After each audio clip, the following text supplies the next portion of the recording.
Welcome to Tyla Walker Romance. You're about to dive into one of Miss Tyla's free full audiobooks. She always knows how to make you forget your life with handsome alpha male billionaire heroes and sassy strong heroines who grab love with both hands.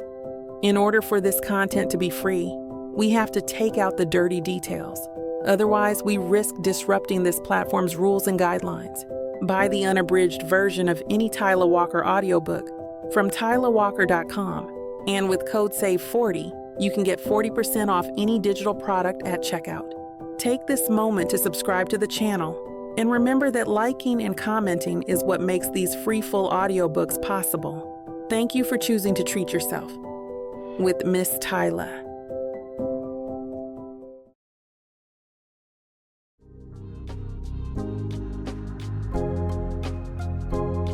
Chapter 1. Amiya. The penthouse door slides open with a soft click as I swipe my card. 6 a.m, and the Richmond residence is already alive with activity. Not Riley yet. She'll be sleeping for another hour, but I can hear Alexander in his study, the muffled sound of his deep voice carrying through the halls as he barks legal jargon into his phone. I step into the kitchen, morning light streaming through the beautifully spotless windows that frame Manhattan's skyline like a painting too perfect to be real. The familiar scents of fresh fruit in the bowl and artisanal bread I bought yesterday wrap around me like a hug.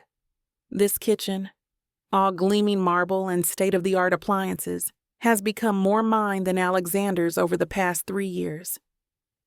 Where the hell are those depositions? Alexander's voice booms from down the hall, followed by the sound of something heavy hitting his desk. I shake my head and pull open the refrigerator. Alexander Richmond. Always intense. Always working. Always rich. 5 years ago, I was squeezing past neighbors in my mom's cramped Bronx apartment kitchen, dreaming of something bigger while stirring pots of collard greens and mac and cheese. Now I'm slicing organic vegetables on imported marble for a 5-year-old's bento box. Life takes some wild turns. The knife glides through a cucumber, my movements precise and practiced. Back then, I'd cook to escape, to drown out the arguments about past due bills and the constant worry about keeping the lights on. Now I cook for Riley, watching her face light up when she tries something new I've made. That looks fancy for a kid's lunch, Alexander says, suddenly appearing in the doorway. I don't jump anymore when he does this, materializing like some expensive cologne-scented ghost in his perfectly tailored suit. He threads his fingers through his thick dark hair as he heads to the fridge.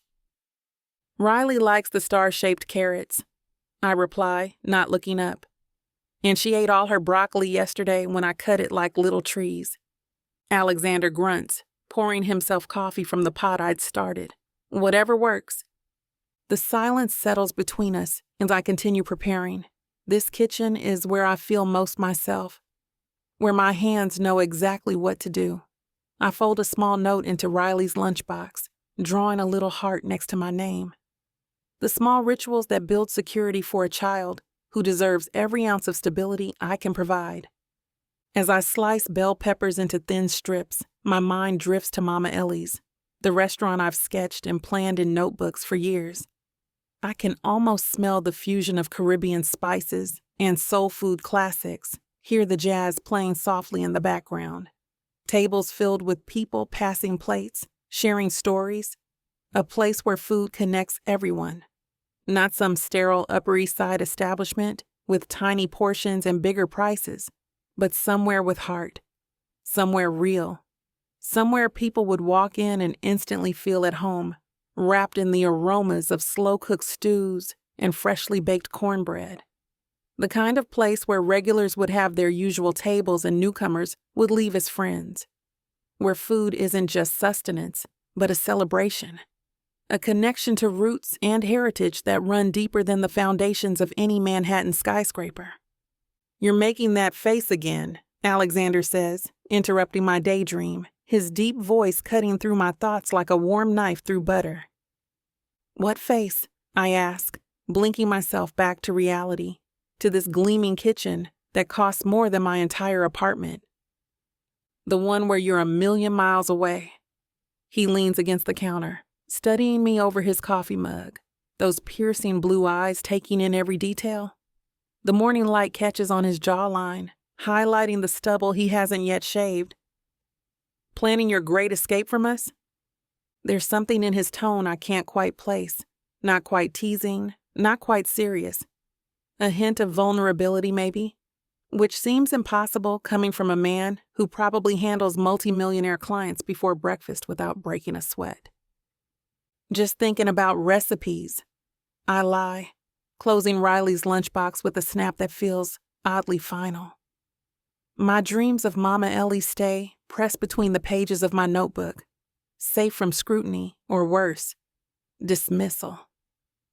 Some dreams aren't meant to be shared with your boss, especially one who could replace you with a snap of his fingers and not think twice about it. A man whose world is so far removed from mine that sometimes I wonder if we're even breathing the same air. Alexander sets his coffee mug down with unusual carefulness, running his thumb along the rim. For a moment, he looks less like the powerhouse attorney and more like a tired father. I got a call from my lawyer last night, he says, voice dropping lower, almost as if saying the words too loudly might make them more real. Lila's pushing for another custody hearing. His words hang in the kitchen air like something physical, something cold and heavy that sucks the warmth right out of the gleaming marble and stainless steel surroundings. I pause my breakfast prep, fingers still wrapped around a spatula. The sizzle of the eggs in the pan suddenly too loud in the silence that follows. The mention of Lila always brings a heaviness to the penthouse, like storm clouds gathering on the horizon, threatening to unleash chaos on the peace we've carefully constructed for Riley's sake. What's her angle this time? I ask, keeping my voice steady, even as my stomach tightens into a hard knot of anxiety. I've been around long enough to know that Lila Francis doesn't make moves without calculating every possible advantage. And somehow, those calculations never seem to include what might actually be best for her daughter. Some nonsense about my work schedule creating an unstable environment. He presses his palms flat against the counter, shoulders tensing beneath his expensive suit. Meanwhile, she's the one who couldn't stay sober long enough to remember Riley's second birthday. I've never met Lila Francis in person, but I've pieced together enough from photos, stories, and the aftermath of her hurricane-like presence in their lives.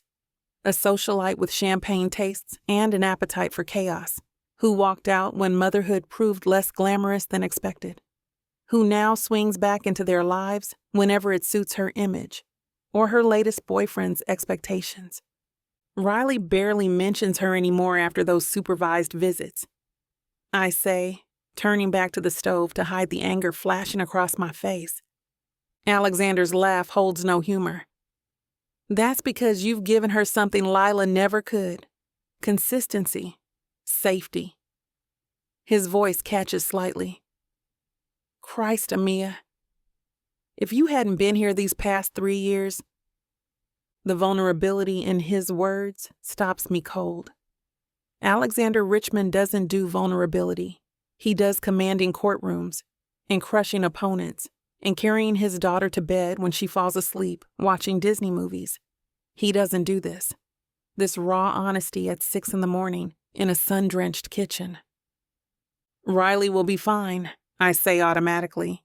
You're a good father. I'm a father who works 80-hour weeks and wouldn't know the difference between a fever and a temper tantrum without you translating.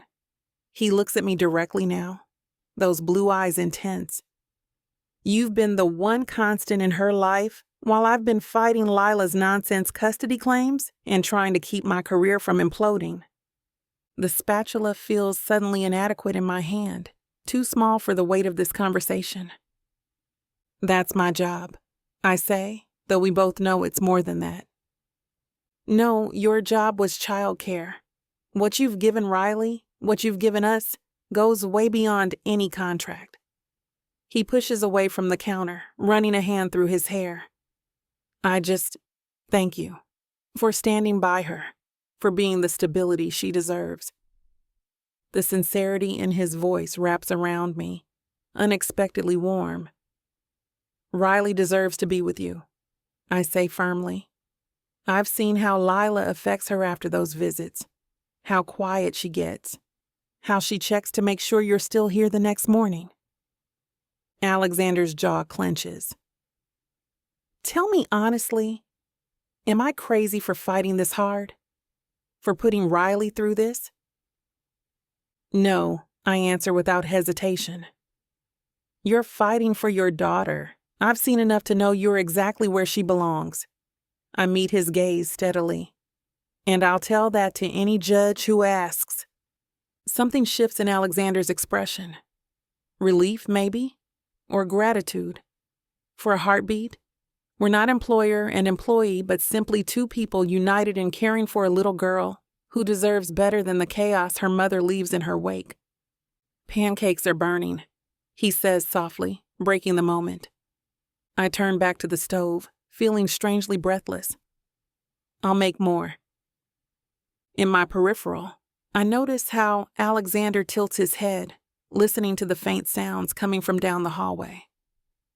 I think Riley's up, he says, setting his coffee mug down. I'll go check on her. He disappears from the kitchen, his footsteps fading as he moves through the penthouse. The pancake batter sizzles as it hits the hot pan. I focus on making the perfect circles, watching them bubble slightly before flipping them with practiced precision. The simple rhythm of cooking centers me, bringing me back to the present moment. Daddy, I want the butterfly ones. Riley's voice carries down the hall, bright and clear, despite having just woken up. Amiya's making pancakes, princess. Let's get you dressed first. I smile to myself. Reaching for the butterfly-shaped cookie cutter I keep in the drawer specifically for these moments. Riley's been obsessed with butterflies since we visited the Natural History Museum last month.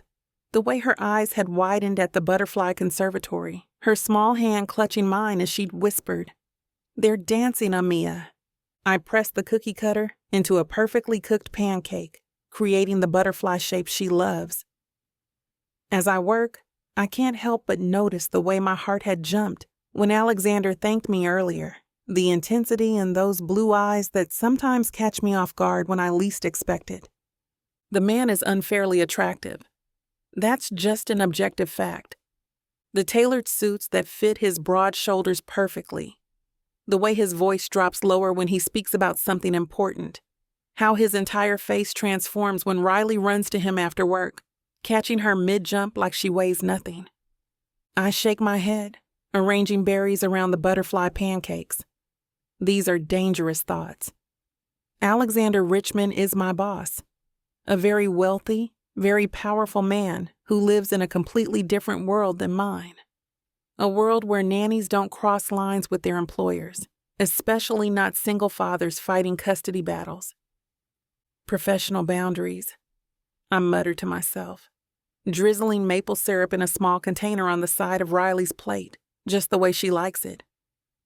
3 years I've worked here, maintaining those boundaries carefully. 3 years of holiday bonuses and polite thank yous in the occasional moment like this morning, when the walls between employer and employee thin just enough to remind me that there's a real person behind the power suits and legal jargon. But that's all they can be. Moments. Nothing more. I've worked too hard to get where I am, saving every penny toward Mama Ellie's. I can't risk my professional reputation, my reference, my entire career path on something as foolish as attraction. Besides, men like Alexander don't end up with women from the Bronx who grew up counting pennies and learning to stretch groceries to last the month. I arrange Riley's breakfast plate with artistic precision, adding a smiley face of sliced strawberries next to the butterfly pancakes. This job is the stepping stone to my dream, not a romantic fantasy. Riley's excited voice announces her arrival as Alexander carries her into the kitchen, her small arms wrapped around his neck. Her hair is still tousled from sleep, her unicorn pajama top slightly askew. "Butterflies," she squeals when she sees her plate, wiggling to be put down. Alexander sets her carefully in her chair, his eyes meeting mine over Riley's head. There's something like gratitude there, maybe even something more, but I look away quickly. This is my job. Riley is my priority, and my dreams are waiting for me beyond this penthouse, beyond these dangerous thoughts about a man who is nothing more than my employer, no matter how good he looks in the morning light.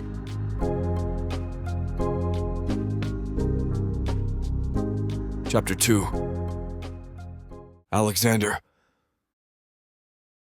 I slam my hand on the granite desk, rattling the $60 espresso sitting in its dainty porcelain cup. The view from the 42nd floor stretches out before me, Manhattan glittering like a fairy tale. I'm too busy to appreciate judges, juries, and multi-million-dollar settlements I can handle. My ex-wife is another story entirely. You've got to be kidding me. I grabbed the espresso, downing it in one bitter gulp. A British aristocrat? What is this? Some trashy romance novel? Marco leans against the doorframe of my office, his tailored suit nearly identical to mine, except for that ridiculous pocket square he insists makes him look distinguished. 10 years of friendship means he doesn't bother knocking anymore. Lord Henry Cunningham Whitley, Marco says, dragging out each syllable with mocking precision. Third in line to some minor earldom. Apparently they met at a charity polo match. Of course they did. I run a hand through my hair, feeling the beginnings of a tension headache. And now she's parading him around town like some trophy she won at the British boyfriend store. Marco drops a thick folder on my desk. They've been making the rounds. The Met Gala, 2 charity functions, and according to page 6, they're New York's most captivating cross-continental couple. His fingers make air quotes as he rolls his eyes. I flip through the file he's brought, photographs of Lila draped over her aristocrat, both of them grinning for cameras. Her hair is longer now, her smile wider, but I recognize the calculated look in her eyes. It's the same one she wore when she told me she was pregnant. The same one she had when she told me she was leaving. So what's her play this time?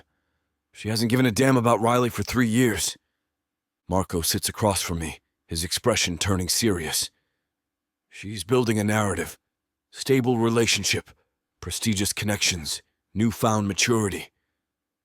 The whole I've changed song and dance we've seen before. She abandoned her daughter, I growl. Left her with a note pinned to her teddy bear saying Mommy needed to find herself. I know that. You know that. But Lila's good at spinning stories. Marco leans forward. And this one's about a mother who made mistakes, but now has a stable home with a respectable fiancé, ready to welcome her daughter back. I flip another page and freeze. It's a floor plan, a brownstone in the Upper East Side with a room labeled Riley's bedroom in Lila's looping handwriting. She bought a house. Lord What's-His-Name bought it for her last week. 5 bedrooms, garden, the works. They've already hired a decorator to do a princess theme for Riley's room. The pressure in my chest tightens. She's serious this time. Dead serious. And she's hired Judith Calloway. Damn. Calloway is one of the top family court attorneys in New York. Cold as ice and twice as sharp. I stand up, unable to sit still with this fury burning through me. Lila couldn't stay sober for Riley's birthday parties. She missed doctor appointments. She couldn't handle a single night of teething without calling me in hysterics. I know, Alex. She doesn't want Riley. She wants the image of being a mother. There's a difference. I know that too. Marco stands, meeting my gaze. But courts love reunification stories, and Lila's building a compelling one. What about Amiya? I ask, the thought of her calming me slightly. Riley adores her. She's the only consistent female presence in her life. And Lila's lawyers will spin that as you outsourcing parenting to the help while you work 80-hour weeks. The word help makes my skin crawl. Amiya is so much more than that. She's the one who knows which stuffed animal Riley needs when she's sad. The one who makes butterfly pancakes and leaves little notes in lunchboxes. The one whose absence would devastate my daughter almost as much as losing me. I need options, Marco. Real ones. Not just legal maneuvers. Something that'll actually stop Lila from tearing my daughter's life apart. Marco hesitates, then pulls another document from his briefcase. His expression is guarded, which immediately puts me on edge.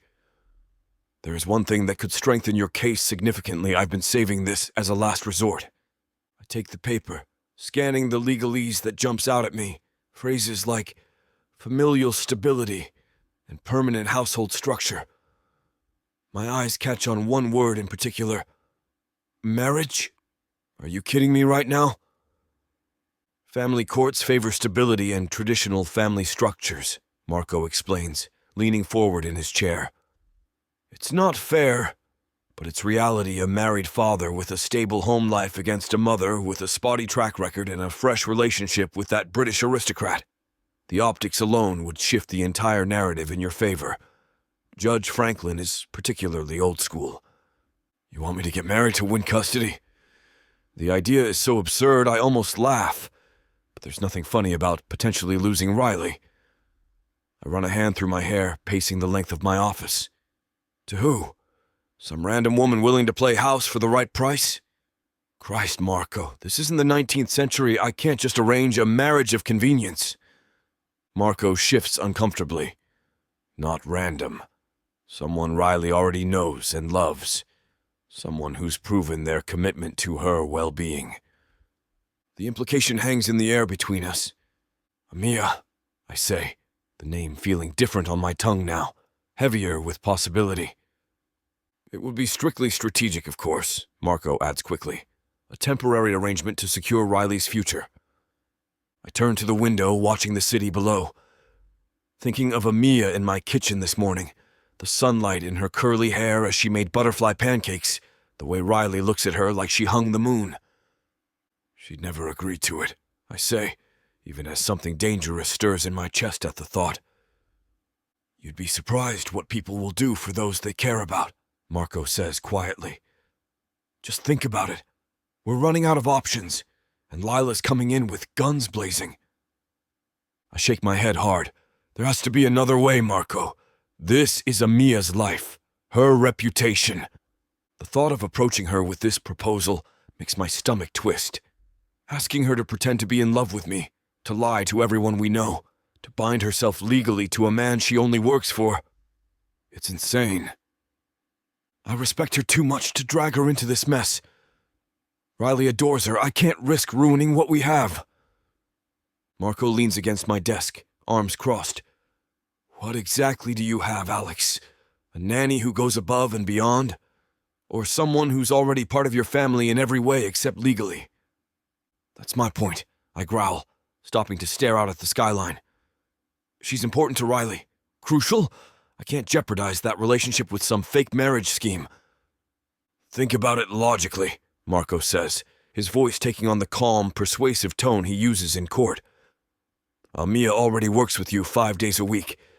She's been Riley's primary caregiver for 3 years. The foundation is already there. This just makes it official. And what happens when the case is over? When we have to explain to Riley why Amiya is suddenly not her stepmom anymore?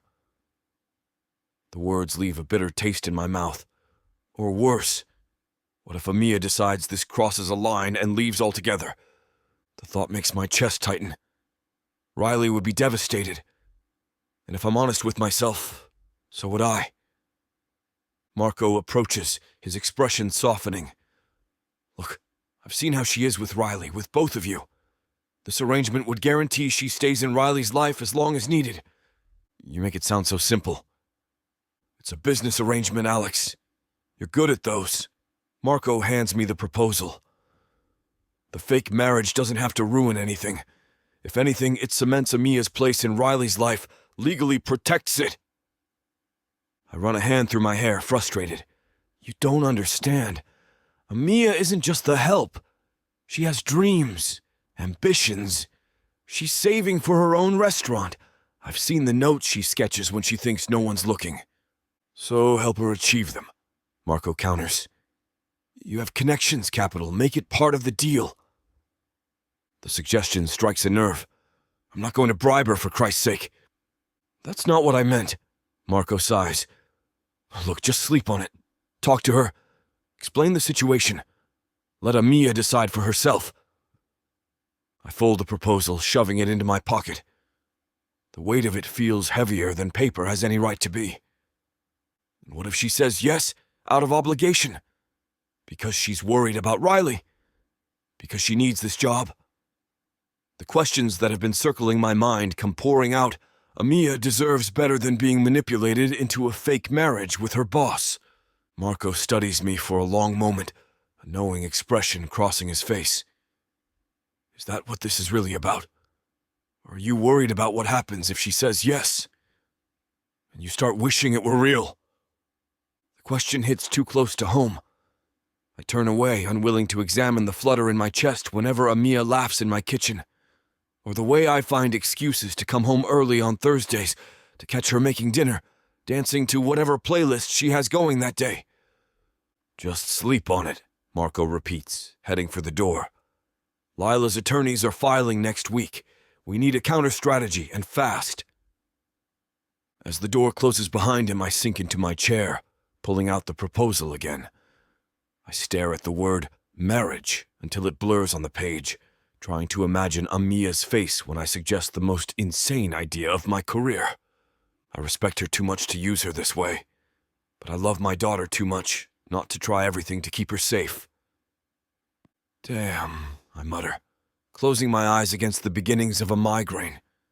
One thought circles endlessly. If Amiya says yes, how do I keep from crossing the line between fake and real? Chapter 3. Amiya. I wait outside Riley's elementary school, soaking in the afternoon sunshine. The playground bustles with activity as kids burst through the doors, backpacks bouncing. I spot Riley immediately, her sandy blonde pigtails catching the light as she skips down the steps with her teacher. Amiya. She spots me and breaks into a run, her face lighting up. I crouch down, arms open wide. There's my favorite girl. She crashes into me with the full-body enthusiasm only 5-year-olds possess, nearly knocking me backward with her exuberance. Her little arms wrap around my neck so tight I can barely breathe, but I wouldn't trade this feeling for anything in the world. I drew a butterfly today with glitter, lots and lots of pink and purple glitter. She bounces on her toes, eyes wide with excitement. Miss Thompson said it was the prettiest one in the whole entire class.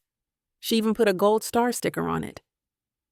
Well, I can't wait to see, I start, reaching to smooth down a flyaway strand of her sandy blonde hair, but Riley's already pulling away from me, twirling in a circle, to show me her rainbow-colored backpack that's almost as big as she is. It's in here, right in my special folder. She pats her backpack proudly. And we learned about caterpillars too. Did you know they turn into goo inside their chrysalis before becoming butterflies? That's so gross and cool. And we're getting class tadpoles next week, and... Her excitement cuts short with a sudden sharp yelp as she trips over an uneven section of sidewalk, her momentum sending her sprawling forward. She lands hard on her knee, the sound of delicate skin scraping rough concrete, making me wince and my stomach drop. I swear I feel the pain in my own knees, a phantom echo of her injury. Riley! I'm at her side instantly, heart clenching at the frozen look of shock on her face, that terrible split second before pain registers, before her expression crumples into tears like a building collapsing. It hurts, she wails, big fat drops rolling down her cheeks as she clutches her knee. I know, baby, I know. I gently examine the scrape.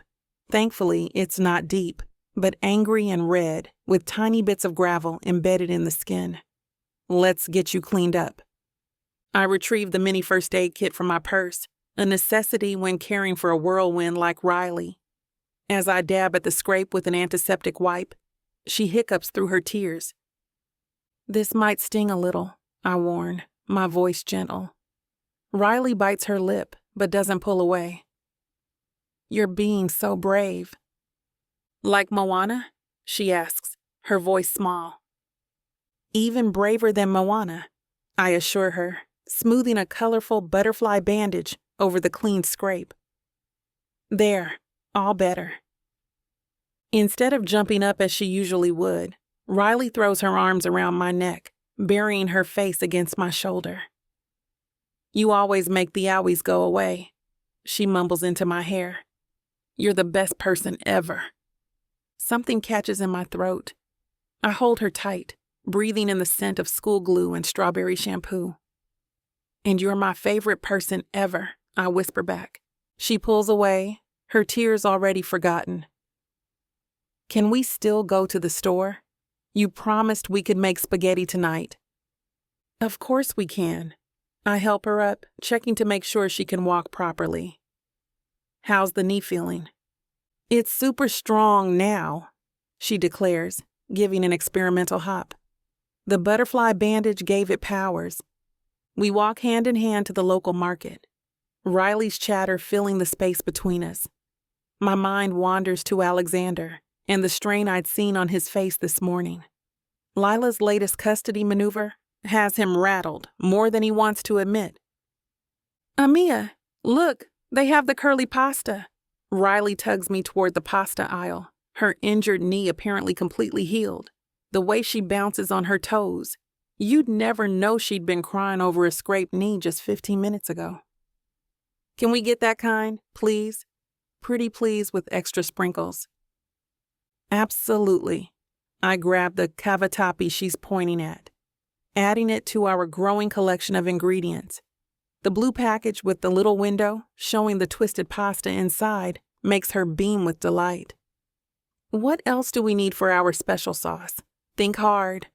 Riley's face turns serious with concentration, her little brow furrowing in that way that reminds me so much of Alexander when he's reviewing case files. She holds up her tiny fingers, counting each ingredient with deliberate focus. Tomatoes, she says, tapping her index finger. Garlic. Another finger goes up. Those little green things that smell super good. She scrunches her nose, trying to remember. Basil, I offer, watching understanding light up her features. Yes, that's it, she exclaims with such enthusiasm that an elderly woman shopping nearby smiles at us. And the sprinkly cheese that you put on top when it's all hot and steamy. Parmesan. I nod, feeling a swell of pride at how attentive she is during our cooking sessions. I ruffle her sandy blonde hair, those soft curls slipping through my fingers. You're getting so good at remembering ingredients. Soon you'll be teaching me how to cook. Her chest puffs with pride, and she stands a little taller, nearly vibrating with excitement. I'm learning to cook just like you. Daddy says I'm your mini sous chef. She pronounces sous chef carefully, each syllable deliberate, something Alexander must have taught her. We navigate through the produce section, Riley carefully inspecting each tomato before declaring it worthy of our sauce. She holds the basket while I add garlic and onions, explaining to her what each ingredient brings to the dish. When I have my restaurant, would you like to be my special helper? I ask without thinking. Her eyes widen. You're gonna have a restaurant? Like, for real? I rarely talk about Mama Ellie's out loud. It feels too fragile, too precious to expose to the world. But Riley's excitement is contagious. Someday, I say. It's my big dream. Will it have butterfly pancakes? It definitely will. And will I still get to help you cook? There's a vulnerability in her question that breaks my heart a little. Always, I promise, though the word feels dangerous. I have no right to make forever promises to this child who isn't mine. We finish our shopping, Riley chattering about what color the restaurant should be and what kinds of chairs we should have. Purple, sparkly ones are the most appropriate choice, according to Riley. Her innocent planning makes my chest ache. What would happen to her if Lila wins? Would her mother make butterfly pancakes or listen to Riley's endless stories about school? Would she clean scraped knees and hold her after nightmares? Or would she scowl at the young girl and ignore her as she tries to speak about her day at school? God, the mere thought of that happening makes my stomach drop. As we head toward checkout, I catch sight of a magazine cover. Lila Francis draped over some aristocratic-looking man, both dressed for what appears to be a polo match. The headline screams, NYC's power couple ready to build their family. I turn Riley away before she can see it, but the image burns in my mind. Lila is building a narrative, the reformed mother, ready to provide a stable home with her prestigious new partner. Riley hums beside me, oblivious, helping place our items on the checkout counter with careful concentration. I watch her small hands arranging pasta and tomatoes, her brow furrowed in the same way Alexander's does when he's focused. The thought of leaving her, of being forced to leave her, is unbearable. 3 years I've been in this little girl's life. 3 years of bandaging scrapes, soothing fears, celebrating triumphs. She feels like mine in all the ways that matter. Amiya? Riley tugs my sleeve. Are you sad? I blink back to the present. No, sweetheart. Just thinking. About your restaurant. About how lucky I am to cook with you, I say, tapping her nose. She beams up at me, gap-toothed and radiant. We're the best cooking team. I nod, swallowing the lump in my throat. The absolute best. Whatever Lila is planning, whatever legal battle is brewing, I'll do anything to protect this child. Anything to stay in her life, even if I don't know how.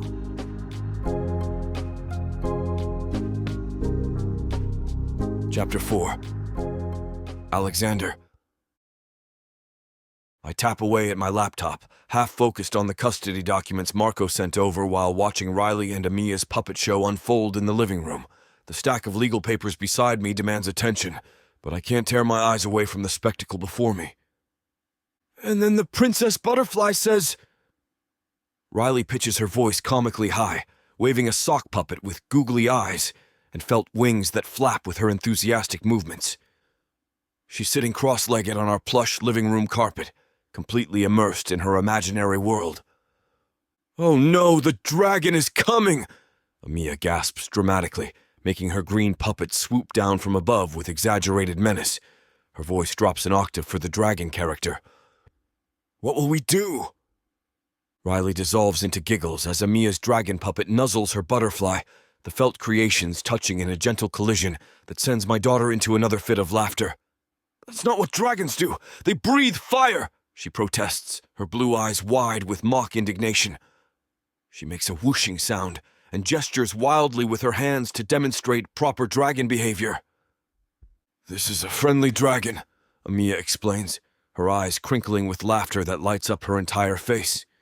She adjusts her position on the floor, tucking her legs beneath her as she continues the puppet show. "He just wants butterfly kisses."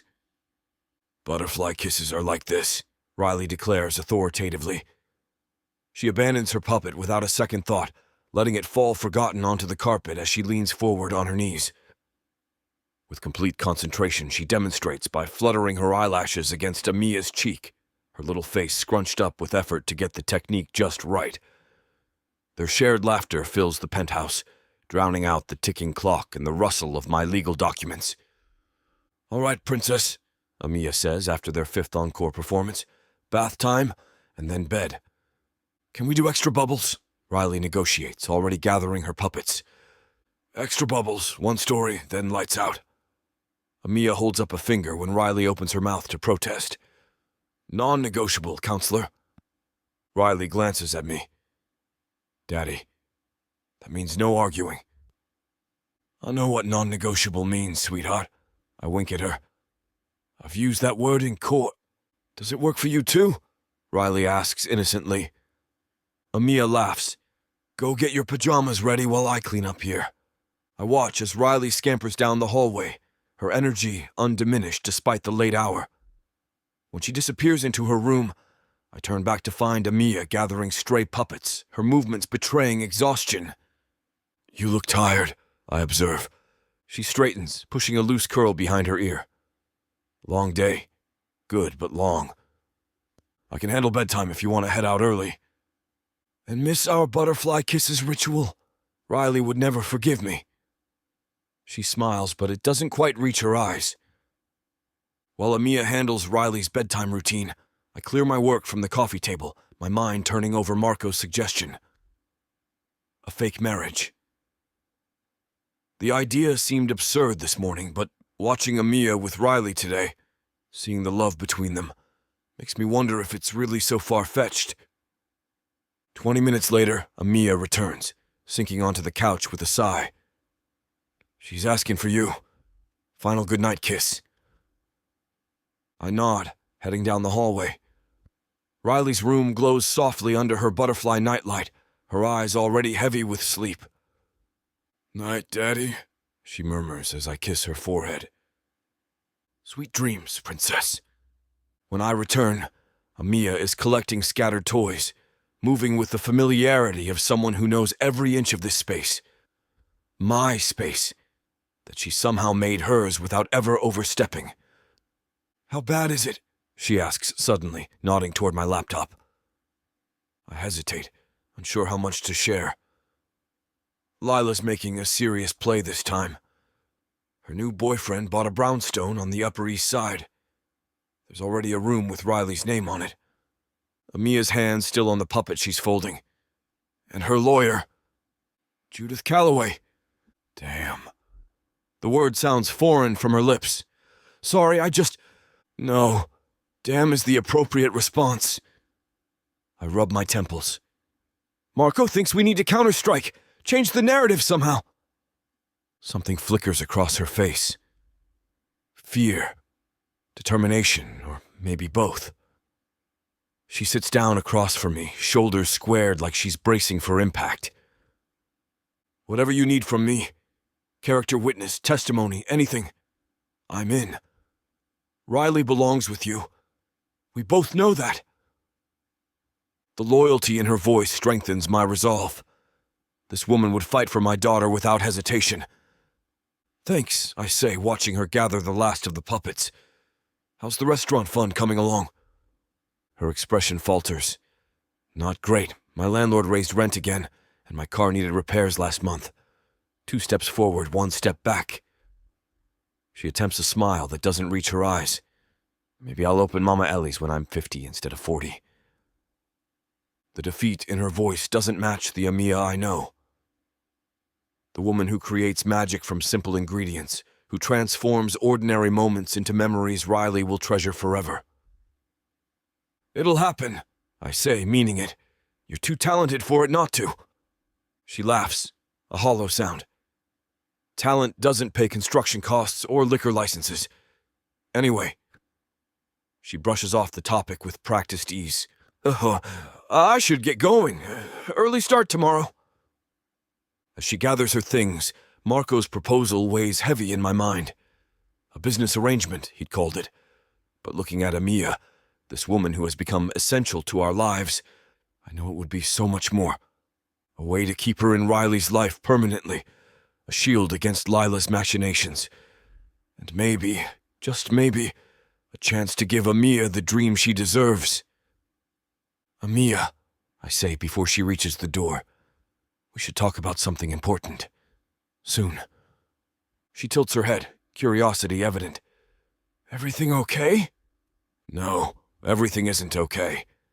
But with her help, it could be. Just an idea Marco suggested. For Riley's sake." I pause, choosing my words carefully. "And maybe for yours too."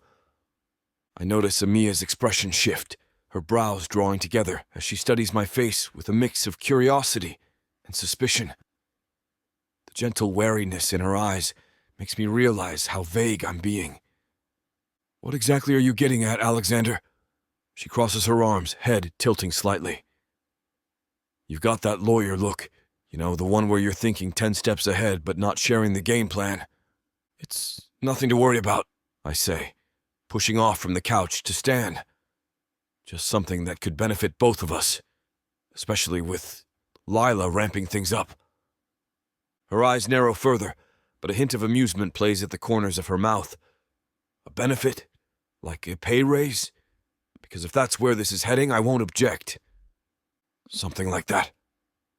I run a hand through my hair, suddenly aware of how ridiculous Marco's suggestion will sound when spoken out loud. Look, it's complicated. Marco has this strategy for the custody case, and I'm somehow part of this strategy. She raises an eyebrow, looking more intrigued than concerned. Potentially. I walk toward the kitchen, needing something to do with my hands. Can I get you anything? Coffee? Wine? No thanks. Amiya follows me, leaning against the counter. Now you're stalling. Must be quite the proposal if you're this hesitant to share it. The word proposal makes my stomach twist uncomfortably. I'm not stalling, I'm organizing my thoughts. She laughs outright now, the sound warming the space between us. Alexander Richmond, I've seen you argue cases with judges breathing down your neck without breaking a sweat. Whatever this is, has you rattled? Fine. I meet her gaze directly. We'll talk about it, but not tonight. Maybe when Riley's at school. We could meet for lunch or something, properly discuss it. Amiya studies me for a long moment, eyes searching mine. This is about keeping Riley away from Lila, isn't it? Yes. The simplicity of her understanding catches me off guard. It's about making sure Riley stays where she belongs. Her expression softens. Then I'm in. Whatever it is. You don't even know what I'm going to ask. Something twists in my chest at her immediate willingness to help. Doesn't matter. She shrugs, casual but firm. If it helps keep Riley safe from Lila's games, I'm open to it. I look at her, really look at her, standing in my kitchen with unwavering loyalty in her eyes. The realization hits me hard. Amiya would do anything for Riley for us. Wednesday, I say finally. Riley has that field trip with her class. We can talk then. Wednesday works. She grabs her purse from the counter, seemingly satisfied with the plan. And Alexander, whatever this mysterious proposal is, just remember I've worked for Manhattan elites long enough to know when someone's trying to lowball me. The teasing glint in her eye makes me laugh despite the tension. Duly noted. Good night. She moves toward the door, pausing with her hand on the knob. Try not to stress too much before Wednesday. Your worry lines are showing. With that, she slips out, leaving me alone with the weight of Marco's proposal and the lingering scent of her perfume in my apartment. A fake marriage. To Amiya. I pour myself a generous whiskey and stare out at the city lights, wondering how the hell I'm going to convince her this insane plan makes sense when I'm not even sure I believe it myself. Chapter 5. Amiya. I've been spilling things all morning. First my coffee on the subway, then water at home while getting ready, and now I've nearly knocked over my water glass at this ridiculously upscale restaurant Alexander chose for our lunch meeting. My hands won't stop trembling. Are you okay? Alexander asks, his brow furrowed as I fumble with the cloth napkin, trying to appear composed in this sleek establishment where even the waitstaff look more put together than I feel. Fine, I say too quickly. Just clumsy today. The restaurant screams money, all polished surfaces, hushed conversations, and menu items I can't pronounce. Not exactly the casual lunch spot I'd expected. Something serious is happening, and my imagination has spent the past 2 days conjuring worst-case scenarios. He's firing me. Riley's going to Lila. He's relocating across the country. I take a shaky sip of water, nearly missing my mouth. So, I begin, trying to sound casual while dabbing water from my chin. What's this mysterious proposal about? Alexander looks uncharacteristically nervous, running his hand through his hair, something he only does when preparing for difficult negotiations. Whatever's coming isn't good. "Let's order first," he suggests, flagging down a waiter. I nod, scanning the menu while my stomach ties itself in knots. The prices make me wince internally. God, I'll never get used to these luxury restaurant costs, will I? After ordering, Alexander leans forward, those intense blue eyes focused entirely on me. "I want to talk about Lila's custody case." "How bad is it?" I ask, trying to keep my voice steady. "Bad. She's built this perfect narrative. The reformed mother, the aristocratic fiancé, the brownstone with a princess room waiting for Riley." His jaw tightens. The courts eat that up. I grip my fork too tightly, knuckles whitening. "But she abandoned Riley. She can't just waltz back in and she can try. And with Calloway representing her, she might succeed." Alexander's voice is tight, laced with the bitter reality of our situation. The waiter arrives with our drinks, offering a momentary reprieve from the tension. I reach for my coffee cup, my hands still trembling like autumn leaves in a storm. I take a careful sip, letting the warmth flood my mouth, hoping it will steady my nerves and hide the anxiety that's threatening to swallow me whole. The rich, bitter taste does little to calm the churning in my stomach. "So what's the plan?" I ask when the waiter finally leaves us alone in our bubble of stress. "How can I help?" I'm desperate to do something, anything to ensure Riley doesn't get taken away from the life she knows, from the people who have actually been there for her, day in and day out. Alexander takes a deep breath, his broad shoulders rising and falling as if he's preparing to jump off a cliff. His fingers drum against the tablecloth, a rare tell of his inner turmoil. "Marco thinks we need to change the narrative," he explains, referring to his cutthroat attorney friend. "Present a counter-image that's even more compelling than Lila's reformed mother routine, something the judge can't ignore." "Okay," I say slowly, carefully setting down my coffee cup on its saucer. With a soft clink, my mind races through possibilities, each more improbable than the last. "Like what?" "Like showing the court that Riley already has a stable, loving family." He pauses, his piercing blue eyes watching me with an intensity that makes my breath catch. There's something in his gaze that I've never seen before. "With two parents who adore her." My brow furrows in confusion. "But you're a single?" The realization hits me like a thunderbolt, sending electric shockwaves through my entire body. "Oh." The single syllable hangs between us, heavy with implication. "Amiya?" Alexander leans forward, his voice dropping to a husky whisper that somehow feels more intimate than anything we've ever shared in 3 years of working together. His blue eyes lock onto mine with laser-like intensity. "I know this sounds completely crazy, but what if we got married? For Riley's sake." My hand jerks in surprise, fingers suddenly uncoordinated and clumsy. The spoon I'm holding slips from my grasp and plummets into my soup bowl with catastrophic consequences.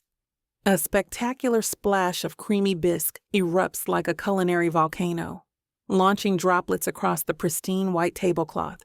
The orange-tinted explosion spatters Alexander's crisp shirt sleeve and expensive suit cuff, while also drawing curious glances and raised eyebrows from nearby diners at surrounding tables.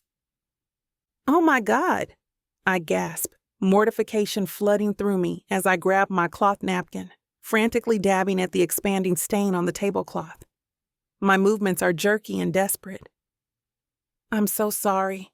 I can't believe My words tumble out in a panicked stream as I try to contain both the physical mess and the emotional bombshell he just dropped on me. "Don't worry about it," Alexander says, using his own napkin to wipe soup from his cuff with surprising calm. "This actually went better than I expected. I thought you might throw the entire bowl at me." "I still might," I mutter, mortification burning through my body as a waiter rushes over. "I'm so sorry about the mess." The waiter efficiently cleans up with practiced movements, replacing the soiled cloth with a fresh one before discreetly withdrawing. When we're alone again, I stare at Alexander. You want us to get married? Like for real? Not for real, he clarifies quickly. Just legally. On paper.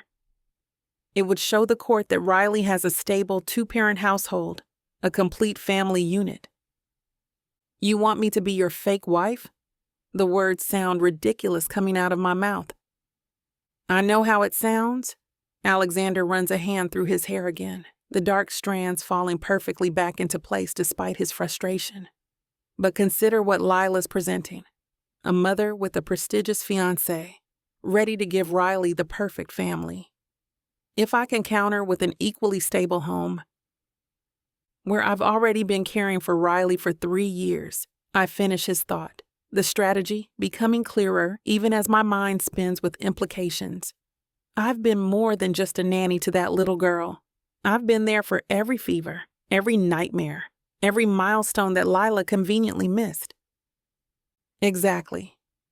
His piercing blue eyes lock onto mine with an intensity that makes my stomach flip.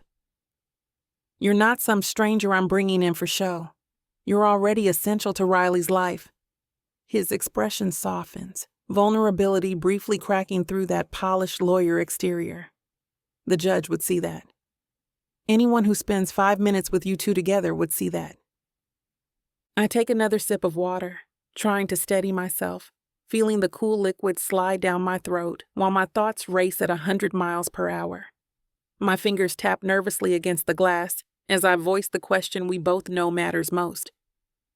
And after the custody battle, what happens then? We just, what? Pretend none of this happened and go back to employer and employee? A quiet divorce, no mess, no fuss. He reaches into his jacket pocket, pulling out a folded document. Marco drafted this. It covers everything. The terms, the timeline, the financial arrangements. Financial arrangements? My eyebrows shoot up. Alexander slides the paper across the table. You'd be compensated, of course, for the inconvenience. And he hesitates. There's a clause about Mama Ellie's. My heart skips a beat. What? Investment capital. Connections to get permits fast-tracked. Whatever you need to make your restaurant happen sooner rather than later. I stare at him, stunned. You're offering to fund my dream in exchange for being your pretend wife? I'm offering to help someone who's already helping me in more ways than I can count, he corrects, his voice softening. Amiya, you've been Riley's rock. Mine too, if I'm honest. This arrangement would just make official what's already true, that you're family for us. The word family hits me harder than expected. I look down at my trembling hands, mind racing. Lila would destroy Riley, Alexander says quietly. You've seen how she is after those supervised visits, withdrawn, anxious, checking to make sure I'm still there. His voice drops even lower, asking for you when she has nightmares. I close my eyes, remembering Riley's tear-stained face after Lila canceled their last visit, the way she'd clung to me, asking what she'd done wrong. This is completely insane, I finally say, opening my eyes to meet his gaze. I know. People don't just get married to win custody battles. People don't, but lawyers might, he says with a hint of a smile. It would be temporary. 1 year, maybe 2 at most.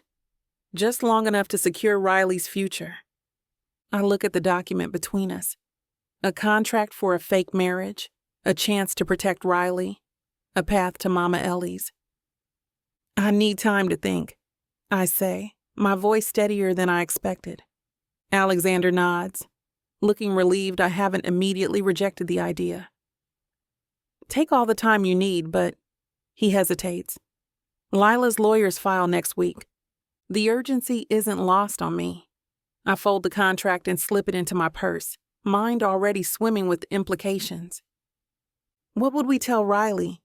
I ask, the most important question of all. Alexander's expression softens. The truth, in a way she can understand, that we care about each other and want to be a family officially. And when it ends, his eyes hold mine. We'll cross that bridge when we come to it. Together.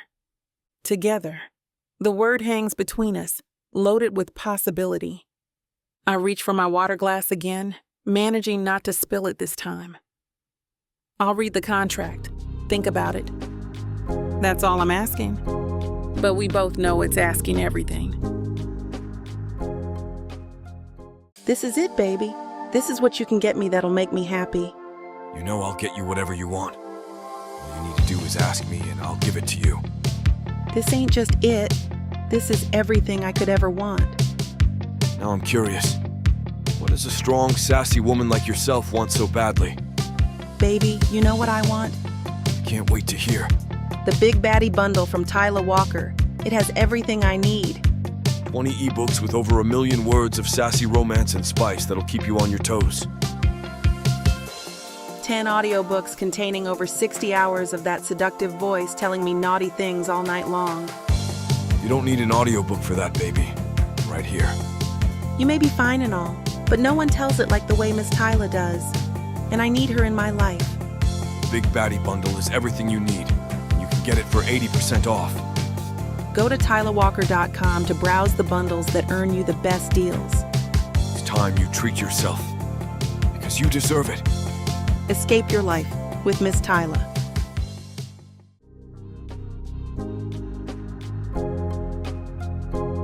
Chapter 6.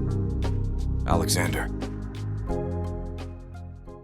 Days have passed since I laid out the fake marriage proposal to Amiya, and still no decision. Every morning I expect an answer. Every evening I'm left wondering. The waiting is killing me. But I can't rush her on something this life-altering. The playground buzzes with weekend activity as I guide our little group toward the meeting spot. Riley skips ahead, her excitement at seeing her mother, however fleeting these visits may be, evident in every bouncing step. "Slow down, princess," I call out, watching her pigtails bounce with each enthusiastic hop. Amiya walks beside me, tension radiating from her body. We haven't discussed the proposal since that lunch, but it hangs between us like an invisible third party in every conversation. There she is. Riley points toward the playground entrance where Lila stands, designer sunglasses perched atop her head, looking like she stepped off a magazine cover rather than arrived for a park playdate. "Remember, 2 hours," I mutter to Amiya. "Then we're out of here." "I'll set a timer," she responds, her eyes never leaving Riley as my daughter runs ahead. Lila's practiced smile widens as Riley approaches. She drops into a perfect crouch, arms extended, not a hair out of place. "There's my angel. Give Mommy a hug." I tense as Riley launches herself into Lila's arms. The hug lasts just long enough to look genuine before Lila is standing again, smoothing imaginary wrinkles from her cream-colored dress. "Alexander," she acknowledges with a nod, then turns her attention to Amiya with a raised eyebrow. "And the nanny. How quaint that you bring her to these things." "Amiya," I correct firmly. "And Riley wanted her here." "Of course she did." Lila's smile doesn't reach her eyes. She turns back to me, lowering her voice. "Speaking of my visitation rights, I wanted to let you know that Henry and I have set a date." "Henry?" I keep my expression neutral despite the sinking feeling in my gut. "Lord Henry Cunningham Whitley," she corrects, flashing the obscene diamond on her finger. "We're getting married in the Cotswolds this fall. His family estate is absolutely divine." "Congratulations," I manage, the word tasting bitter. "It'll be wonderful for Riley to spend summers in England," Lila continues, her voice carrying just enough for Amiya to hear. "Henry's already arranged for her to attend the same prestigious primary school his nieces do. The education there is simply superior to anything in the States." I feel Amiya stiffen beside me, her body going rigid with tension. I can practically feel the heat of her indignation radiating through the small space between us. Her protective instinct toward Riley is as strong as my own, and Lila's casual mention of shipping our daughter off to England has clearly struck a nerve.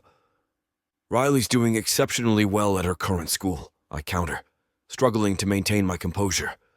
My jaw clenches so tight, I'm surprised my teeth don't crack. The thought of Riley being whisked away to some stuffy British boarding school makes my blood boil, but I force myself to keep my tone measured. Her teachers adore her, and her development is right on track. "Mommy, can we go on the swings?" Riley interrupts, tugging at Lila's hand with growing impatience. Her blue eyes are wide with excitement, completely oblivious to the tension crackling between the adults. "In a moment, sweetie. Mommy's talking." Lila pats Riley's head absently, her perfectly manicured fingers barely disturbing a strand of our daughter's blonde hair, before turning back to me. Her dismissal of Riley is so casual, it makes my stomach turn. Henry has connections everywhere. Just last week, he introduced me to the Duke and Duchess of... "I'm sure Riley would love to hear about the swing set rather than the Duke," Amiya interjects, her voice calm but firm. She steps slightly forward, positioning herself protectively closer to Riley. The subtle move isn't lost on me. Or Lila.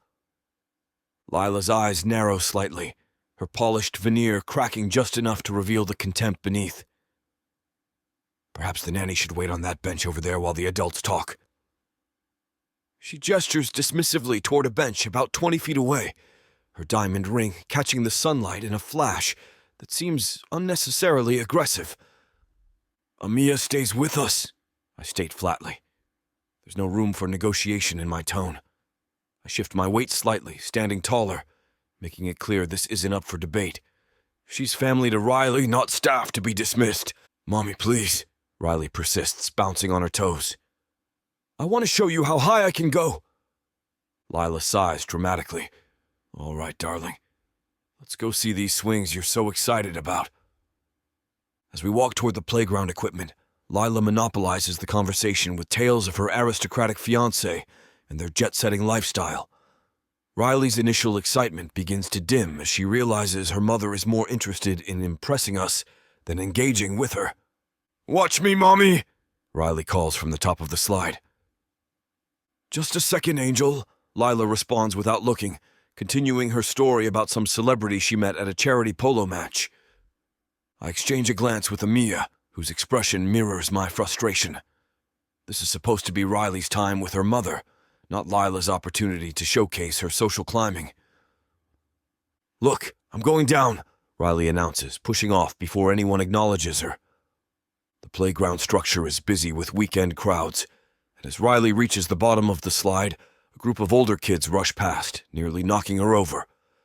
She recovers and runs toward the monkey bars, the tall ones meant for older children. "Riley, wait!" Amiya calls, noticing what I've missed while distracted by Lila's monologue. Riley, eager to impress her absent mother, reaches for the first bar. She's too short, her fingers barely grasping the metal. Before I can move, she jumps, catching the bar momentarily before her small hands slip. "I got you!" Amiya rushes forward, catching Riley just before she hits the ground. My heart lurches into my throat as I move toward them. "Are you okay, baby?" Amiya asks, checking Riley for injuries. "I'm fine," Riley insists, though her bottom lip trembles slightly. "I wanted to show Mommy I can do the big kid bars." "Those are too high for you," Amiya explains gently. "You could get hurt."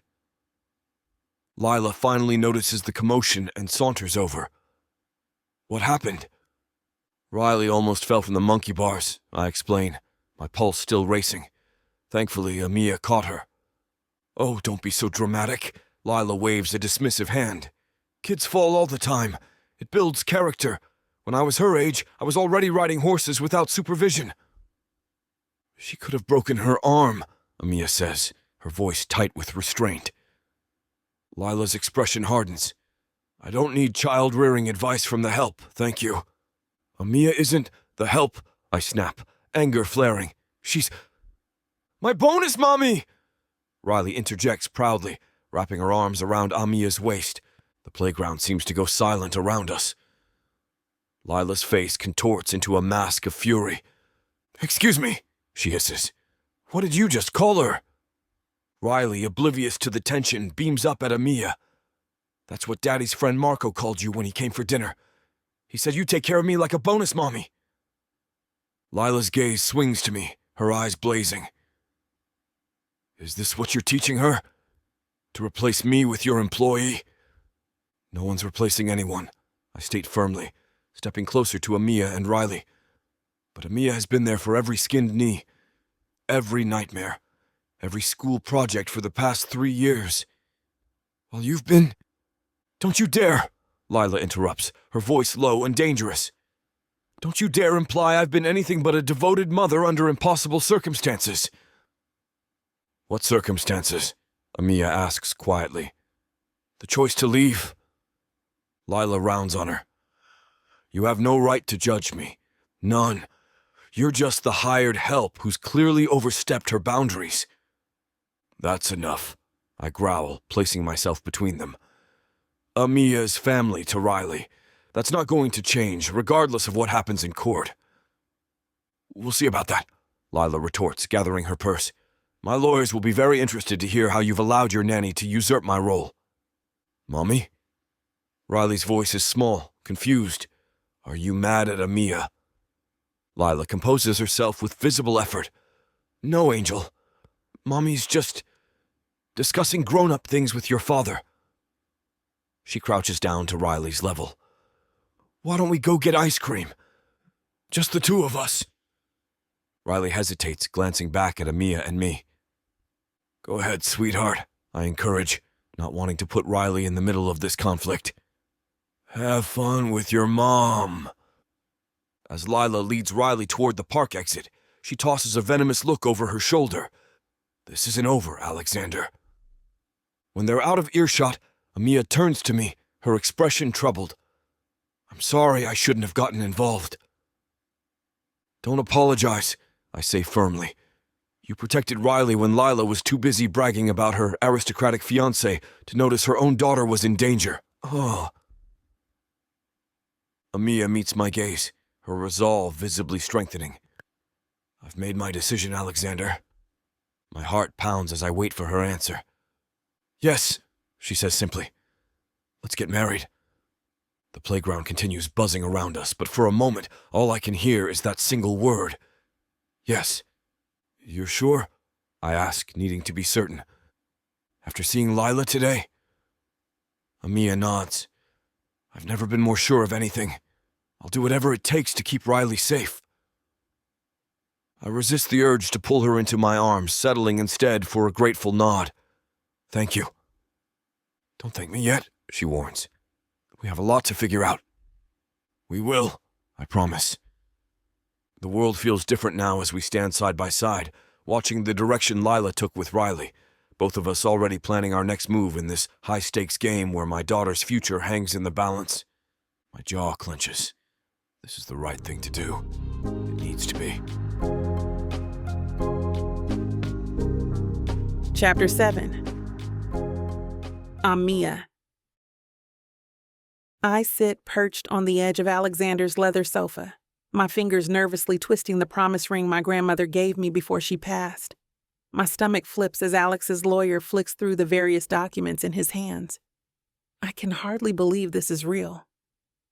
"To summarize," Marco says, sliding another document across Alexander's glass coffee table, "the marriage would need to appear completely genuine to withstand Lila's scrutiny. The court will be looking for any indication this is a sham." My throat goes dry. The word sham makes this feel dirty somehow, even though our intentions are pure. "We're protecting Riley," Alexander reminds me, as if reading my thoughts. He sits beside me, but not too close. Professional distance still maintained, even as we discuss becoming husband and wife. I steal a glance at him. His navy button-down brings out the intense blue of his eyes, sleeves rolled up to reveal forearms corded with muscle. His hair is slightly disheveled from running his hands through it repeatedly during this conversation. The casual business look somehow makes him even more attractive than his $1,000 suits, which is exactly the kind of thought I need to squash immediately. The story needs to be airtight, Marco continues, tapping a pen against his notepad. You were the nanny, yes, but over time, working so closely together, raising Riley as a team, feelings develop naturally. That's actually pretty believable, I admit, my voice softer than intended. Alexander shifts beside me. It's not far from the truth. You are essential to our lives. Our eyes meet briefly before I look away, heat creeping up across my body. The timing works in our favor, Marco adds. 3 years is a reasonable period for this kind of relationship to develop. Any evidence of your growing closeness helps. Photographs together at Riley's events, family outings, holidays. We have plenty of those. Alexander nods. Riley's birthday parties, Christmas last year, the aquarium trip. Good. We'll build a portfolio. Marco scribbles something on his legal pad. Now, living arrangements. I'll move in here, I say quickly, having already thought this through. It makes the most sense for Riley's routine. Are you sure? We could find somewhere new, neutral territory, someplace that would be ours, rather than you feeling like you're just moving into my space. His voice holds genuine consideration, which makes my heart do a little flip I desperately try to ignore. This is Riley's home. Her school is nearby. Her friends. I shake my head firmly, focusing on the practical reasons rather than how it might feel to share living space with this man. The park she loves is just down the block, and Mrs. Chen watches her sometimes. Moving her would just add unnecessary stress to an already complicated situation. He visibly relaxes, shoulders dropping an inch as a look of relief washes over his features. Thank you. The simple words carry weight, and for a moment, it's just us in the room, understanding each other. Marco clears his throat loudly, breaking the moment. Excellent. Now, regarding financial compensation for this arrangement, he begins all business. I don't want any extra money for this, I interrupt sharply, the suggestion hitting a nerve I didn't realize was so raw. Not a penny. Both men stare at me like I've suddenly started speaking in tongues. Alexander's eyebrows shoot up, while Marco's pen freezes midair. Amiya, what? That's not what we... Alexander's brows furrow together. Then he leans toward me, his voice dropping to that deep, intimate tone that seems to vibrate through my chest. You should be compensated for... For what? Protecting Riley? I meet his gaze steadily, unflinching. That little girl means everything to me. I'm not doing this for money, Alexander. I'm doing it because I can't stand the thought of her being used as a pawn in Lila's games. I swallow hard, my conviction unwavering. I'm not doing this for money. The restaurant, he reminds me gently, his eyes softening. Mama Ellie's, that was part of our agreement. You can't just brush that aside. I take a deep breath, squaring my shoulders. That's different. That's an investment, not payment. You'll be a silent partner, and I'll buy you out when I can. It's a business transaction, not charity. The distinction matters to me more than I'd expected it to. The thought of taking money for marrying him makes my skin crawl. But having him believe in my dream enough to invest, that's something I can live with. A smile tugs at the corner of his mouth, that annoyingly attractive half smirk that crinkles the corner of his eye. Always so independent. Has anyone ever told you that you're stubborn as hell? You two already sound married, Marco mutters, scribbling something in his notes. Which is good. Very good. The court will need to see authenticity, and you've already got the bickering down to an art form. The comment hangs awkwardly in the air between us. I catch Alexander's eye for a split second before we both look away, the weight of what we're about to do suddenly very real. What about Riley? I ask, circling back to my biggest concern, the knot in my stomach tightening. How do we explain this to her? She's young, but she's not stupid. What if she gets confused or hurt by all this? Alexander leans forward, elbows on his knees, his expression serious and thoughtful.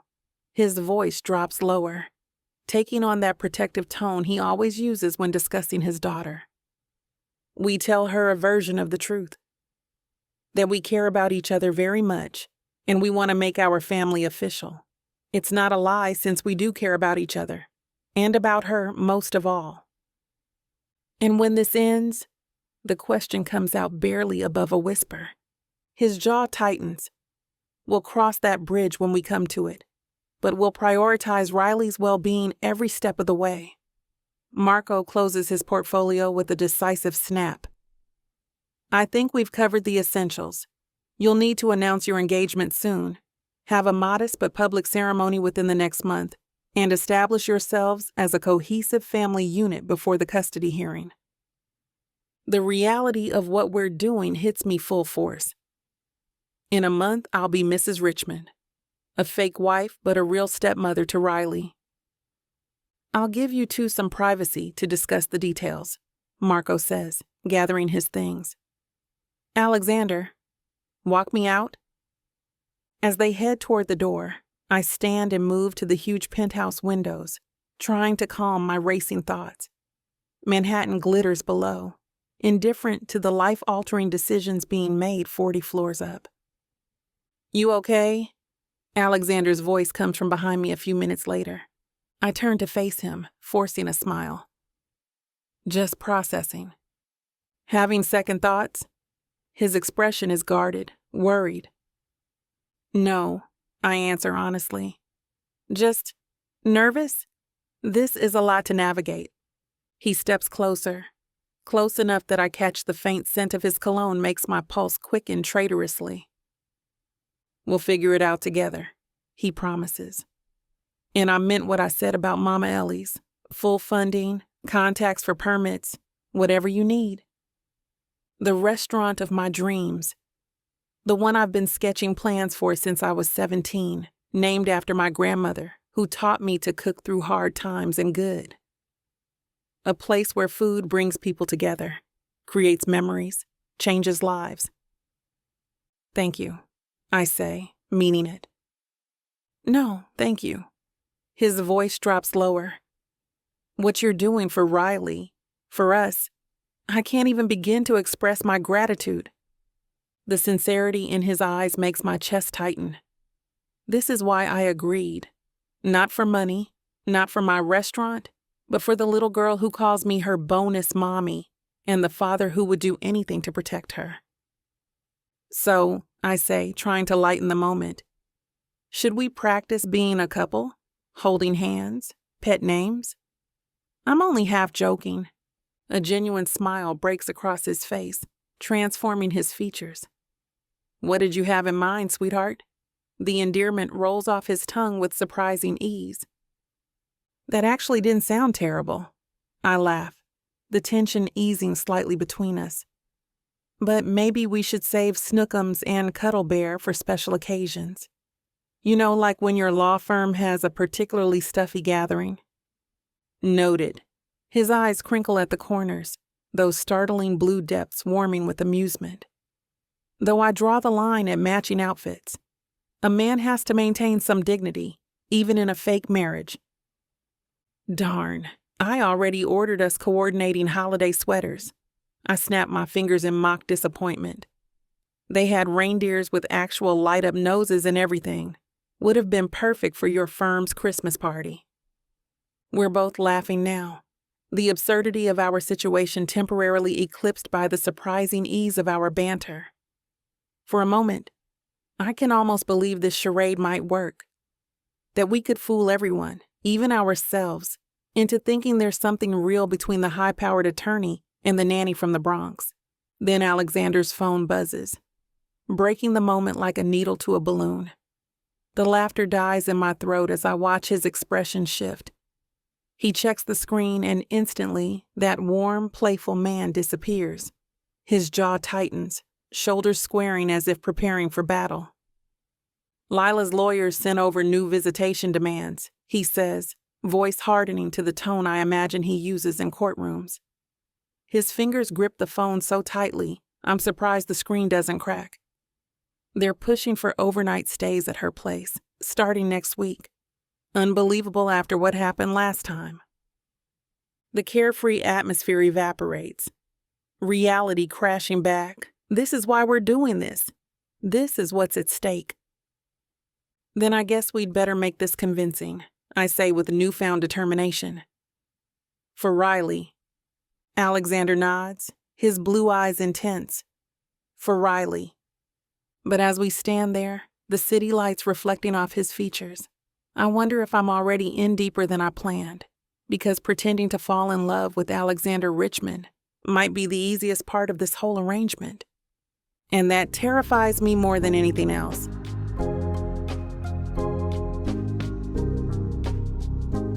Chapter 8. Alexander. Daddy, can I have another pretzel? Riley bounces on her toes beside our bench, eyes fixed on the vendor cart across the path. Sure, Princess. I hand her a $5 bill. Stay where I can see you, okay? I watch as she skips to the cart, pigtails bouncing with each step. The afternoon sun catches in her blonde hair, turning it golden. She looks so carefree, completely unaware of the calculated nature of our family outing to Central Park. Beside me, Amiya shifts nervously. That's the third person with a camera I've spotted in 10 minutes, she murmurs, pretending to adjust her sunglasses while glancing toward a man with a telephoto lens partially hidden behind a tree. Are you sure this is necessary? Trust me, those photos will be worth their weight in gold when the custody hearing comes. I casually drape my arm across the back of the bench behind her shoulders, a practiced move that looks natural to anyone watching. Marco's contact at page 6 promised coverage of Manhattan's most surprising engagement. Amiya tenses slightly under my casual touch before forcing herself to relax. We've been practicing these small intimacies for days. The casual touches, the fond looks, the easy banter of a couple in love. Some moments feel surprisingly natural. Others, like now, remind me just how artificial this all is. When you said you had PR connections, I didn't realize you meant actual paparazzi, she says, offering a picture-perfect smile to anyone who might be watching. Welcome to the big leagues. I lower my voice. Lila's playing hardball with her aristocratic fiancé splashed across every society page we need to counter with our own narrative. I glance at my watch, an unnecessary move since my phone buzzes right on schedule. Marco's text confirms what I already know. The first candid photos of us have already hit social media, with captions speculating about Alexander Richmond's surprisingly serious relationship with his daughter's former nanny. The engagement announcement drops tomorrow. Riley's coming back, Amiya whispers, her smile softening genuinely as my daughter approaches, carefully balancing a giant soft pretzel. Look how big it is, Riley exclaims, holding up her prize. That's practically bigger than you are, I laugh, pulling her into my lap. The movement feels natural, because it is. Whatever else in this scenario might be fabricated, my love for Riley is the realest thing in my life. Amiya, you want some? Riley tears off a piece, offering it with sticky fingers. I'd love some, thank you. Amiya accepts the slightly mangled pretzel piece, her eyes meeting mine briefly over Riley's head. In these moments, with the three of us together, the lines between pretense and reality blur dangerously. We look like a family because, in many ways, we already are one.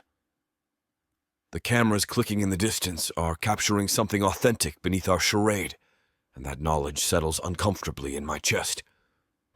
Can we go to the boat pond after this? Riley asks through a mouthful of pretzel, little bits falling onto her jacket. Her cheeks are puffed out like a chipmunk's, eyes bright with anticipation. I want to see the ducks. Great idea. I brush crumbs from her cheek, my thumb lingering against her soft skin. Such a perfect little face, so innocent to all the legal battles being fought over her. Maybe we can rent one of those little remote control boats, too. Make a proper afternoon of it. Riley's eyes widen with excitement, practically bouncing in my lap. Really? Can we get the blue one? The blue ones go fastest. Like, zoom, zoom, fast! She throws her arms out, nearly knocking the remaining pretzel to the ground. Is that scientifically proven? Amiya teases, her laugh coming easily now, the tension from earlier melting away. The sound wraps around us like a warm blanket, making even this performance feel comfortable. She leans forward, giving Riley her full attention. I'd love to hear about this groundbreaking research. Billy from my class told me, Riley says with absolute conviction, nodding seriously. He knows everything about boats. His dad has a big one that goes on the ocean and everything. Well, if Billy says so. I stand, lifting Riley onto my shoulders. She squeals with delight, gripping my hair too tightly. Ouch! Easy on the merchandise, kid. Sorry, Daddy. She loosens her grip slightly, but maintains her perch proudly. I reach out my hand to Amiya without thinking. She takes it, our fingers interlacing with practiced ease. Her palm is warm against mine, and for a second I forget we're performing for cameras. As we walk toward the boat pond, I notice another photographer tracking our movements. Good. Let them capture this. Let the world see what Lila walked away from. The family she's trying to destroy for her own selfish purposes. Look natural, I murmur to Amiya as we approach the pond. They're getting closer for the money shots. That's what you said at the ice cream shop yesterday, she replies through her smile. And at the bookstore the day before. How many candid family outings are we going to stage this week? As many as it takes. My jaw tightens despite my efforts to keep my expression relaxed. Lila's latest court filing is practically calling me an absentee father who pawns his kid off on the help. The help? Amiya bristles beside me, though her smile never falters. That's rich coming from someone who can't remember her own daughter's birthday. Exactly. I squeeze her hand gently, grateful for her understanding. Which is why we need to flood the press with images of our happy little family before the hearing. At the boat pond, I rent the blue boat Riley wanted. She crouches at the edge of the water, intensely focused on navigating her vessel through the miniature regatta, while Amiya and I stand nearby, maintaining our couple facade. I leaked your restaurant plans to the business section, I admit quietly. Ambitious Bronx chef finds love and backing from prominent attorney. It'll run next week after our engagement goes public. Amiya nearly drops the controller she's holding. You what? Alexander, that wasn't part of the deal. It helps our narrative. Power couple from different worlds, united by love and a shared vision. It's my restaurant, she hisses. The first genuine anger I've seen from her since this charade began. My dream. Not some prop for your custody battle. I've crossed a line. You're right, I'm sorry. I should have asked first. Her eyes narrow, studying me for sincerity. Whatever she sees in my expression softens her stance slightly. Next time, ask. Don't just decide things about my life without consulting me. I promise. The guilt sits uncomfortably in my chest.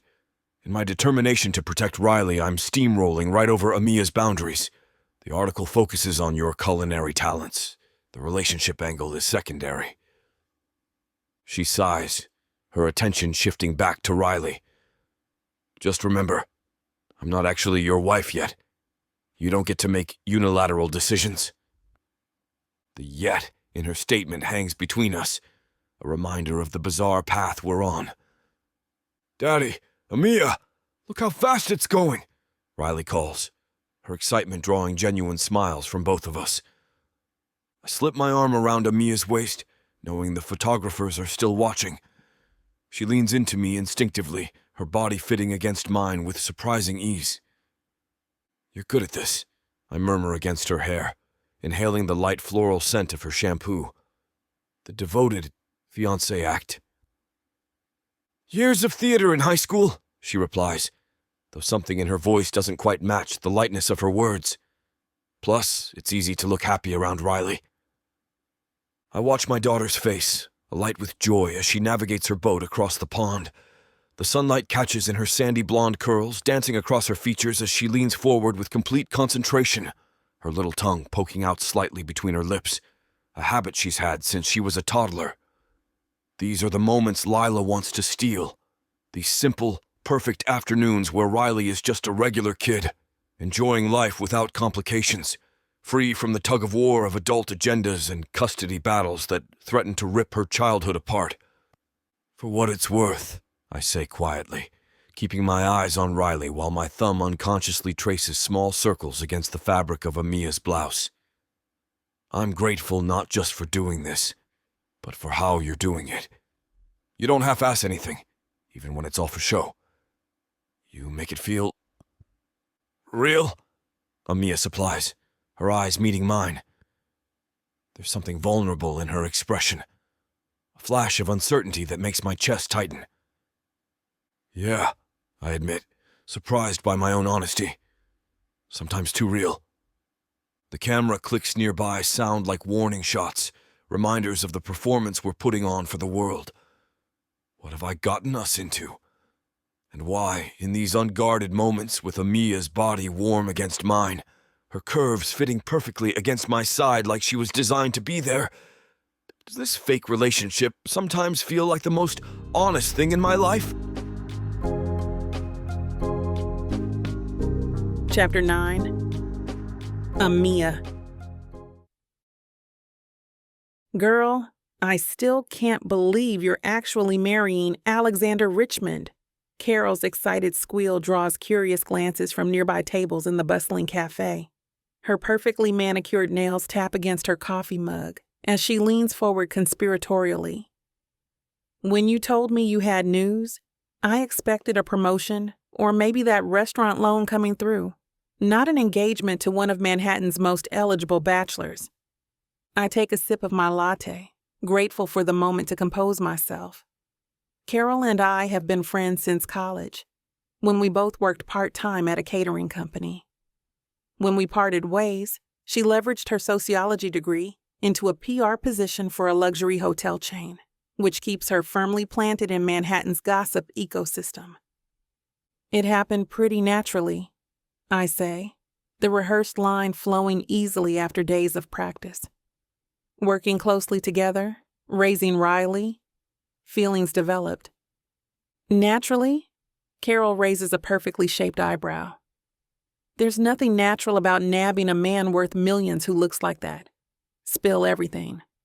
I laugh, shaking my head. There's nothing to spill. We just connected. Connected. Carol smirks. Is that what the kids are calling it these days? Stop it. I throw my napkin at her. It's not like that. We care about each other. And we both love Riley. It makes sense. Well, not everyone agrees with your happily ever after. Carol leans closer, dropping her voice. I was at Sonia Bartlett's charity lunch yesterday. You know, the one for disadvantaged children, or endangered turtles or whatever. And guess who was holding court by the champagne fountain? My stomach tightens. Lila Francis. Bingo. Carol's eyes gleam with the thrill of fresh gossip. And honey, she is not taking this engagement news well. Called you, and I quote, the help who couldn't stay in her lane. I roll my eyes, though the words sting more than I'd like to admit. Typical Lila. Oh, it gets better. Carol takes a quick sip of her coffee. She told anyone who would listen that you're a gold-digging opportunist who seduced her ex-husband while she was finding herself in Europe. Finding herself? I can't help the bitter laugh that escapes. Is that what we're calling abandoning your child for years? She also made some nasty comments about your background. Something about Alexander trading down from Park Avenue to the Bronx. The familiar heat of indignation rises in my chest, but I push it down. This isn't about me or my pride. Let her talk, I say with a shrug that I hope appears casual. Her opinion doesn't matter. Carol studies me with narrowed eyes. That's surprisingly zen of you. I expected more fire. I fiddle with my coffee spoon, choosing my words carefully. Look, I know who I am and what matters. Riley's happiness comes first. Always. Sweet but naive.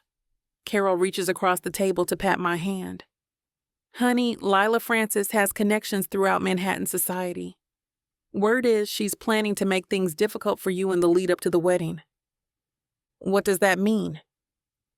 It means she'll try to destroy your reputation, plant stories with sympathetic journalists, question your motives, your background, your qualifications. Carol counts off on her fingers. She might dig into your past, find any dirt she can. The woman is ruthless. There's no dirt to find, I say, meeting her gaze steadily.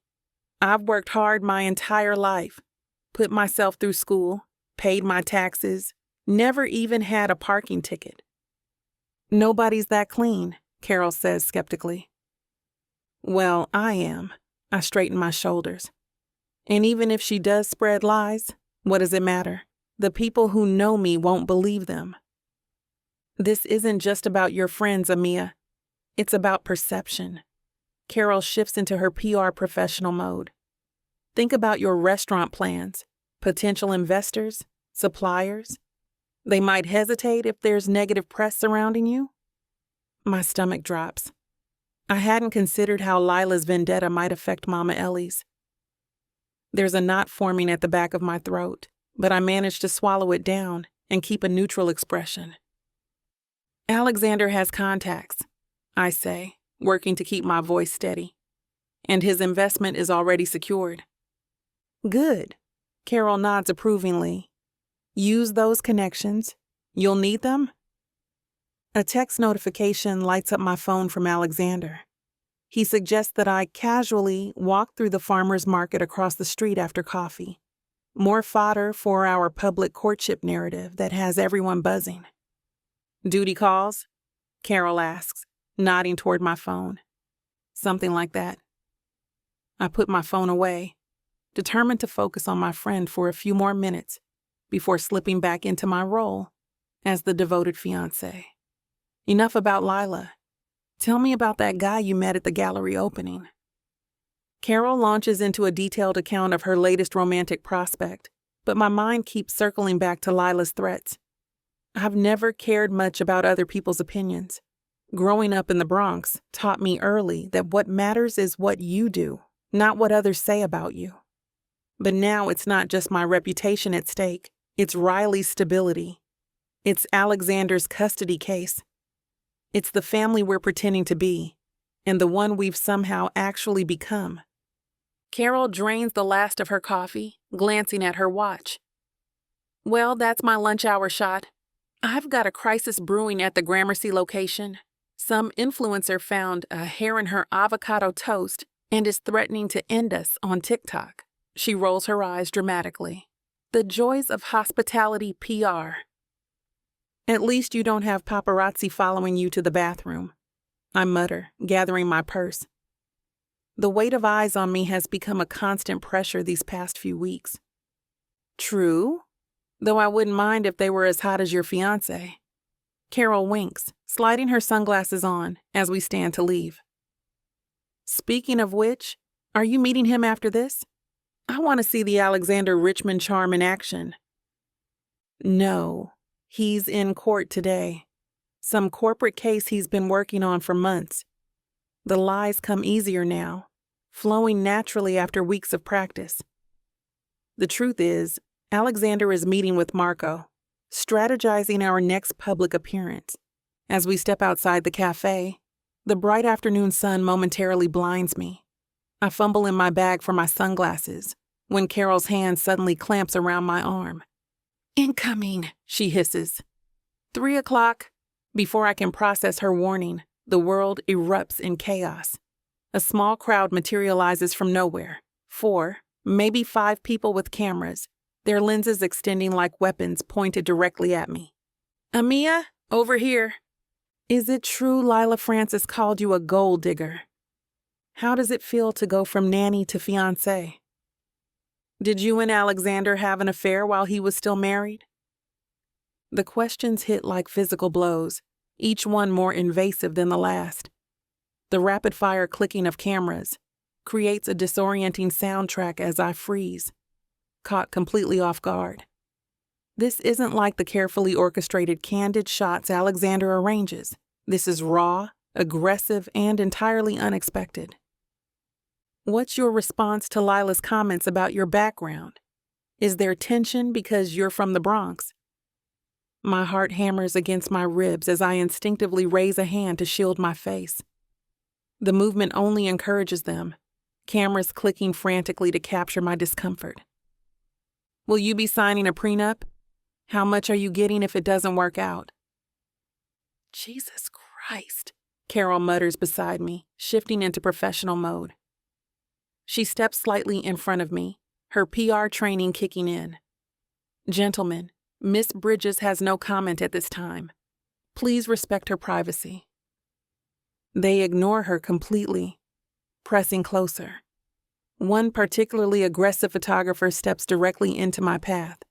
His camera inches from my face. Did you specifically target a wealthy single father, or was Alexander Richmond just convenient? White-hot anger flashes through me, momentarily overriding my panic. That's enough, I snap, finding my voice. I'm not answering questions about my relationship or my fiancé's ex-wife. Please move. My firm response only seems to energize them. They close in tighter, forming a suffocating circle around us.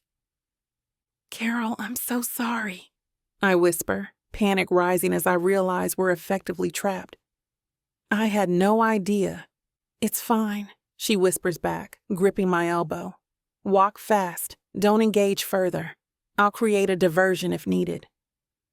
When's the wedding date? Have you told Riley she'll soon have a real mother instead of just a nanny? That one stings, cutting through my defenses. These people know nothing about my relationship with Riley, the nights I've held her through nightmares, the thousands of moments we've shared that have nothing to do with Alexander or this arrangement. Just keep walking, Carol murmurs, guiding me forward as we attempt to push through the impromptu ambush. We manage a few steps before one photographer darts around, blocking our path again. Is it true you're only marrying Alexander to help him win custody? How much is he paying you? I said, no comment. My voice is sharper now, edged with the protective instinct that always rises when Riley is involved, even indirectly.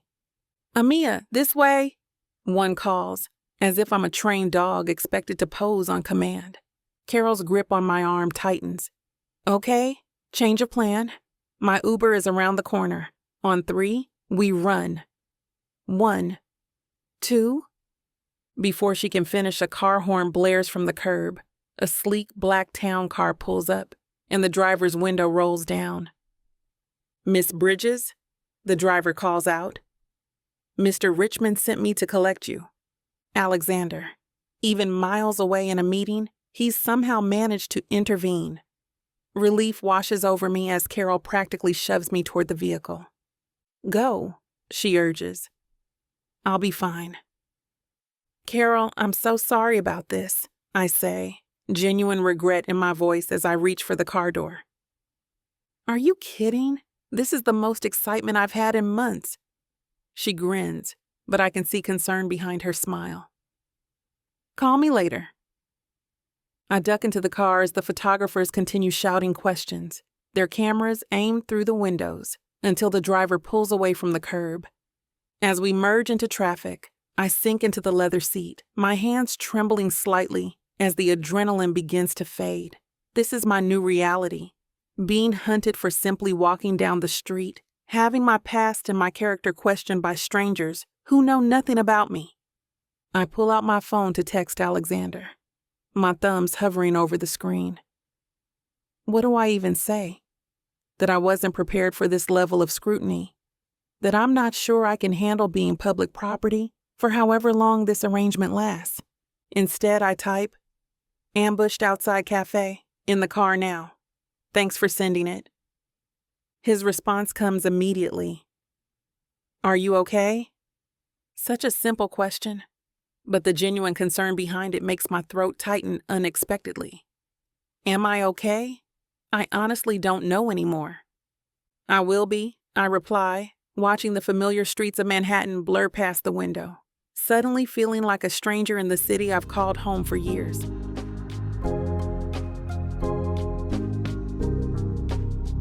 Chapter 10. Alexander. I scan the menu without really seeing it, my mind still running through the custody strategies Marco just outlined. The upscale Italian restaurant bustles with Manhattan's elite, exactly the kind of place where being seen matters. Crystal glasses clink against fine china, and hushed conversations about million-dollar deals float through the air scented with truffle oil and aged parmesan. The osso buco here will change your life, Marco says, swirling his wine. The ruby liquid catches the light from the overhead chandeliers, though maybe skip it if you're planning to kiss your fiancée tonight. Garlic levels are criminal. Very funny. I glance at my watch, a Rolex my father gave me when I made partner. The weight of it reminds me of expectations I can't afford to fail. Let's focus. The announcement goes live tomorrow morning. We need to be ready for the fallout. The waiter hovers nearby, clearly hoping we'll order something more substantial than the appetizers we've been picking at for the last half hour. I wave him off with a practiced flick of my wrist. Marco leans back in his chair, loosening his Italian silk tie as he studies me with that knowing smirk he's perfected over years of friendship and courtroom victories. Still playing the devoted lawyer even at dinner? Relax, Alex. The wheels are in motion. He taps his pen against his legal pad where he's jotted notes about our strategy. Easy for you to say, I growl, sending him a glare. You're not the one whose ex-wife is threatening to ship your daughter to England. My jaw clenches at the thought of Riley being taken across an ocean 6,000 miles away from me. The mere possibility makes my blood run cold, despite the restaurant's perfect temperature control. Speaking of your charming ex... Marco nods toward the entrance. Don't look now, but the devil wears Prada, 6 o'clock. My spine stiffens as I catch sight of Lila gliding through the restaurant, draped in something sleek and undoubtedly expensive. Every head turns, exactly as she's planned. Damn, I mutter, draining my whiskey. Of all the restaurants in Manhattan. This isn't coincidence, Marco murmurs. Word of our dinner reservation must have leaked. Lila spots us, her perfectly painted lips curving into that predatory smile I know too well. She makes her way over, stopping to chat with a socialite and a hedge fund manager, ensuring everyone notices her before she reaches our table. Alexander, darling, her voice drips with artificial sweetness. What a delightful surprise. Lila, I don't stand. Fancy seeing you here. Marco, she acknowledges with a tight nod before turning her attention back to me. I was just having drinks with the Ashfords. You remember Miranda on the Children's Hospital Board? She was telling me the most fascinating story about your new arrangement with the help. What would she know? I toss back, narrowing my eyes as I set my empty glass down with a deliberate clink. We're not close with the Ashfords, never have been. Marco's eyes glint with amusement, that familiar shark-like smile spreading across his face. Please, join us, Lila. We were just discussing prenuptial agreements and their various safety mechanisms. I'm sure you have some particularly illuminating insights on that topic, given your current situation. Her smile falters for a microsecond, the perfect veneer cracking just enough for me to catch it. The flash of rage in those green eyes is almost satisfying. Actually, she recovers smoothly, tossing her hair over one shoulder. I wanted a private word with my ex-husband about our daughter. Mother to father, no lawyers, no games. Anything regarding Riley can be discussed through our attorneys, I say coolly, maintaining eye contact without blinking. As you well know, that's the arrangement you preferred when you left, remember? So formal. Lila places a manicured hand on our table, her diamond bracelet catching the light as she leans in, invading my space with that signature Chanel perfume I've come to despise. Is that how it's going to be now that you're marrying the help? All business between us? There it is. The real reason for this ambush. Not Riley. Never Riley. Don't call her that. My voice drops dangerously low, a warning rumble that would make most people step back. Not ever again. What should I call her? The gold digger who wormed her way into my family? The opportunist who saw a vulnerable single father and decided to cash in? I stand abruptly, towering over her. You lost the right to call anything your family when you walked out on your daughter. People at nearby tables are watching now, exactly as Lila intended. She thrives on spectacle, always has. Is that what you tell yourself? She laughs, a brittle sound. That I abandoned her? Not that you drove me away with your obsessive work schedule and emotional unavailability? This isn't the time or place. When is the time, Alexander? After you marry your nanny to spite me? After you use our daughter as a pawn in whatever game you're playing? Marco rises smoothly, ever the diplomat. Lila, perhaps we can arrange a proper meeting with all parties present. Somewhere more private. Stay out of this, Marco. Her green eyes narrow. This is between me and the father of my child. I lean closer, keeping my voice low despite the anger surging through me. You want to talk about Riley? Fine. Where were you for her 3rd birthday? Her first day of preschool? The night she had pneumonia and couldn't breathe? Don't you dare question my motherhood, Lila hisses, color rising in her cheeks. I've made mistakes, but I'm still her mother. A title you only remembered when it became convenient. When your new aristocratic boyfriend needed family credentials. Several phones are out now, discreetly recording. Exactly what I don't need. I take a deep breath, forcing myself to regain control. We're done here, Lila. Please leave. We're done when I say we're done. She steps closer, her voice dropping to a venomous whisper. This marriage is a sham, and everyone knows it. Do you think people actually believe you fell in love with the nanny? It's pathetic. Something snaps inside me. What's pathetic is trying to tear apart your daughter's life for your own ego. Amiya has been more of a mother to Riley in 3 years than you've been her entire life. How dare you? I love her! The words come out with surprising force and conviction. I love Amiya. She's strong, compassionate, and puts Riley first. She's everything you've never been. That's why I'm marrying her. Not to win some twisted game with you, but because she makes us happy. Lila's face contorts with fury. You expect me to believe this fairy tale? The mighty Alexander Richmond, falling for the help? Please. Believe what you want. It doesn't change the facts. The fact is, Lila snarls, abandoning all pretense of civility, this marriage won't save you. I'm going to destroy your little charade and take Riley where she belongs with me. Try it. I step closer, lowering my voice so only she can hear. Because the moment you do, every sordid detail of your abandonment goes public, every missed visit, every drunken phone call, every man you paraded through Riley's life before disappearing again. I've kept quiet to protect my daughter, but push me, Lila, and I'll burn your reputation to the ground. Her eyes widen momentarily before narrowing to slits. You wouldn't dare. Push me, and see what happens. The restaurant has gone uncomfortably quiet, the hushed atmosphere broken only by the soft clicks of phone cameras.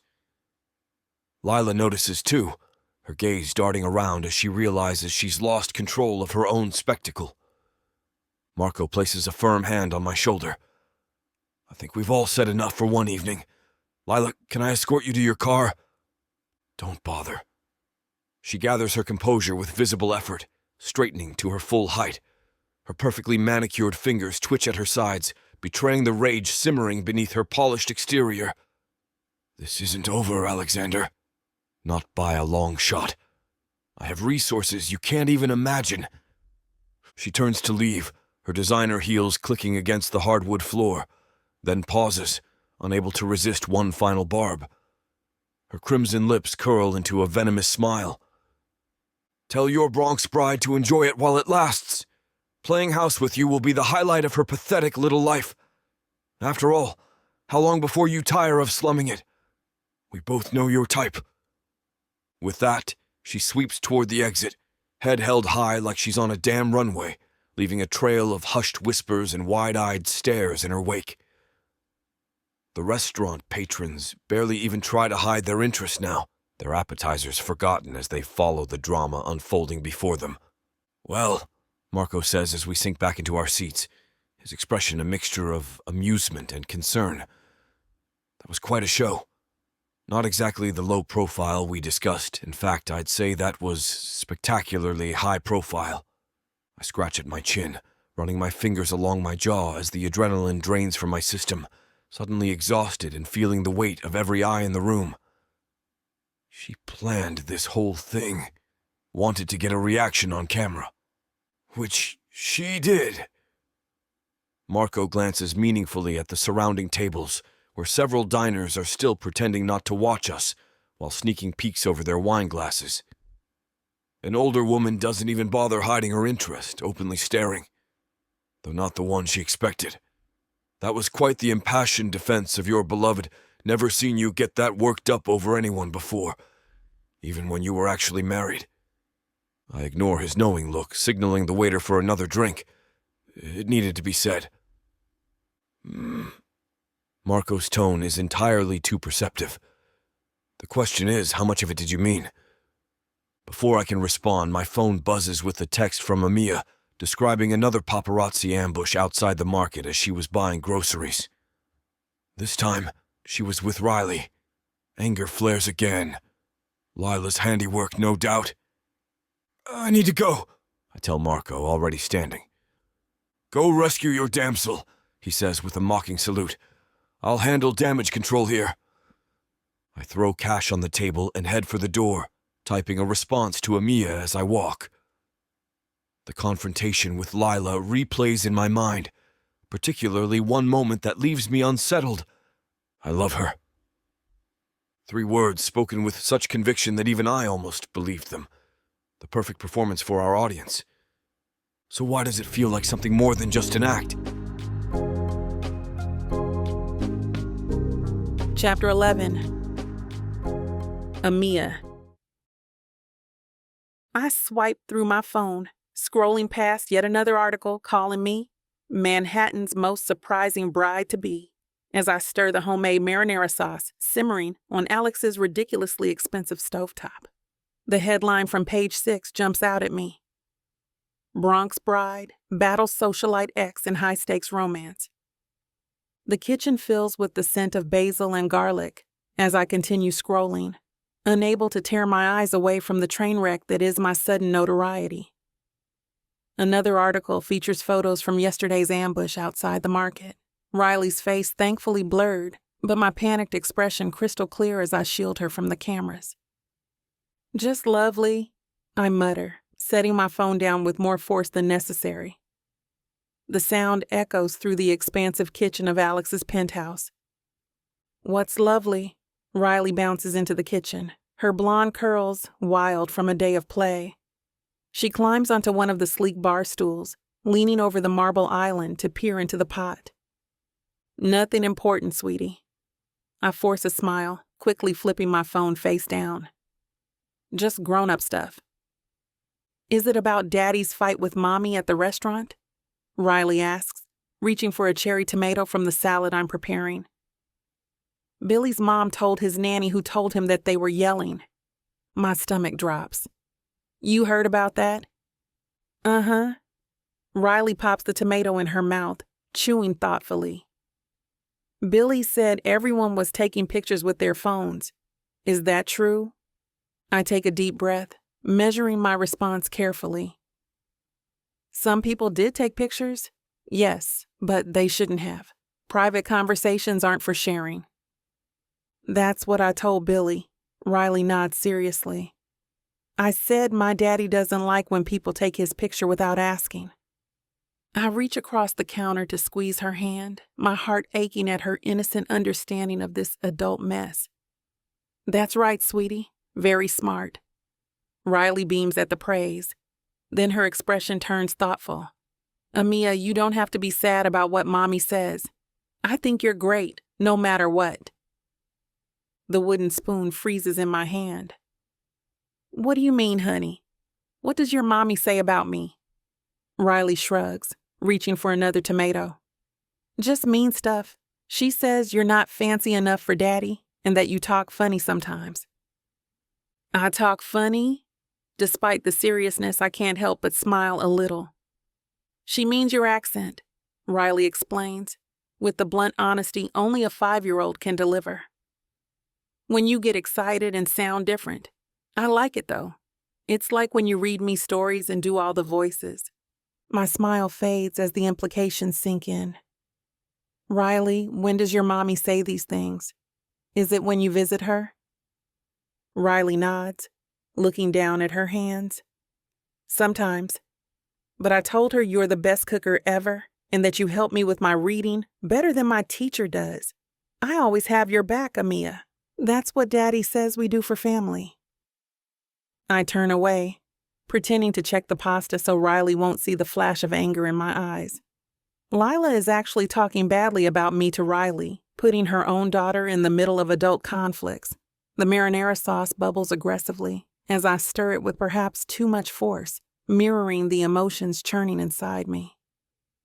You don't have to defend me to your mommy, sweetie, I say carefully, regaining control of my voice. Grown-ups sometimes have disagreements that aren't about you at all. But she's wrong about you, Riley insists, her little face scrunching with determination. You're not just the help. You're my bonus mommy, and you're going to be my real mommy too when you marry Daddy.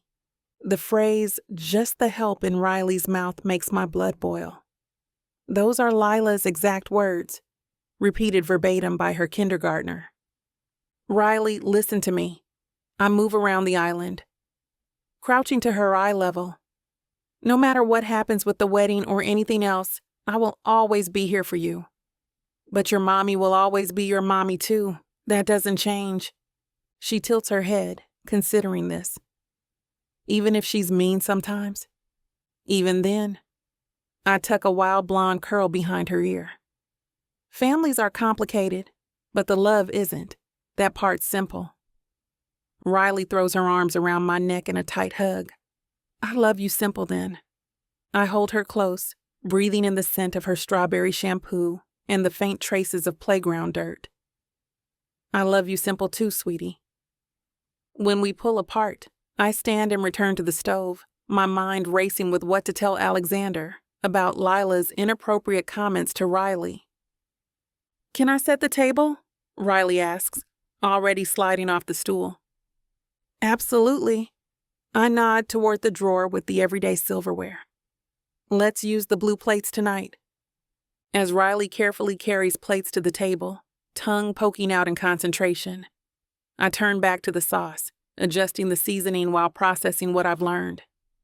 This isn't just about me anymore. It never was. But hearing that Lila is actively trying to poison Riley against me crosses a line I didn't even know existed in this messy situation. The pasta timer beeps, pulling me back to the present. I drain the spaghetti and toss it with the sauce, sprinkling fresh basil on top. A simple meal made with love, so different from the restaurant drama that splashed across the gossip pages. Dinner's ready, I call, carrying the large bowl to the table where Riley has meticulously arranged our settings. It smells amazing, she says, climbing into her seat. What do you think of the sauce, sweetie? I ask, watching Riley carefully twirl spaghetti around her fork, her tongue peeking out in concentration. It's the best ever, she declares, sauce already smeared across her cheek. She takes another bite, managing to get more on her face than in her mouth. Better than the restaurant where Daddy and Mommy were fighting. I reach across the table with my napkin, gently wiping her sauce-covered cheek. Sometimes grown-ups don't agree on things. That doesn't mean they're bad people. I know, Riley nods solemnly. Daddy says people can be good and still make each other mad sometimes. Your daddy's a smart man, I say, unable to keep the affection from my voice. Riley twirls another forkful, this time more sauce ending up on her chin. Are you excited about being my real mommy soon? My heart squeezes in my chest. I'm excited about our family being official, yes. Me too, she beams at me. I told Chloe at school that I'm getting a bonus mommy who makes the best food ever and reads the best stories. She was jealous. I lean forward, dabbing at her chin again. No matter what happens, Riley, I want you to know something important. What? She looks up at me with those big blue eyes, so trusting and open. I will never leave you. The words come out fierce and protective. No matter what. Even when things get complicated or hard, I promise I'll always be here for you. Riley nods like this is the most obvious thing in the world. I know that's silly. You're my Amiya. The simple certainty in her voice makes my eyes sting. I blink rapidly, not wanting her to see how emotional her trust makes me. I have to go to Mommy's house next weekend, Riley says suddenly, her voice dropping. She pushes her spaghetti around the plate. With Henry? That's right, for your special visit. I keep my voice cheerful, despite the worry gnawing at my stomach. That should be fun, right? Riley shrugs, not meeting my eyes. Henry talks funny, and he's always on his phone. He calls me child instead of my name sometimes. Really? I ask, trying to keep the edge from my voice. Uh-huh. And Mommy is always taking pictures of us, but then she looks at her phone too. Riley sighs dramatically. They don't even have good books there, just grown-up ones with no pictures. I take a deep breath, tamping down the anger building inside me. That doesn't sound very fun. It's boring, Riley confirms, sauce now somehow in her hair. Last time I had to sit super quiet for hours while they had people over. Mommy said children should be seen and not heard. My grip tightens on my fork. Children should be seen and not heard? What century is Lila living in? When I asked to play, Henry said proper young ladies don't make a racket. Riley's perfect imitation of a British accent would be funny if the content wasn't so infuriating. What's a racket, Amiya? It means noise, I explain, carefully controlling my voice. But you know what? Kids are supposed to make noise sometimes. That's part of being a kid. That's what I thought, Riley exclaims, waving her fork emphatically and sending a splash of sauce onto the table. Sorry. It's just sauce, I reassure her, wiping up the spill.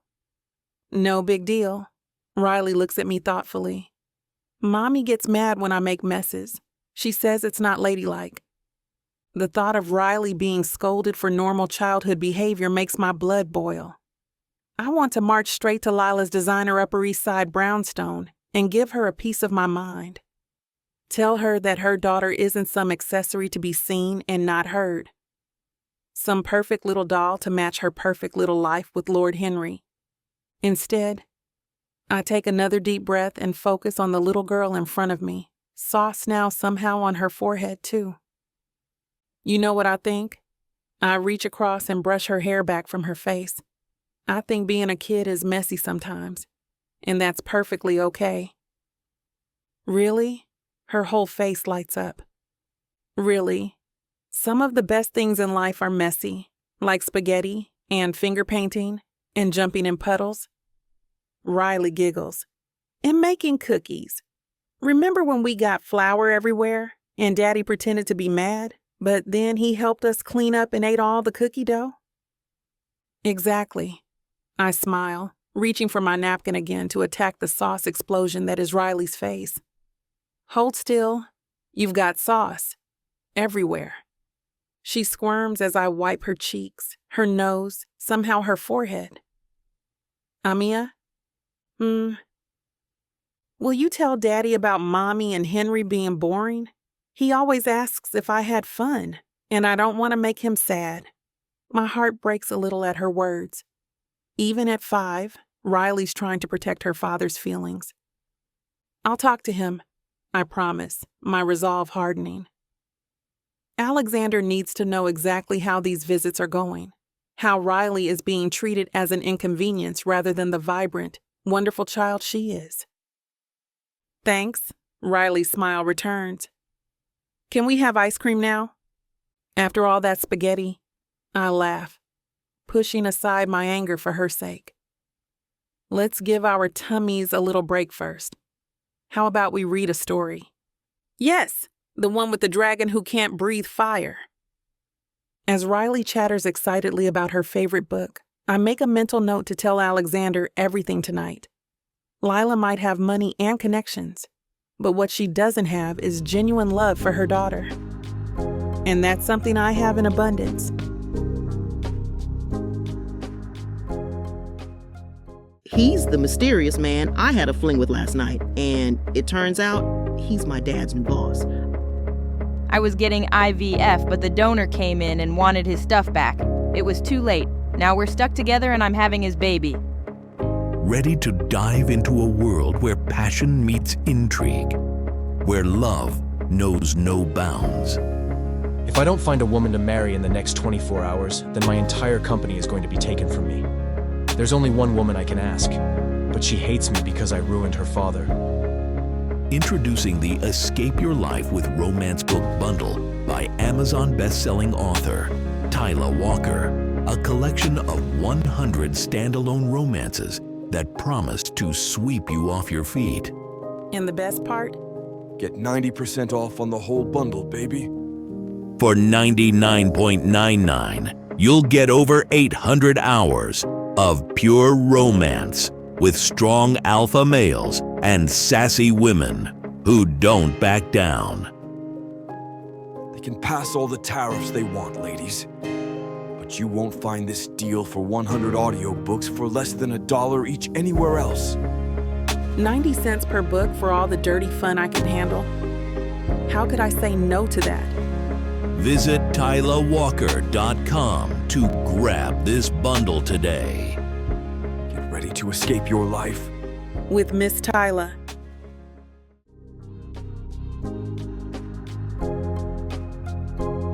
Chapter 12. Alexander. I straighten my tie for the third time, catching my reflection in the mirror. Not bad for a guy who's getting fake married today. The tailored black suit fits perfectly, highlighting my broad shoulders and trim waist. Riley insisted I wear the blue tie that matches your eyes, Daddy. You ready for this?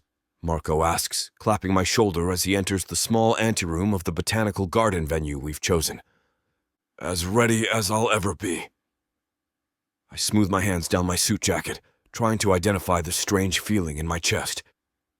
It's not nervousness. I've faced down hostile witnesses and aggressive opposing counsel without breaking a sweat. But something about today feels different, weightier. The photographer's in position, Marco continues, running a hand through his hair. I've got guys stationed at all entrances in case Lila tries to crash the ceremony. They know what to look for. Anyone suspicious gets quietly removed before they can make a scene. She won't try that. I shake my head decisively, adjusting my cufflinks. Too beneath her. She'll send spies instead. That's more her style, gather intelligence from a distance, then use it later when it serves her purpose. Typical. A rapid knock at the door interrupts my thoughts, and Riley bursts in like a tiny whirlwind, a vision in pale blue tulle, with delicate flowers woven artfully through her blonde curls. Her eyes are wide with excitement, cheeks flushed from running. Daddy, do I look pretty? She twirls dramatically, sending her skirt flaring out around her like a miniature ballerina, her face alight with pure joy. Amiya helped me with my special flower girl walk. Wanna see? I crouch down to her level, my heart squeezing almost painfully at her excitement. All the legal maneuvering, all the planning. This is why for her. The prettiest flower girl ever. No competition. You're going to steal the whole show. Amiya looks like a princess, Riley whispers in excitement, leaning close with her small hands on my shoulders, her blue eyes, so much like mine, wide with wonder. I'm not supposed to tell, but she's so beautiful. I thought maybe she was magic. like in my storybook. Her dress sparkles when she moves, and she has flowers in her hair too, but bigger ones than mine. Something lurches in my chest. I haven't seen Amiya yet. Traditional superstition and all that. Is she nervous? I ask, adjusting Riley's flower crown. Nope. She's smiling lots. Riley beams. She said today is special because we're becoming a real family. Even though you're already my daddy and she's already my bonus mommy. I swallow hard. Amiya's ability to make this feel real for Riley continues to amaze me. Time to get in position, Marco announces. Your bride awaits. Bride. The word echoes in my mind as I take Riley's hand and head to the garden where a small group of friends has gathered. The setup is intimate but elegant. White chairs on the lush lawn, an arch decorated with cascading flowers, string lights waiting for dusk to show their glow. Perfect for photos that will eventually make their way to the custody judge. I take my place at the front, Marco beside me as best man. Music starts, and Riley walks down the aisle, taking her flower girl duty seriously as she carefully drops rose petals with each deliberate step. Then the music changes and everyone stands. Amiya appears at the end of the aisle and I forget to breathe. She's wearing a simple white dress that hugs her curves before flowing to the ground, her shoulders bare, her dark skin glowing in the afternoon sun. Her braids are swept up with tiny white flowers woven through them, a few loose tendrils framing her face. Those deep brown eyes lock with mine, and something shifts inside me. She's beautiful, not just today, since she's always been stunning. But seeing her walk toward me in that dress, with that smile that lights up her whole face, I'm suddenly very aware of the cameras capturing my reaction and hoping like hell they can't see what I'm actually feeling. Because this isn't supposed to be real. As she reaches me, I take her hands in mine. They're warm, steady, not trembling like I half expected. You look incredible, I whisper, meaning it more than she knows. You clean up pretty nice yourself, Mr. Richmond, she whispers back, a teasing glint in her eyes. The ceremony passes in a blur. We exchange the rings Marco helped me select, platinum bands that complement the princess-cut diamond engagement ring now gracing Amiya's finger. We say our vows, carefully written to sound authentic without promising things we can't deliver. You may kiss the bride. This is the moment we've awkwardly discussed, but never practiced. I cup Amiya's face gently, giving her time to prepare as I lean in. Our lips meet, and what was meant to be a brief, chaste kiss ignites into something else entirely. Her lips are soft, yielding, then responding with unexpected heat. My hand slides to her waist, pulling her closer as something electric shoots through my body. Someone, probably Marco, clears their throat, and we break apart. Amiya's eyes are wide, and a small smile begins to form on her lips. I'm suddenly aware of Riley giggling, and our guests applauding. The rest of the afternoon unfolds according to plan. We pose for photos, then we cut the small wedding cake, my arm around Amiya's waist, Riley between us, looking up adoringly at her bonus mommy, who's now officially her stepmother. We dance our first dance to some romantic ballad the DJ selected, my hand resting on the small of Amiya's back, her body warm against mine. You're a surprisingly good dancer, she murmurs, her breath tickling my ear. Don't sound so shocked. I contain multitudes, I reply, spinning her gently. Besides, I had to learn for all those charity galas. She laughs, the sound traveling straight to my chest. As we move across the floor, I'm struck by how perfectly she fits in my arms, like she belongs there. How the subtle curves of her body complement mine. How her eyes crinkle slightly at the corners when she genuinely smiles. When did I start noticing these things about her? The curve of her smile, the way her eyes light up, the soft scent of her perfume that lingers in the air even after she's moved away. I shake my head slightly, trying to clear these thoughts that have no place in our arrangement. Riley cuts in then, demanding a dance with both of us, her little face alight with pure joy. She tugs at my hand and then Amiya's, pulling us together into an impromptu circle. Soon we're laughing as the three of us twirl around together, Riley squealing with delight every time I lift her off the ground. Her excitement is absolutely infectious, spreading through the room like wildfire. For these precious moments, we're not pretending or following some script. We're just happy. Genuinely, unexpectedly happy. Later, as the party begins to wind down and guests start making their departures, I find myself watching Amiya across the room as she chats animatedly with her friend. Carol, the golden hour sunlight streams through the windows, casting everything in a warm, honeyed glow. It illuminates her profile, highlighting the elegant line of her neck, the graceful way she gestures when she speaks, the fullness of her lips that I now know taste faintly of champagne and wedding cake. She throws her head back in laughter at something Carol says, and I can't tear my eyes away. Marco sidles up beside me, 2 glasses of scotch in hand. He passes one to me, following my gaze across the room to where Amiya is kneeling beside Riley. The amber liquid burns pleasantly as I take a sip, welcoming the distraction. "Convincing performance today," he says, clinking his glass against mine. The ice cubes clink musically. The photos are perfect. Every single shot. The judge won't have a single doubt after seeing these. You look like the goddamn American dream family. "Yeah," I respond absently, still watching my new wife as she tenderly adjusts Riley's flower crown, her fingers moving with such gentle precision. The way Riley beams up at her makes something twist inside me. "Perfect. Though that kiss might have been overkill," he adds with a knowing smirk, nudging my shoulder hard enough that I almost spill my drink. Unless it wasn't entirely for show. Because, from where I was standing, that didn't look like 2 people faking it. That looked like a man drowning and finding air. I tear my eyes away from Amiya to glare at him, jaw clenching. The scotch suddenly tastes bitter on my tongue. "Don't start. Not today." "Just saying." He holds his hands up in mock surrender, but his eyes remain knowing, penetrating.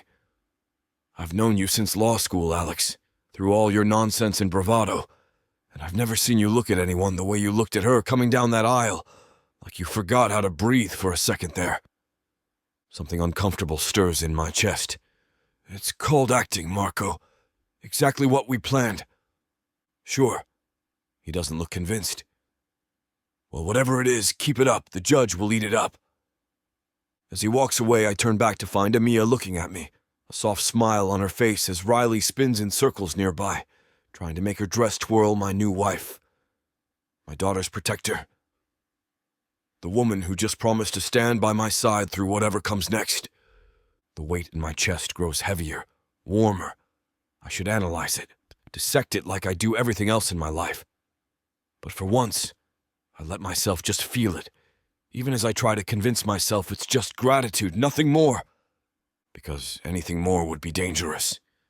Anything more would complicate an already impossible situation. Anything more would be real. Chapter 13. Amiya. I feel my shoulders tense as the doorbell rings, cutting through the quiet Saturday morning. Riley jumps up from her coloring book, ready to sprint to the door, but Alex puts a gentle hand on her shoulder. "Let's all go together, princess." He glances at me, the unspoken message clear. I smooth down my sundress, taking a deep breath before following them to the foyer. The doorbell rings again, more insistent this time. Typical Lila, no patience whatsoever. When Alex opens the door, Lila stands there in designer sunglasses and a white linen outfit that accentuates her curves. Her gaze slides over me before landing on Riley, her perfect smile appearing. "There's my little darling." She crouches down, arms outstretched. Riley hesitates for just a second before stepping forward for a hug. My heart aches watching her. The careful way she navigates these interactions, even at 5 years old. "Hello, Alexander." Lila straightens, finally acknowledging him before turning her cold gaze to me. "And the new Mrs. Richmond. Congratulations on your fortunate change in circumstances." The way she says it drips with insinuation. I feel Alex's arms slide protectively around my waist, pulling me against his side. "Thanks, Lila," he says with practiced casualness. "We're still in that honeymoon phase. Speaking of which, got any good recommendations? Someone with your extensive travel experience must know all the best getaways." I bite the inside of my cheek to keep from smirking as Lila's expression freezes. "How charming," she replies, her voice brittle. "Though I doubt your wife, would appreciate the same caliber of destinations I prefer. Perhaps something more accessible would suit her tastes." I feel Alex's body tense against mine, but I squeeze his hand before he can respond. "Actually, I've always wanted to see the Maldives," I say pleasantly. "Those overwater bungalows look magical." Lila rolls her eyes and turns her attention back to Riley. "Ready for our special day, darling? I've planned the most wonderful afternoon. We'll go shopping, then tea at the plaza. Very grown up." "Shopping?" Riley's little face scrunches in disappointment. "But you said we could go to the park." "Parks are dirty, darling. All those common people. Shopping is much more fun." Lila runs a manicured hand over Riley's hair. "Besides, you need to learn what quality looks like. Those discount store clothes your father buys are hardly suitable." "Riley's clothes are perfectly fine," I say, unable to keep quiet. "And she loves the park." Lila's gaze snaps to me. "I don't recall asking for parenting advice from the help." "I'm not the help anymore." "Am I?" I hold her gaze steadily. "I'm Riley's stepmother now, and as her parent, I'm asking you not to speak that way around her. Children understand everything adults say, even when we think they don't." "Please," Lila scoffs. "She's 5. She doesn't—" "She's right, Lila." Alex cuts in, his voice firm. "Riley absorbs everything, including when you call Amiya the help or criticize what I provide for our daughter." Lila's eyes narrow dangerously. "I suppose she gets her vocabulary lessons from you now, too?" I kneel down to Riley's level, ignoring Lila completely. "Have fun today, sweetie. Remember, we're making pancakes tomorrow morning when you get back." Riley's face lights up. "With chocolate chips?" "Is there any other way?" I wink at her. She throws her arms around my neck in a tight hug. "Love you, Amiya." "Love you too, baby girl." I squeeze her once before letting go, aware of Lila's icy stare. Alex crouches down next, getting a fierce hug from Riley. "Be good for your mom, princess. We'll see you tomorrow." "Touching," Lila says dryly, checking her watch. "We should go. Henry's waiting in the car." Riley grabs her backpack, giving us one more smile before taking Lila's hand. As they walk toward the elevator, I hear Riley ask, "Can we still go to the park, just for a little bit?" Lila's response fades as the elevator doors close. I lean against the door frame, letting out a long sigh. "Think she'll take her to the park?" I ask. Alex closes the door, running a hand through his hair. "Not a chance. It'll be a full day of Lila showing off her perfect mother routine to whoever's watching." I shake my head, the familiar worry settling in my chest. I hate this. I hate that Riley has to navigate her mood swings and disappointments. I know. Alex's hand finds mine, giving it a gentle squeeze. But the custody hearing is coming up. With any luck, these visits will become less frequent. God, I hope so. I close my eyes briefly, imagining a future where Riley is protected from Lila's manipulations and cutting remarks. That little girl deserves better. Alex wraps his arms around me, pulling me into a hug that feels less like our practiced public displays and more like genuine comfort. I let myself sink into it, just for a moment. The hug lingers, his arms solid and warm around me. I close my eyes, just for a moment, letting myself sink into his embrace. The scent of his cologne wraps around me. It feels different somehow, without Riley here as our buffer. our excuse for proximity. When we finally pull apart, our faces are inches from each other. Alex's blue eyes drop to my lips and my breath catches. The air between us charges with electricity. I can count every one of his dark eyelashes, see the tiny lines at the corners of his eyes. His hand rests at the small of my back, steady and warm. I swear he leans in, just slightly, and my body responds before my brain can catch up. My lips part on instinct, then reality crashes back. I step away, clearing my throat. Are you hungry? I could make breakfast since we have the whole day to ourselves. Alex blinks, like he's coming out of a trance. He runs a hand through his dark hair, making it stand up in adorable peaks. Yeah, breakfast sounds great. Anything specific you want? I head to the kitchen, grateful for something to focus on besides the almost kiss and the flutter it caused in my stomach. Whatever you're up for making, it's all incredible. He follows me, leaning against the counter. I can handle drinks. How about mimosas, since we have the day off from parenting? I smiled despite myself. Mimosas would be perfect. Alex moves with practiced efficiency, pulling out champagne from the wine fridge. Lila never understood the appeal of breakfast cocktails, called them pedestrian. He rolls his eyes. Meanwhile, her idea of class was drinking straight vodka at noon. I laugh, pulling ingredients from the refrigerator.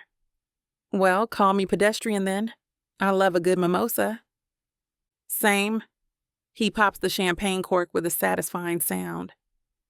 Though I draw the line at those ridiculous Bloody Marys with entire meals stuck on toothpicks. A celery stalk is one thing, but a cheeseburger? Come on. Agreed. I whisk eggs in a bowl, adding a splash of cream. Though I do appreciate creative garnishes in the right context. Is that the chef in you talking? His voice has a teasing lilt that makes my stomach flip. Maybe. Mama Ellie's is going to be amazing. The sincerity in his voice catches me off guard. I've been meaning to ask, have you thought more about locations? I know you were eyeing that space in Chelsea. I look up from the bowl of eggs, surprised he remembered. I have, actually. I'm meeting with a real estate agent next week to look at 3 potential spots. Want company? He asks, pouring orange juice into the flutes. I'm pretty good at reading contracts. So I've heard. I smile, warming butter in a pan. That would be great, actually. He hands me a mimosa, our fingers brushing. To your restaurant and our day of freedom. We clink glasses, and I take a sip. The bubbles dance on my tongue, bright and refreshing. So what does the great Alexander Richmond do on his days off? I ask, pouring the eggs into the hot pan. When you're not working or in daddy mode? Honestly? He takes another sip. I can't remember the last time I had a true day off. Before Riley, it was all work. After Riley, it's been all Riley. Well, today you get to do whatever you want. I flip the French toast I've started. No responsibilities, no schedule. Dangerous proposition. His voice drops lower, sending a shiver up my spine. What about you? What does Amiya Bridges do when she's not saving me or being super nanny? I cook. I gesture to the stove with my spatula. I try new recipes. I read food blogs and restaurant reviews. Besides cooking, he presses, moving closer to peer over my shoulder at the French toast.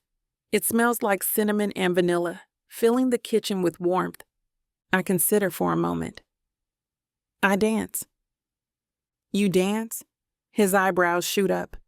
Don't look so surprised. I nudge him with my elbow.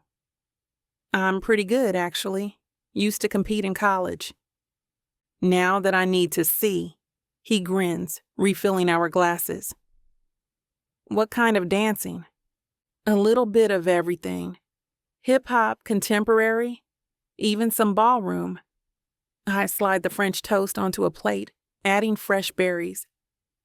It used to be just me in my apartment with music blasting, letting off steam.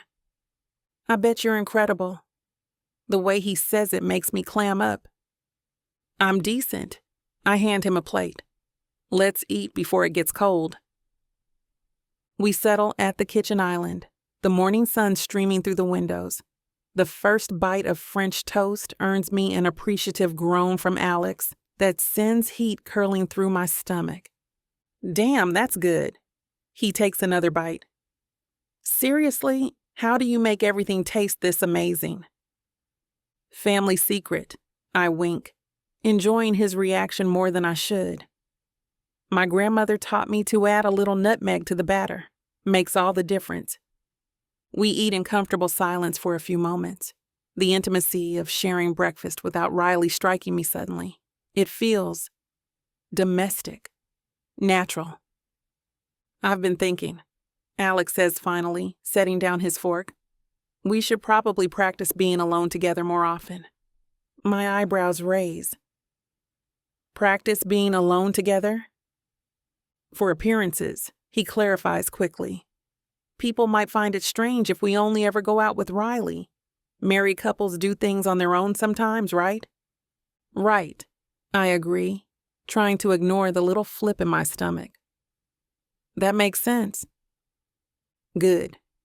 He smiles and it reaches his eyes, creating those little crinkles I'm growing too fond of. So what do you say to dinner this week? Just us, somewhere nice. I find myself nodding before I can overthink it. I'd like that. His smile widens, and for a moment, I let myself forget this is all pretend. For just this perfect morning, with mimosas and French toast and sunlight spilling across the kitchen counter, I allow myself to enjoy being Mrs. Richmond.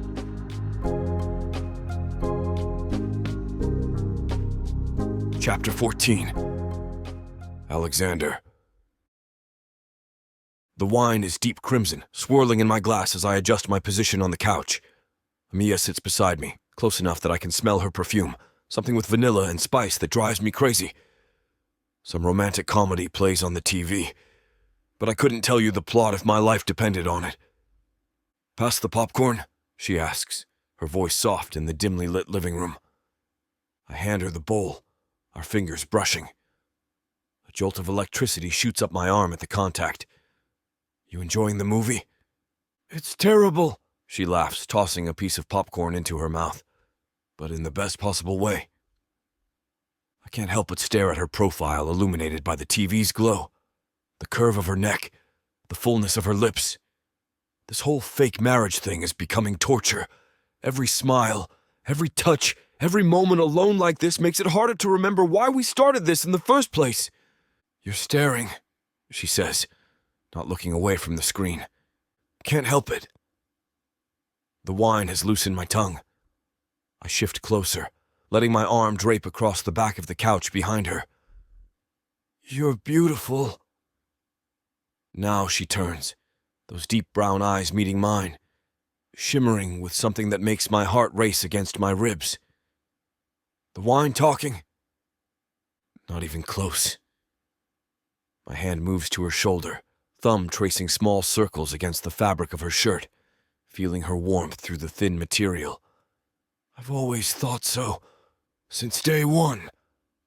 Her breath catches, chest rising with a sharp intake. "Alex..." The way my name falls from her lips makes something possessive stir in my gut. "Tell me to stop," I murmur, moving closer until there's barely space between us, the heat from her body radiating against mine. My cologne mingles with her perfume, creating something intoxicating between us. "If this isn't what you want, tell me now. I won't cross that line unless you're sure." Amiya's eyes drop to my lips, lingering there for a heartbeat before flicking back up to meet my gaze. Her tongue darts out to wet her bottom lip. We should stop. This complicates everything." But my hand slides up to cradle her jaw, feeling the softness of her skin as my thumb brushes the corner of her mouth. I can feel her pulse racing beneath my fingertips. "But I've wanted this too." Her confession comes out in a rush, words tumbling over each other like she's afraid she'll lose her nerve. I've always thought you were attractive, from the first interview we had, actually. Those damn blue eyes of yours. Something primal surges through me. I close the distance between us, capturing her lips with mine. Not the careful, staged kiss from our wedding. This is raw, hungry, real. Her lips part immediately, inviting me deeper as she sighs into my mouth. I hate to put a stop to a good time, but it looks like we've hit this platform's limit for spiciness. This platform's got some rules we have to play by if we want to keep giving you these stories for free. And trust me, this scene isn't something you want to miss. While we can't get into all the details here, you can still dive into the full, uncut version at TylaWalker.com. Miss Tyla has an entire collection of unabridged audiobooks and ebooks waiting for you. And the best part? You can treat yourself with 40% off when you use the code SAVE40. That's right. You'll save on any digital product, even bundles that are already discounted. Miss Tyla would never let anyone feel the kind of disappointment you must be feeling right now. So why wait? Treat yourself with Miss Tyla. For several long moments, we stay connected, our bodies trembling with aftershocks, breathing hard against each other's skin. Finally, I roll to the side, bringing her with me so we're facing each other. Damn, I whisper, wetting my bottom lip. Yeah, she whispers back, offering me a weak laugh. That was something. But do you regret it? She offers me a long pause before responding. No, I don't. Chapter 15. Amiya. I wake to sunlight streaming through the curtains. We forgot to close last night. I think we slept in. Alex's arm drapes heavily across my waist, his breath warm against my neck. For a moment, I lie perfectly still, savoring the weight of him, the heat of his skin against mine. Reality crashes in when I glance at the clock. Lila's dropping Riley off in an hour. Alex, I whisper, turning in his arms. His face is relaxed in sleep, stubble darkening his jaw. I push aside the urge to trace it with my fingertips. Alex, wake up.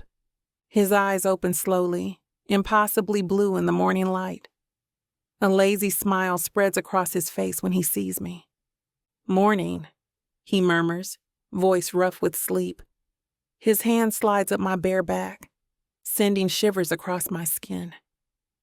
Lila's bringing Riley in an hour. I hate the way reality intrudes, but we need to get moving. Alex groans, burying his face in my shoulder. Way to kill the mood. I pull away reluctantly, swinging my legs over the side of the bed. We need to get up, make this place look like we didn't. Screw each other's brains out. He sits up, the sheet pooling around his waist. The sight of his bare chest makes my mouth go dry. That's one way to put it. I grab his discarded shirt from the floor and slip it on. It hangs to mid-thigh, enveloping me in his scent. His eyes darken as he watches me. You wearing my clothes isn't helping the situation. Focus. I toss his boxers at him. Shower, clothes, breakfast. In that order. He catches them with one hand. Yes, ma'am. We move around each other with surprising ease, like we've done this 100 times before. I shower quickly in my bedroom's bathroom while he uses the master. By the time I'm dressed in fresh jeans and a soft blue top, Alex is in the kitchen making coffee, hair still damp from his shower. I figured you'd handle breakfast, he says, sliding a mug toward me, since my cooking skills begin and end with cereal. Good call. I take a grateful sip, savoring the rich flavor as the caffeine hits my system, then start pulling ingredients from the fridge. Eggs, cheese, bell peppers, mushrooms, and the last of the ham I'd been saving. Omelets okay? I can make them Western style with all the fixings. Perfect. He leans against the counter, muscled arms crossed over his chest. watching me work with an intensity that makes my skin prickle with awareness. The weight of his gaze follows my every movement, making simple tasks like cracking eggs suddenly intimate. About last night, I focus intently on chopping bell peppers into tiny, precise cubes, my knife hitting the cutting board with rhythmic precision. Anything to avoid looking at those penetrating blue eyes. What about it? I don't regret it either. His voice is soft but certain, with an underlying strength that makes my stomach flip. But we should probably talk about what it means. For us, for this whole situation. Do we have to define it right now? I glance up, finally meeting his eyes, fighting the urge to lose myself in them again. My hands pause mid-chop as our gazes lock. Things are complicated enough with the custody battle, the fake marriage, Riley, everything. He studies my face for a long moment, his expression unreadable yet somehow vulnerable. His jaw tightens, then relaxes. Fair enough. We can table it for now. He pushes off from the counter and steps closer, close enough that I can smell his soap-clean scent. But for the record, Amiya, that wasn't just sex for me, not even close. My heart skips. Before I can respond, the doorbell rings. Damn, Alex mutters. She's early. We exchange a look that says everything we don't have time to discuss. I switch into nanny mode, or rather, stepmom mode, stirring the eggs with more force than necessary. I hear Alex open the door, Riley's excited voice carrying through the apartment, then Lila's cool tones, setting my teeth on edge. Amiya? Riley bursts into the kitchen, launching herself at my legs. I bend down to hug her properly, breathing in the scent of her strawberry shampoo. There's my girl. I missed you so much. I squeeze her tight, surprised by how much I mean it after just one night apart. I missed you too. She pulls back, her little face serious. Mommy wouldn't take me to the park, but she bought me lots of dresses. Did she now? I smooth her hair, noticing it's been styled differently, sleek and straight instead of her usual bouncy curls. So many pretty dresses, Lila says, appearing in the kitchen doorway. Her eyes catalog everything. Alex's damp hair, our coffee mugs, the obvious domesticity of the scene. Henry insisted. He says every proper young lady needs a decent wardrobe. Alex steps in behind her. Riley's wardrobe is just fine, Lila. Of course you think that. Her smile is razor sharp. But Henry comes from proper society. He has standards. I turn back to the stove, focusing on not burning the eggs.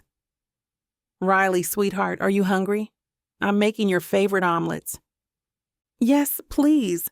She climbs onto a stool, completely oblivious to the tension. Aren't you the perfect little housewife now? Lila comments, her tone dripping with condescension. Henry and I had the most divine brunch at the Carlisle. Riley was so well behaved, everyone commented on what a perfect little family we made. I grip the spatula tighter, feeling Alex's eyes on me. We had so much fun, didn't we, darling? Lila continues, patting Riley's head. Henry taught you about proper table manners, and we talked all about England and the beautiful house we'll have there. Riley fidgets uncomfortably. The tea sandwiches were tiny. That's how they're supposed to be, darling. Lila laughs, the sound like glass breaking. Henry says American portions are obscenely large. Just one of the many things we'll adjust to when we move.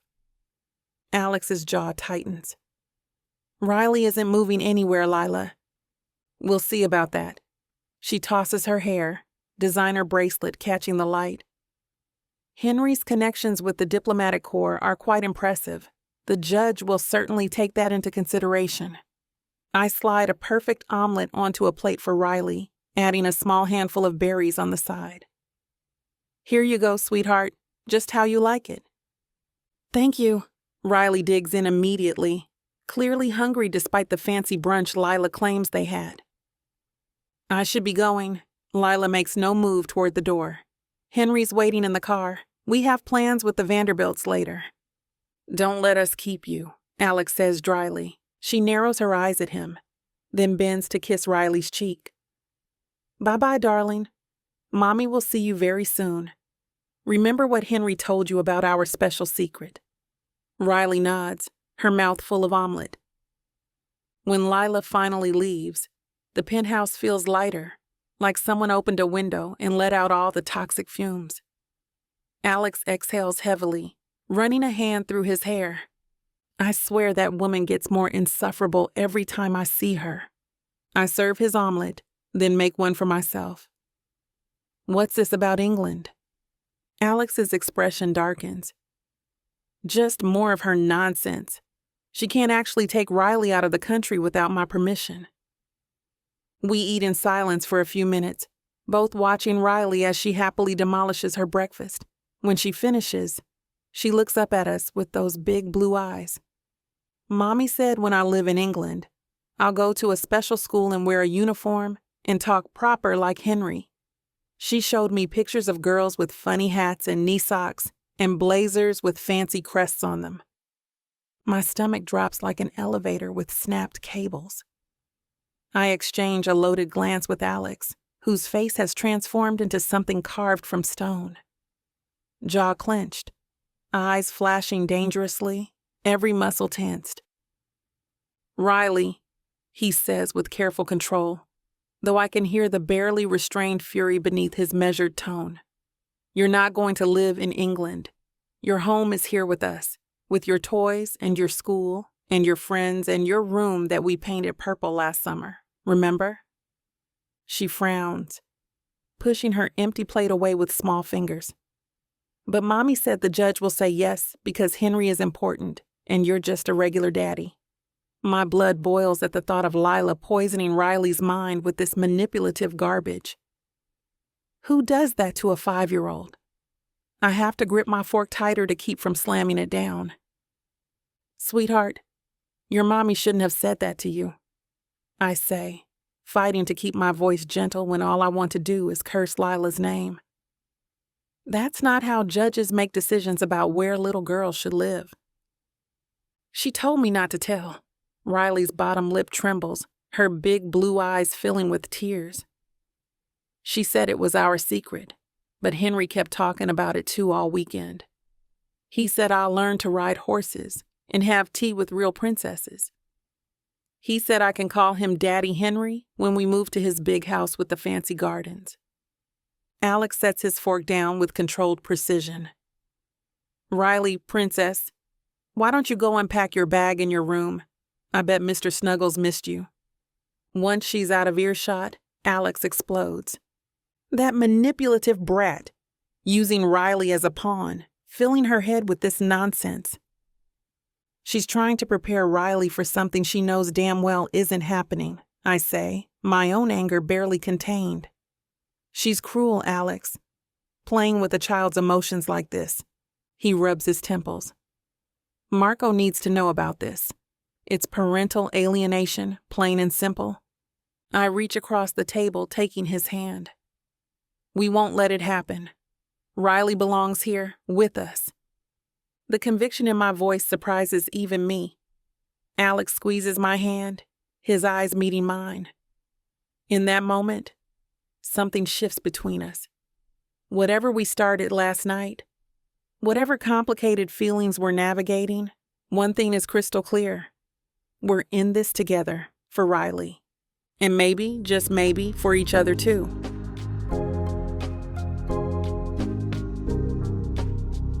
Chapter 16. Alexander. I sit in Marco's office, my leg bouncing with nervous energy as I relay everything that happened with Lila. The sleek leather chair creaks beneath me as I lean forward, hands clasped tightly. She's telling Riley they're moving to England, to a fancy estate with Henry, filling her head with nonsense about British schools and calling that pompous jerk Daddy Henry. My jaw clenches so hard it hurts. My 5-year-old came home worried about this happening. Marco leans back in his chair, absorbing everything. His office is all dark wood and law books, power, and privilege on display. That's why I hired him in the first place. He's my friend. He's a bloodhound, and the man knows how to win. First of all, take a breath. He taps his pen against his legal pad, the rhythmic sound oddly calming in the tension-filled room. This kind of parental alienation actually works in our favor. What she's doing is textbook manipulation of a minor, and we can use every single instance. It doesn't feel like it's working in my favor when my daughter's confused and scared, I snap, running a hand through my hair. You should have seen Riley's face when she asked me if she had to call that pompous jackass daddy. Makes me want to put my fist through a wall. I get that, but courts take this seriously. Judges hate when parents try to poison kids against the other parent. They see right through it. Marco flips open a thick manila folder on his desk, the edges worn from frequent handling. But that's not all I've got for you today. We've been building quite the case. I straighten up, suddenly alert. The leather chair squeaks beneath me as I lean forward. What do you mean? You found something? Remember that PI I had looking into Lila? The ex-cop who specializes in custody battles? Marco's lips curl into a satisfied smile. He's been busy, very busy. He slides several glossy photographs across the polished mahogany desk. Take a look at what your ex has been up to while planning her fancy British life. The first photo shows Lila at what looks like an upscale hotel bar, dressed to the nines in some designer outfit that probably cost more than most people's monthly rent. She's knocking back drinks at an alarming rate, glass after glass lined up in front of her like trophies. Her perfectly made-up face is starting to slip, eyes glassy and unfocused. Another catches her stumbling out of a club at what must be 2 or 3 a.m., clearly wasted beyond belief, stiletto in one hand, while Henry tries desperately to hold her upright, his aristocratic features strained with embarrassment. Jesus, I mutter. It gets better or worse depending on your perspective. Marco hands me another set of photos. These show Lila and Henry in what looks like a heated argument in their apartment, her face twisted in rage, a drink thrown. The final photo makes my blood run cold. Lila slapping Henry across the face, his head snapped to the side from the force of it. Damn, she's hitting him! According to my guy, this isn't an isolated incident. She's got quite the temper when she's been drinking, which is... Marco checks his notes. Most nights after 8 p.m. Henry apparently covers for her at social events, making excuses when she gets sloppy. I feel a grim satisfaction mixed with genuine shock. I knew she drank too much, but this... The woman has a legitimate alcohol problem that she's hiding from everyone, and she's physically abusive toward her fiancé. Marco leans forward, eyes gleaming with the look of a predator who's spotted weak prey. No judge in their right mind is going to let her take Riley anywhere, let alone overseas to live full-time. Thank God. I exhale deeply, feeling the tension in my shoulders release slightly. But she doesn't know you have this yet. Not yet. We're saving it for court next week. Marco's smile is sharp. She's going to walk in thinking her British aristocrat and fancy connections give her the upper hand. Then we're going to drop this bombshell. She'll go nuclear. Let her. Marco shrugs. The more she loses control in court, the better for us. Nothing like proving our point in real time. I run a hand through my hair, picturing Lila's face when these photos are introduced as evidence. It won't be pretty. Riley shouldn't be anywhere near her when this comes out. Agreed. I'd make arrangements for that day, keep Riley far away from the fallout. Standing, I gather the photos and hand them back. Keep these somewhere safe. I don't want to botch this. We have something good brewing here. Of course. Marco tucks them into a folder marked with my case number. One more thing. How's the marriage going? Any issues I should know about? My mind flashes to Amiya in my bed, her soft skin against mine, the way she looked at me in the morning light. The complicated feelings I can't quite put into words yet. It's working out better than expected, I manage, keeping my expression neutral. Marco gives me a knowing look. Just remember what we discussed. This arrangement needs to last until custody is finalized. After that, you two can figure out whatever is really going on between you. We're focused on Riley. That's what matters. As I leave Marco's office, I feel lighter than I have in weeks. We have actual evidence. Hard proof that Lila is unfit. She's not taking my daughter anywhere, especially not across an ocean. For the first time since this nightmare began, I truly believe we're going to win.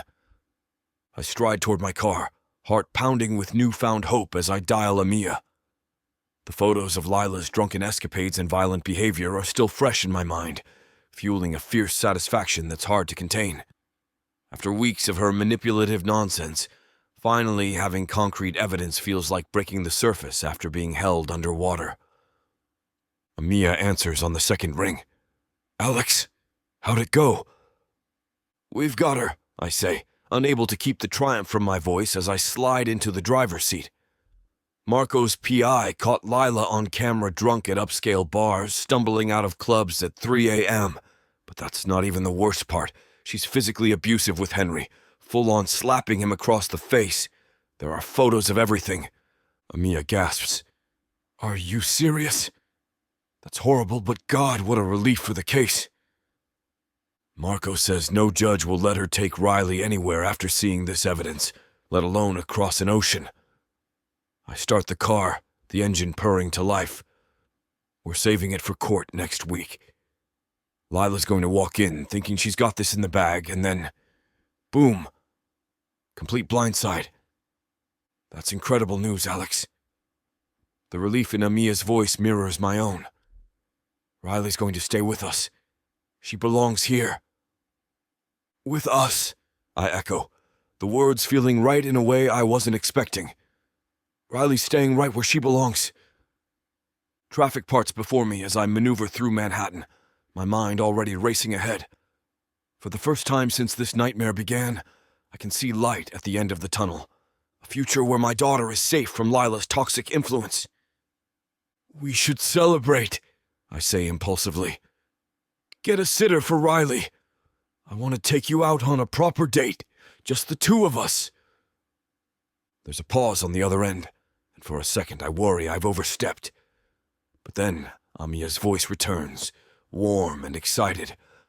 I'd love that it's been forever since I've been on a real date. About Friday, I know this amazing Italian place in the village, intimate, great wine list, the works. Friday sounds perfect, she agrees. Mrs. Chen loves Riley. I'm sure she'd be happy to watch her for a few hours. I tap my fingers against the steering wheel, an idea forming. And hey, we could talk more about Mama Ellie's while we're out. I've been thinking about those locations you mentioned in Chelsea. I've got some contacts in commercial real estate who might be able to help as soon as possible. Really? The excitement in her voice is palpable. Alex, that would be amazing. I've been working on refining the business plan, and I think the numbers are looking solid. I just need the right space. Consider it done. I pull up to a red light, smiling at the thought of helping make her dream a reality. You're going to kill it with that restaurant, Amiya. I've never met anyone with your talent and drive. Thank you for believing in me, she says softly, and I can picture her expression, that genuine smile that lights up her entire face. The light turns green, and I accelerate, feeling lighter than I have in months. How's Riley doing today? She's good. We made those science project volcanoes she's been begging to try. The kitchen's a bit of a disaster zone, but you should have seen her face when it erupted. I laugh, picturing the scene. Save some volcano action for me. I want in on the next experiment. Deal. I'll make sure she knows Daddy gets to help with the next one.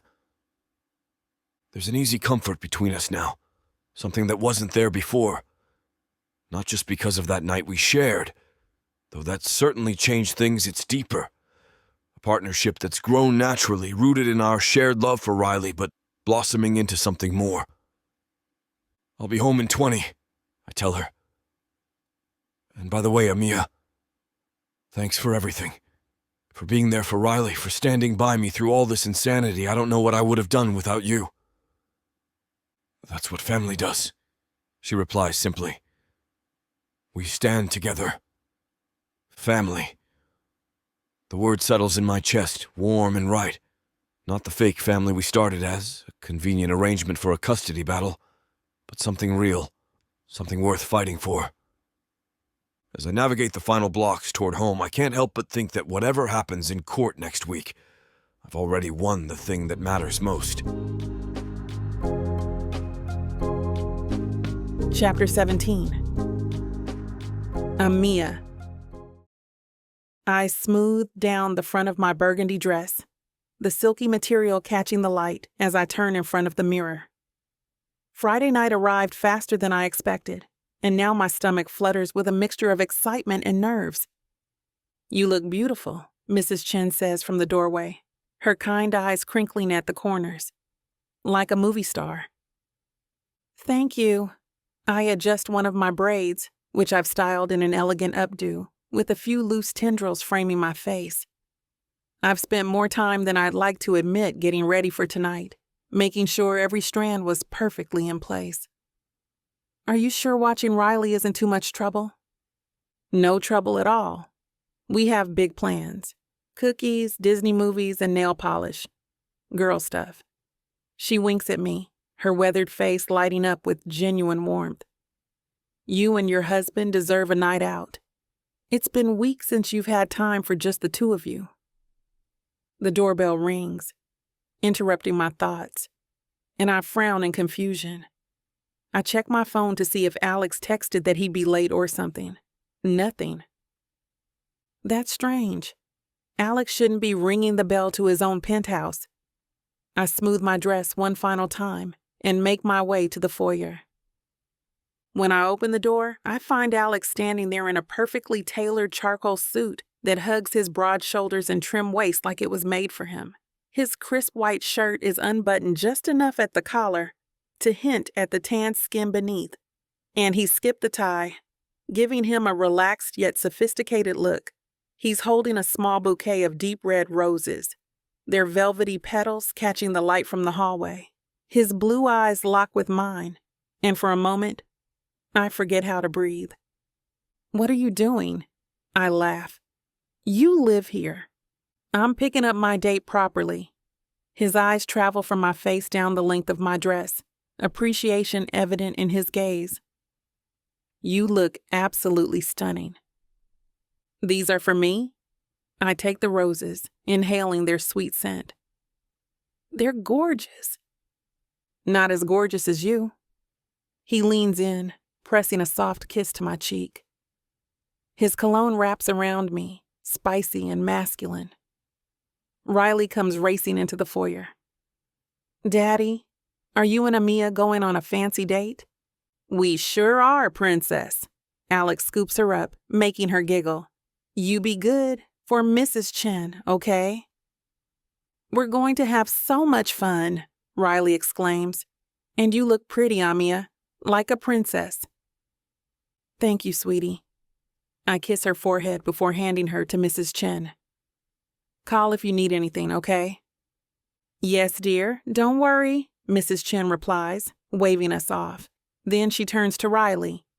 "Now I have a cookie and brownie mix awaiting you in my kitchen pantry. Shall we go bake them together?" "Both of them?" Riley asks, eyes wide. Mrs. Chen shrugs, then sends us a wink. She takes Riley by the hand as she brushes past us out the door. "Well, we'll see where the night leads us. Come along, little one." We smile at the two, waving goodbye as we head towards the elevator that leads to the lobby. Once inside, Alex takes my hand, his thumb tracing circles on my palm. "Ready for a night of freedom?" "Absolutely." The car ride there goes smoothly, and to my pleasant surprise, the restaurant is everything Alex promised. Intimate lighting, rich mahogany furnishings, and the mouth-watering aroma of authentic Italian cuisine. The maitre d' leads us to a corner table, partially hidden behind a curved wall, offering privacy while still allowing a view of the restaurant. "This place is amazing," I say as Alex pulls out my chair. "How did you find it?" "It's one of the city's best-kept secrets. Family-owned for 3 generations. Alex settles across from me, his blue eyes reflecting the candlelight. I thought you'd appreciate the authenticity. As we study our menus, I feel Alex's gaze on me. What? I ask, looking up. Nothing. Just enjoying the view. Heat rises to my ears as our waiter approaches with a bottle of wine.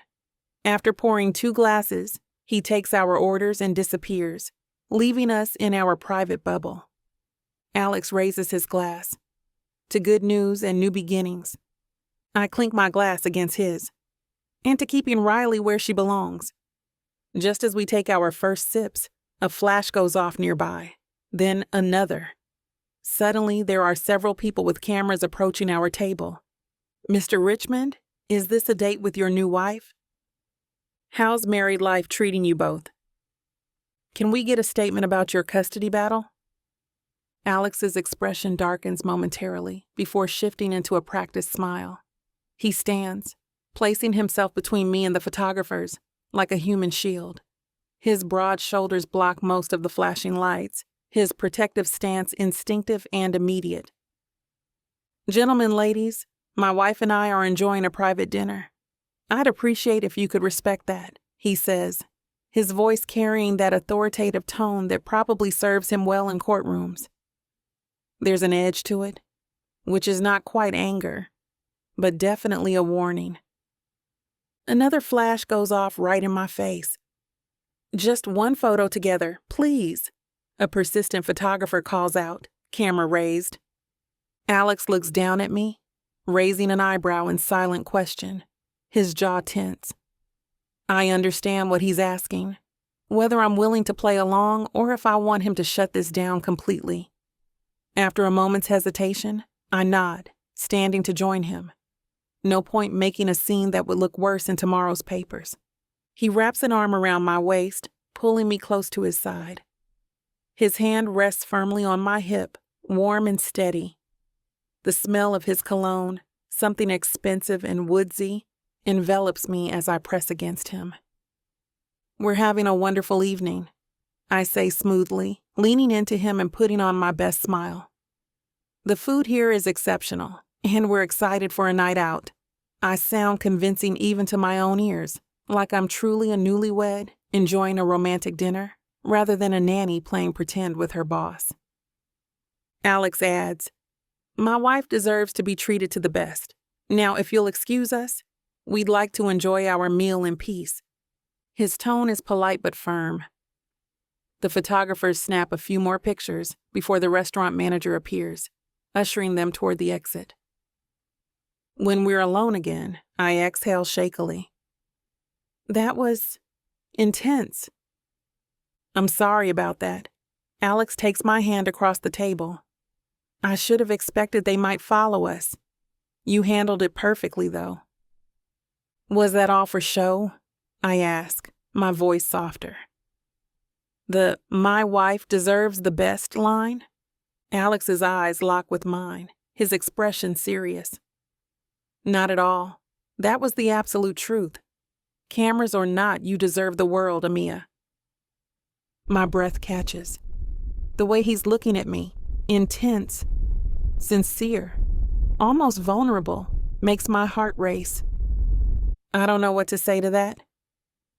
You don't have to say anything. His thumb traces my knuckles. Just let me give you a proper date night. No pretending, no audience. Just us.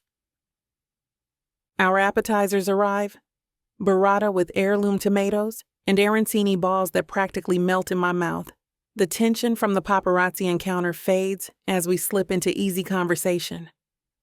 Tell me more about Mama Ellie's, Alex says, refilling my wine glass. What's your vision for the place? I describe my dream restaurant in detail. The warm, inviting atmosphere. The menu that combines traditional soul food with modern techniques. The community events I want to host. It would be more than just a restaurant, I explain, gesturing enthusiastically. It would be a gathering place. Somewhere people feel at home. Like how you make our home feel, Alex says quietly. Our main courses arrive. Handmade pasta for me, osso buco for him. The rich aromas make my mouth water, but it's Alex's gaze that has my stomach doing flips. "Try this," he says, twirling some of his pasta and offering it across the table. I lean forward, accepting the bite. The flavors explode on my tongue, rich, savory, with a hint of something unexpected. "That's incredible," I murmur. "Now you." His eyes challenge me. I offer him a bite of my dish, watching as he closes his eyes to savor it. The intimacy of sharing food, of watching him enjoy something I've chosen, sends warmth spreading through me. When dessert arrives, a tiramisu to share, Alex moves his chair closer to mine. Our shoulders touch as we take turns with the spoon, laughing when I get a dot of mascarpone on my lip. "Let me," he says, his voice dropping lower. His thumb gently brushes the corner of my mouth, lingering longer than necessary. The air between us crackles with electricity. His eyes drop to my lips, and I know if we weren't in public, he would kiss me right now. "Alex," I whisper, my voice catching. "Let's get out of here," he says, signaling for the check.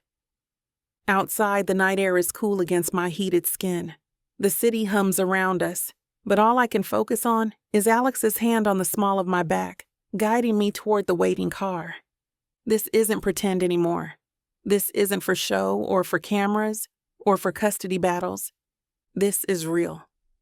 And as Alex opens the car door for me, his eyes dark with promise, I realize I don't want to fight it anymore. I thought I was getting a fake marriage, but I didn't know my story was being told by Miss Tyla. This isn't just any fake marriage now, is it? No. You introduced me to the devil. Come on, girl. Jacob isn't that bad. Oh, I love Jacob. His family, on the other hand? Beggars can't be choosers, Nyla. You should be grateful I even let Jacob Stone look your way. I just wanted to save my granddaddy. Is that so bad? Why couldn't you let this be a normal fake marriage? Instead, you put me in a twisty story filled with money, betrayal, power, and lies. Let's not forget love. That's what keeps me going. But not gonna lie, Miss Tyla. This story you got me in ain't the simple fake marriage happy ending I thought it would be. It's not. Where would be the fun in that? Treat yourself to Say Less, I Love You. New releases every Thursday, now with longer episodes. Or skip the wait and grab the full series bundle from TylaWalker.com for up to 85% off. Treat yourself with Miss Tyla.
Chapter 18. Alexander. The moment we step through my penthouse door, I can't hold back anymore. I kick the door shut behind us and pin Amiya against the wall in one fluid motion, my mouth finding hers in a hungry kiss that I've been dying for all night. I hate to put a stop to a good time, but it looks like we've hit this platform's limit for spiciness. This platform's got some rules we have to play by if we want to keep giving you these stories for free.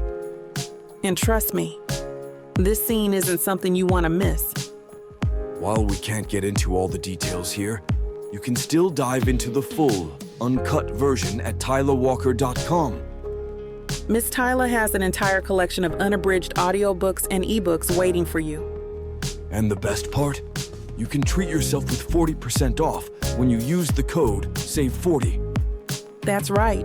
You'll save on any digital product, even bundles that are already discounted. Miss Tyla would never let anyone feel the kind of disappointment you must be feeling right now. So why wait? Treat yourself with Miss Tyla. Give me a minute, I say, heading to the bathroom to clean up.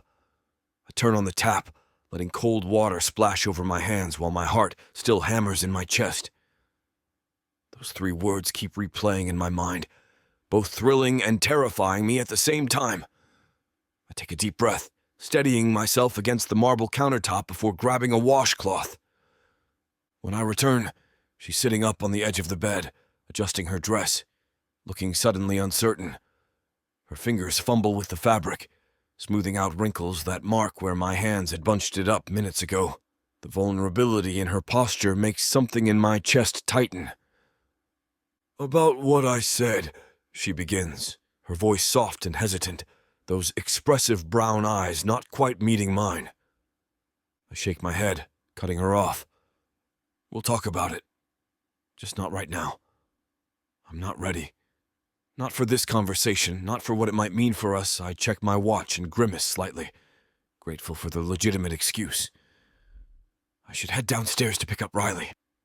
Mrs. Chen expects us by 11, and you know how she gets if we're even a minute late. Amiya nods, relief and something else, maybe disappointment, flashing across her face. The light catching in her braids as she moves makes my fingers itch to touch her again. "Right. Of course," she says, understanding as always. I pull on my pants and buckle my belt, the metal clasp making a sharp sound in the charged silence between us. I can't help watching her smooth down her dress, the fabric settling over curves I now know intimately. There's so much I want to say.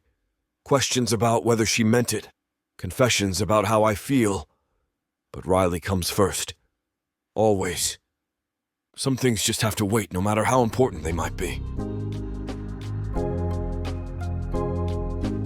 Chapter 19. Amiya. I shift in the uncomfortable courthouse bench, smoothing down my navy blue dress for the 10th time in as many minutes. The hallway's fluorescent lights cast everyone in a sickly pallor, highlighting the tension etched into every face that passes by. My stomach twists into complicated knots as I check my watch again.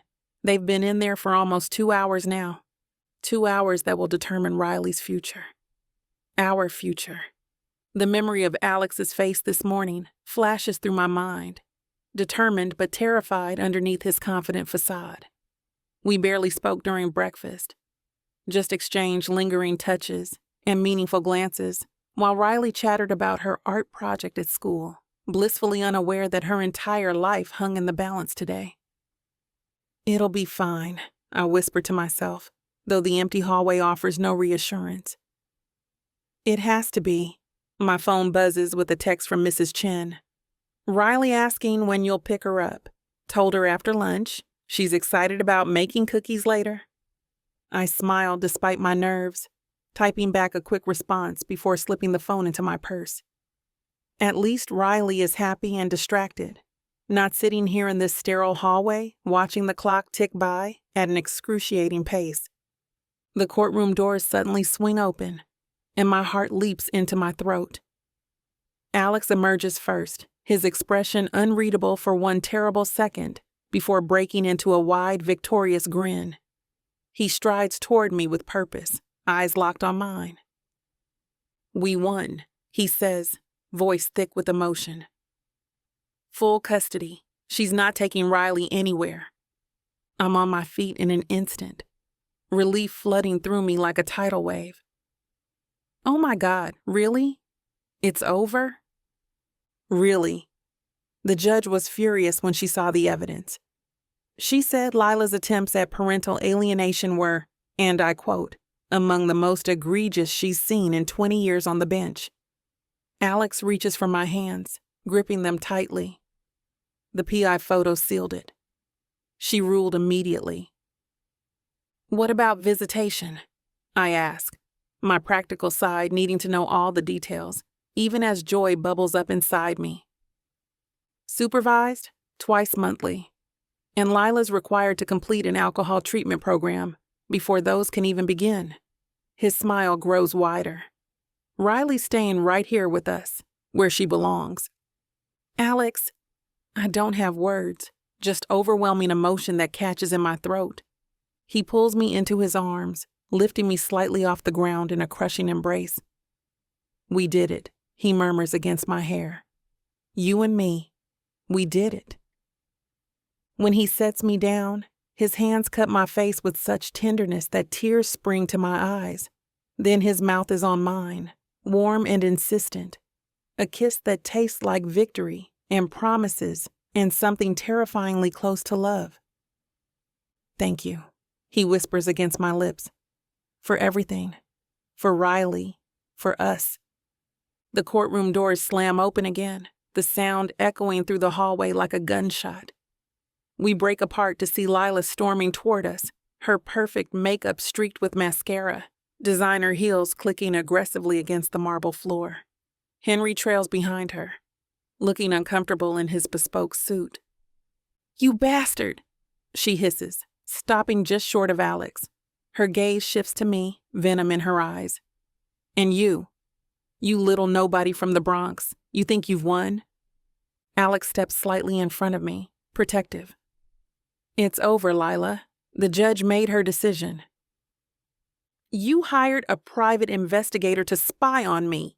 She's practically vibrating with rage, her manicured finger jabbing toward Alex's chest without quite touching him. "You manipulated the entire situation, set me up to look like some kind of monster." "The PI just documented what you were already doing," Alex responds calmly, though I can feel the tension radiating from him. "The photos don't lie. Neither does the video of you telling Riley she was moving to England against my express wishes." "You've ruined everything," she spits. "Henry's family is mortified. My reputation. Your reputation? I can't stop myself from stepping forward." "What about Riley? What about the damage you've done filling her head with lies and making her feel torn between her parents?" Lila's gaze shifts to me, ice cold and calculating. "Don't you dare lecture me about my daughter. You're nothing, just the help playing dress up as a wife." Her lip curls in disgust. "We all know what you really are. A gold-digging opportunist who saw her chance and took it." "That's enough," Alex cuts in, voice deadly quiet. "You don't get to speak to my wife that way, ever." "Wife," Lila scoffs, tugging at her designer jacket. "How long before that falls apart? Once she gets what she wants from you? When she gets just enough of your money to open that little restaurant she's always dreamed of?" I flinch, the words hitting closer to home than I'd like to admit.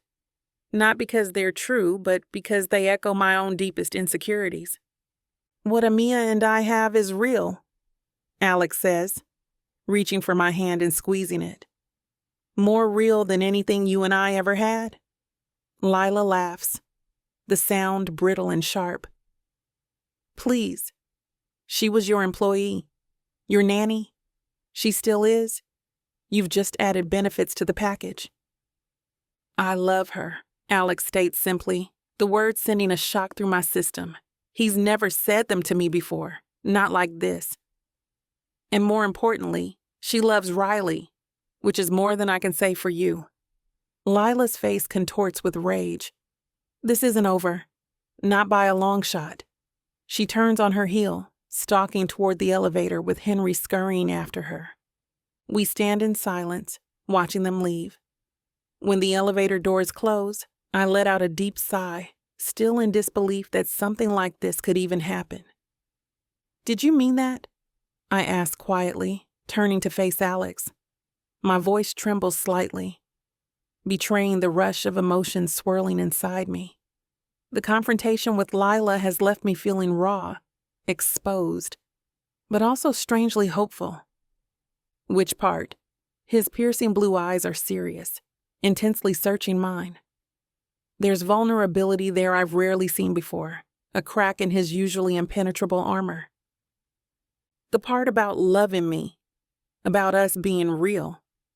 I hold my breath, afraid to hope too much. After all, we started this whole thing as a convenient arrangement. Me, the nanny turned fake wife to help him keep custody of Riley. Nothing about our beginning suggested we'd end up here. He brushes a strand of hair from my face, his touch gentle against my cheek. His fingers linger there, warm and reassuring. "Every word," Alex says with such conviction it makes my heart stutter. This might have started as an arrangement, but somewhere along the way, it became the most real thing in my life.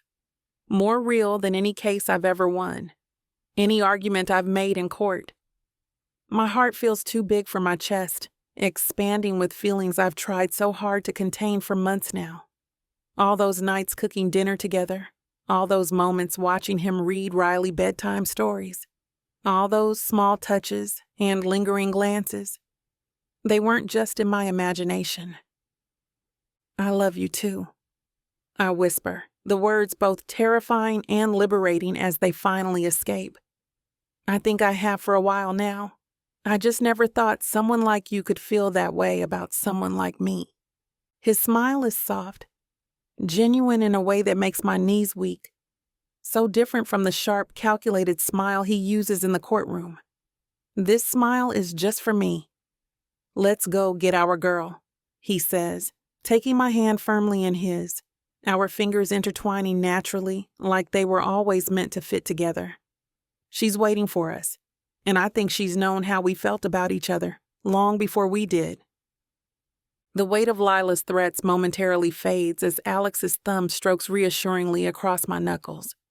Whatever storm is coming, we'll face it together, all three of us. Our girl. The words settle into my heart as we walk out of the courthouse together, stepping into the bright afternoon sunlight. Whatever Lila thinks, whatever anyone thinks, I know the truth now. This family we've created, messy and complicated and absolutely perfect, is real, and it's mine.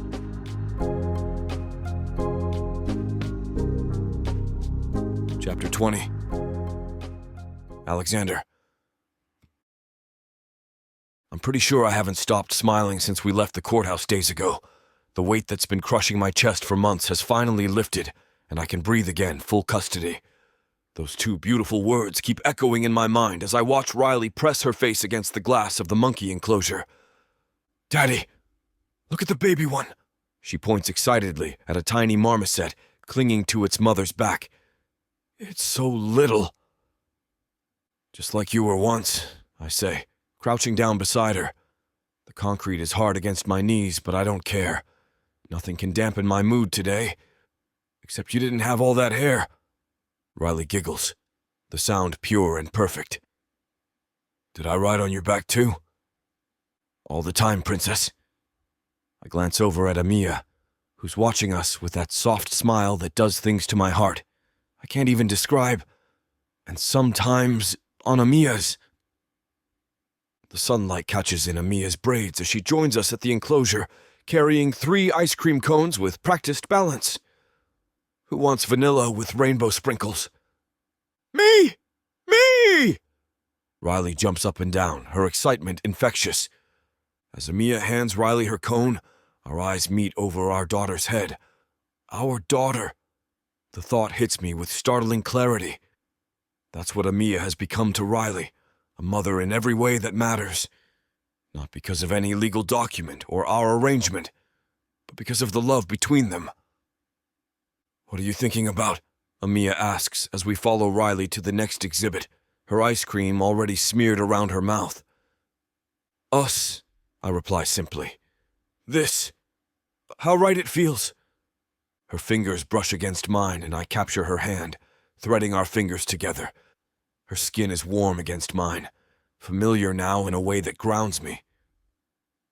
"It does feel right," she agrees, her voice soft. "I never thought I'd have this." "Have what?" She gestures with her free hand toward Riley, then back to me. "A family. Something real." I stop walking, tugging her gently toward me. "It is real, Amiya. Every part of it." Riley calls to us from the tiger enclosure, breaking the moment. "Hurry! The big one is waking up!" We spend the next few hours exploring the zoo, watching Riley's face light up with each new discovery. I find myself watching Amiya almost as much as the animals. The way she kneels down to Riley's level to explain things, how she makes sure to take photos of every moment, her laughter when the sea lion splashes water over the crowd. It hits me suddenly with absolute certainty. I'm in love with her. Not the convenient kind of love that fits our arrangement, but the real kind that terrifies and exhilarates in equal measure, the kind that makes me want to build a life with her, a real one, not just the facade we created for the courts. My phone buzzes in my pocket as we're watching the elephants. I pull it out, expecting a congratulatory message from Marco, but the name on the screen makes my jaw clench. "Lila, you're going to regret this, Alex. Nobody takes what's mine. Nobody!" Anger flares hot and fast. Even now, she still thinks of Riley as a possession, not a person with needs and feelings. I take a deep breath, forcing the rage down. This is exactly why we fought so hard. This is why we won. "Everything okay?" Amiya asks, noticing my expression. "Just Lila being Lila." I turn the phone so she can see the message. Apparently, she's not taking defeat well. Amiya's face darkens momentarily before she glances at Riley, who's completely absorbed in watching an elephant use its trunk to pick up hay. She won't stop, will she? "No," I admit, taking a screenshot of Lila's message. "But we won't stop protecting Riley either." I quickly send the screenshot to Marco with a text. "Save this. Might need it if she tries anything else." His response is immediate. "On it. Congrats again, brother. Celebrate today. We'll deal with her tomorrow if needed." I pocket my phone and wrap my arm around Amiya's shoulders, pulling her close. "Let's not let her ruin today. This is about us. Our family." "Our family," Amiya repeats, leaning into me. I like the sound of that. Riley runs back to us, her cheeks flushed with excitement. "Can we see the penguins next? Please, please, please." "Lead the way, princess," I tell her, holding out my hand. She grabs it, then reaches for Amiya's, positioning herself between us. As we walk hand in hand through the zoo, I realize that for all Lila's threats, she can't touch what we've built here. This love, this connection, this family. The penguin habitat feels like the North Pole in the middle of Manhattan. Cold air blasts my face as we lean over the railing, watching the black and white birds waddle across the rocky enclosure. Riley bounces with excitement between us, her eyes wide with wonder. "Look! That one's sliding on his belly!" Riley points at a penguin torpedo sliding across the ice. "Can I do that too, Daddy?" "Only if you're willing to grow feathers and eat raw fish for the rest of your life," I tell her, ruffling her hair. Amiya crouches beside Riley, completely ignoring the dirt staining the knees of her jeans. "Did you know penguins mate for life? Once they find their special someone, they stay together forever." "Like you and Daddy?" Riley asks innocently. My eyes meet Amiya's over Riley's head. The question hangs between us, loaded with meaning neither of us is quite ready to address. Something shifts in Amiya's expression before she breaks into a playful grin. "I don't know. Your daddy's pretty messy. Have you seen how he leaves his towels on the bathroom floor?" She winks at me, the tension dissolving into teasing. "Hey, I resent that. I'm getting better." I nudge her shoulder with mine. By better, do you mean you've upgraded from leaving them on the floor to draping them over the edge of the tub? Because that's not exactly progress.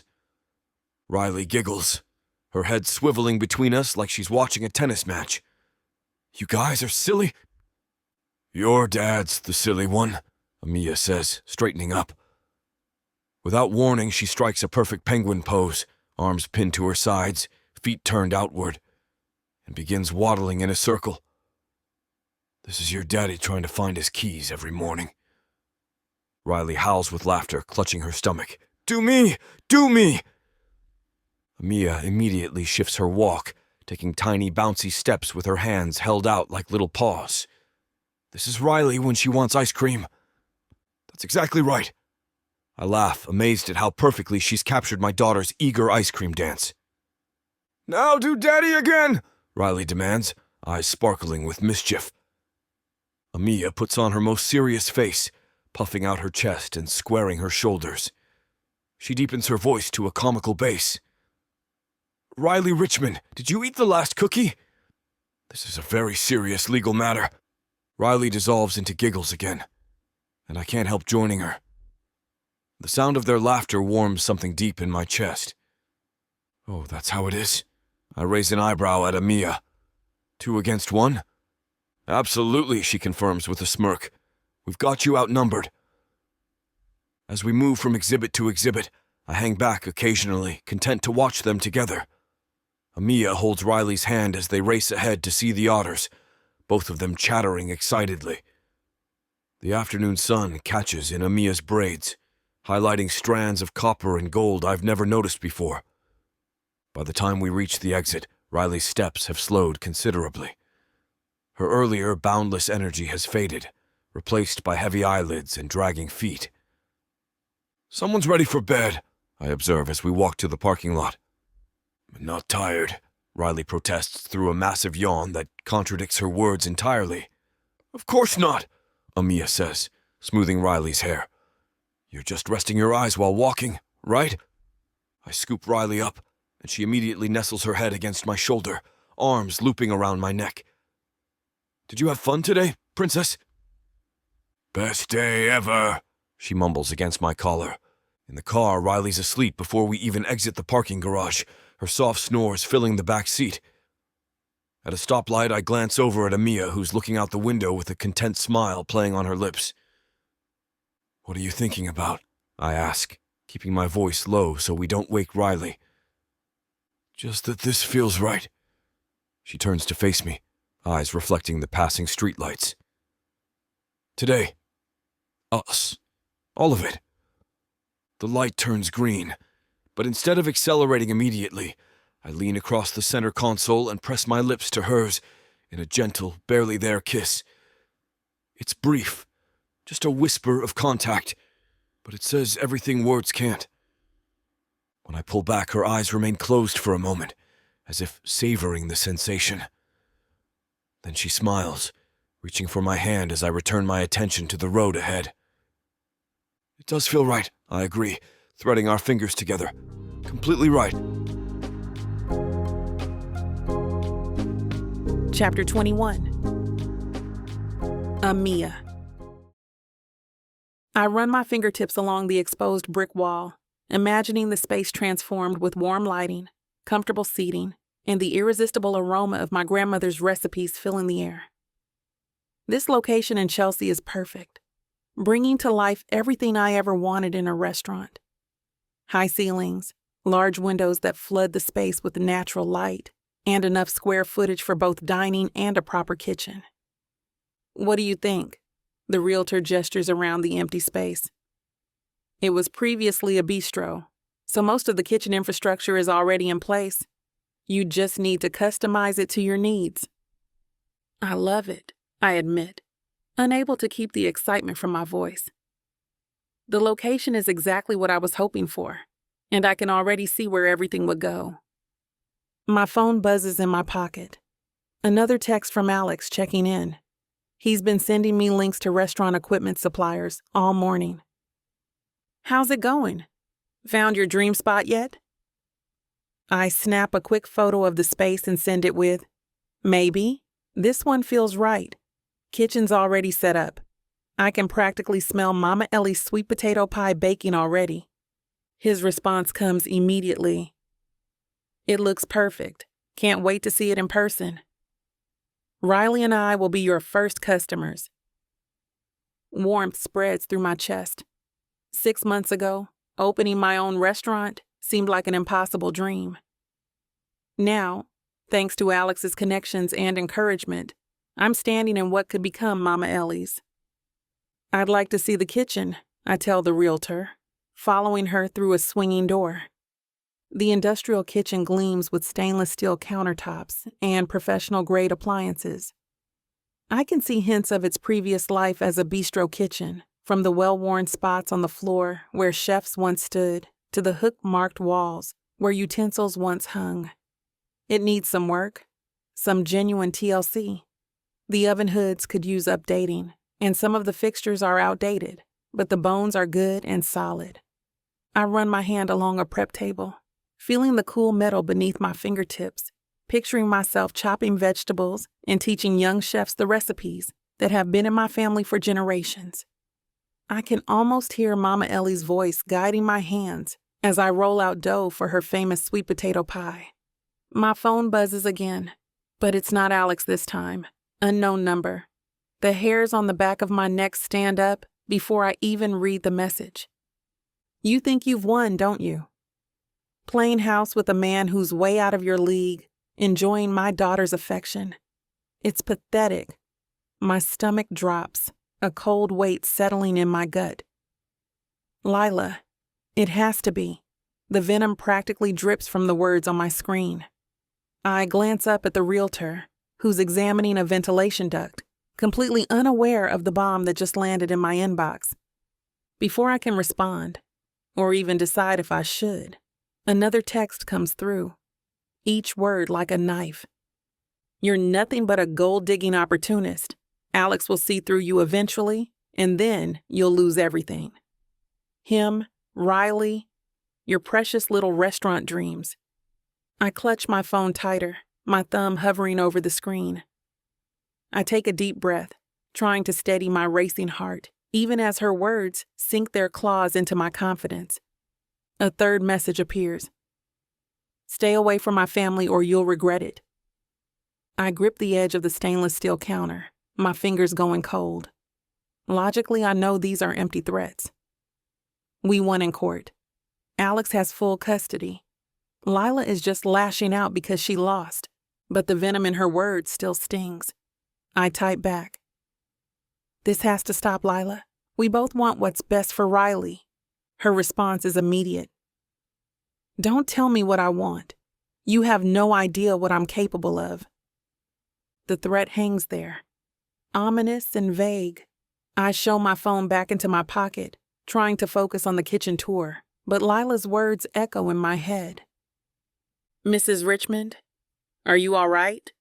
The realtor's concerned voice pulls me back to the present. "Yes, sorry, just got distracted." I force a smile. "Could you tell me about the ventilation system?" For the next 20 minutes, I go through the motions, asking all the right questions about lease terms, utilities, and zoning regulations, but my mind keeps returning to Lila's threats. When the tour concludes, I thank the realtor and promise to be in touch soon. "I just need to discuss it with my husband," I explain. "Of course, this location won't last long though. I have 3 other showings scheduled tomorrow." Outside, the spring air is crisp and refreshing. I take a deep breath, trying to shake off the uneasiness from Lila's texts. I won't let her ruin this moment. This restaurant is my dream, the culmination of everything Mama Ellie taught me about food and love and bringing people together. I walk toward my car, keys in hand, mind still swimming with Lila's venom and restaurant dreams, battling for space in my head. I can push past the threats. I've dealt with mean girls before. But when I round the corner to the parking lot, I stop dead in my tracks. My tires, all 4 of them, slashed, not just punctured, but deliberately, violently destroyed. Jagged cuts tear through the rubber, the tires completely deflated against the pavement. My car sits pathetically lopsided, like a wounded animal. My heart pounds against my ribcage as I approach slowly, looking around the empty lot. Is she still here, watching me? Oh my God, I whisper, crouching to examine one of the tires. The cuts are precise, methodical. This wasn't random vandalism. This was extremely personal. I stand quickly, scanning the parking lot again, suddenly feeling exposed. A chill runs down my spine despite the spring warmth. I fumble for my phone, hands trembling slightly as I dial Alex. Before I can hit call, another text message pops up from the same unknown number. Next time, it won't be just your tires. Stay away from what's mine. The threat lands like a physical blow. My finger hovers over Alex's name, but something stops me from pressing it. What if this escalates? What if next time it's not my tires but something worse? My mind flashes to Riley's innocent face, her laughter as she played with her friends at the park last weekend. What if Lila decides Riley is collateral damage in whatever twisted game she's playing? I lower the phone and take a deep, shaky breath. Part of me wants to call the police, file a report, use the system against her, but another part knows that's exactly what she wants. To drag this out, to keep fighting, to make us all miserable. Ma'am, is everything all right? A security guard approaches, clipboard in hand. I gesture weakly toward my car. Someone slashed my tires. He frowns, examining the damage. That's deliberate, all right. We've got cameras covering this lot. I can pull the footage for the police report. Police report. Evidence. A paper trail linking back to Lila, which means more fighting, more tension, more danger for Riley. I'll need to call a tow truck, I say instead, sidestepping his offer. As the guard walks away to radio his supervisor, I lean against the car's hood, my mind racing through options. Alex won the custody case. He has full custody now. The fake marriage has served its purpose. Maybe it's time for me to step back. Create some distance, not forever, just until Lila calms down and accepts the reality that she's lost. The thought of leaving, even temporarily, makes my chest ache. I love Riley like she's my own. And Alex, what we've built together feels real now, not just for show. But what if staying puts them in danger? Lila clearly sees me as the obstacle, the interloper who helped steal her family. As long as I'm in the picture, she'll keep escalating. I call for a tow truck, then text Alex a simple message. Car trouble, getting a tow. We'll be home late. I don't mention the slashed tires or Lila's threats. Not yet. I need time to think, to figure out what's best for everyone. As I wait for the tow truck, I stare at my reflection in the car window. 6 months ago, I was just a nanny from the Bronx with a dream. Now I'm caught in the crossfire of a wealthy family's drama, with a woman unhinged enough to slash tires in broad daylight. What scares me most isn't the property damage. It's the escalation, the unpredictability, the fact that Lila seems willing to destroy anything or anyone who stands between her and what she wants. The tow truck arrives, its yellow lights flashing against nearby buildings in rhythmic bursts of amber. The driver, a middle-aged man with a weathered face and calloused hands, nods sympathetically when I explain the situation. Well, the sanitized version of it anyway. As he hooks up my car with practiced efficiency, the metal chains clanking against the pavement, I make a decision that weighs on me like concrete. I need to talk to Alex tonight. Not about us or the growing feelings I've been trying to ignore, but about something far more important. Riley's safety. Maybe we need to completely rethink our arrangement. Maybe I need to take a significant step back, just until Lila's rage burns itself out like a neglected fire. Perhaps some distance would protect all of us from whatever storm is brewing behind those calculating green eyes. I could find another position temporarily, still visit Riley occasionally, but remove myself as the daily target of Lila's jealousy and resentment. The thought makes my eyes sting with unshed tears, but I blink them back hard, pressing my lips together to maintain control. This isn't about what I want anymore. My dreams of belonging with them, of the three of us building something real and lasting. It's about keeping Riley safe from whatever destructive impulse might seize Lila next. That little girl deserves a childhood free from this toxic drama, and if my absence helps secure that, then my feelings don't matter. Because if Lila's willing to slash my tires in a public parking lot, in broad daylight, where anyone could see her, what else might she do in the shadows? What line wouldn't she cross? The stakes aren't just property damage anymore. They're escalating towards something unpredictable and potentially dangerous. That thought terrifies me more than anything else. More than losing my job. More than leaving the family I've grown to love. More than walking away from Alex and the electricity that charges the air between us whenever we're alone. None of that matters if Riley isn't safe. And right now, with Lila spiraling, I'm not convinced she is.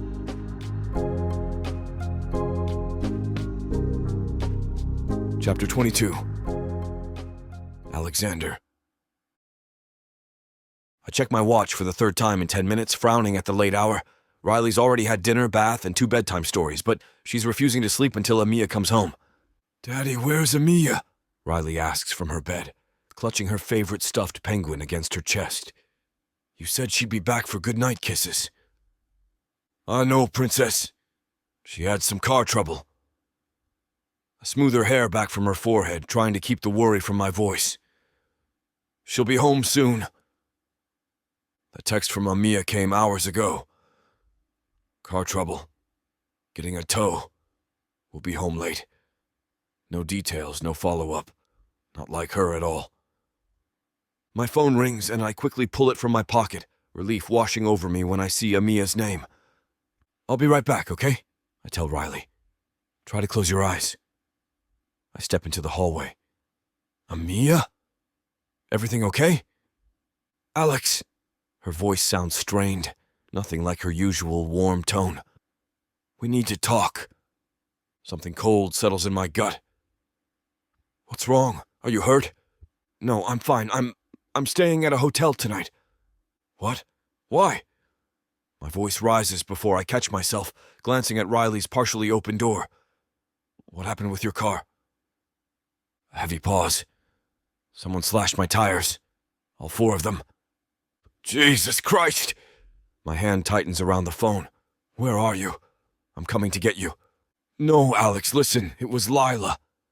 The name hits me like a physical blow. "How do you know?" "She's been texting me threats all day. Then I came out of the property viewing and found my car like that." Her voice wavers slightly. "She's escalating, Alex."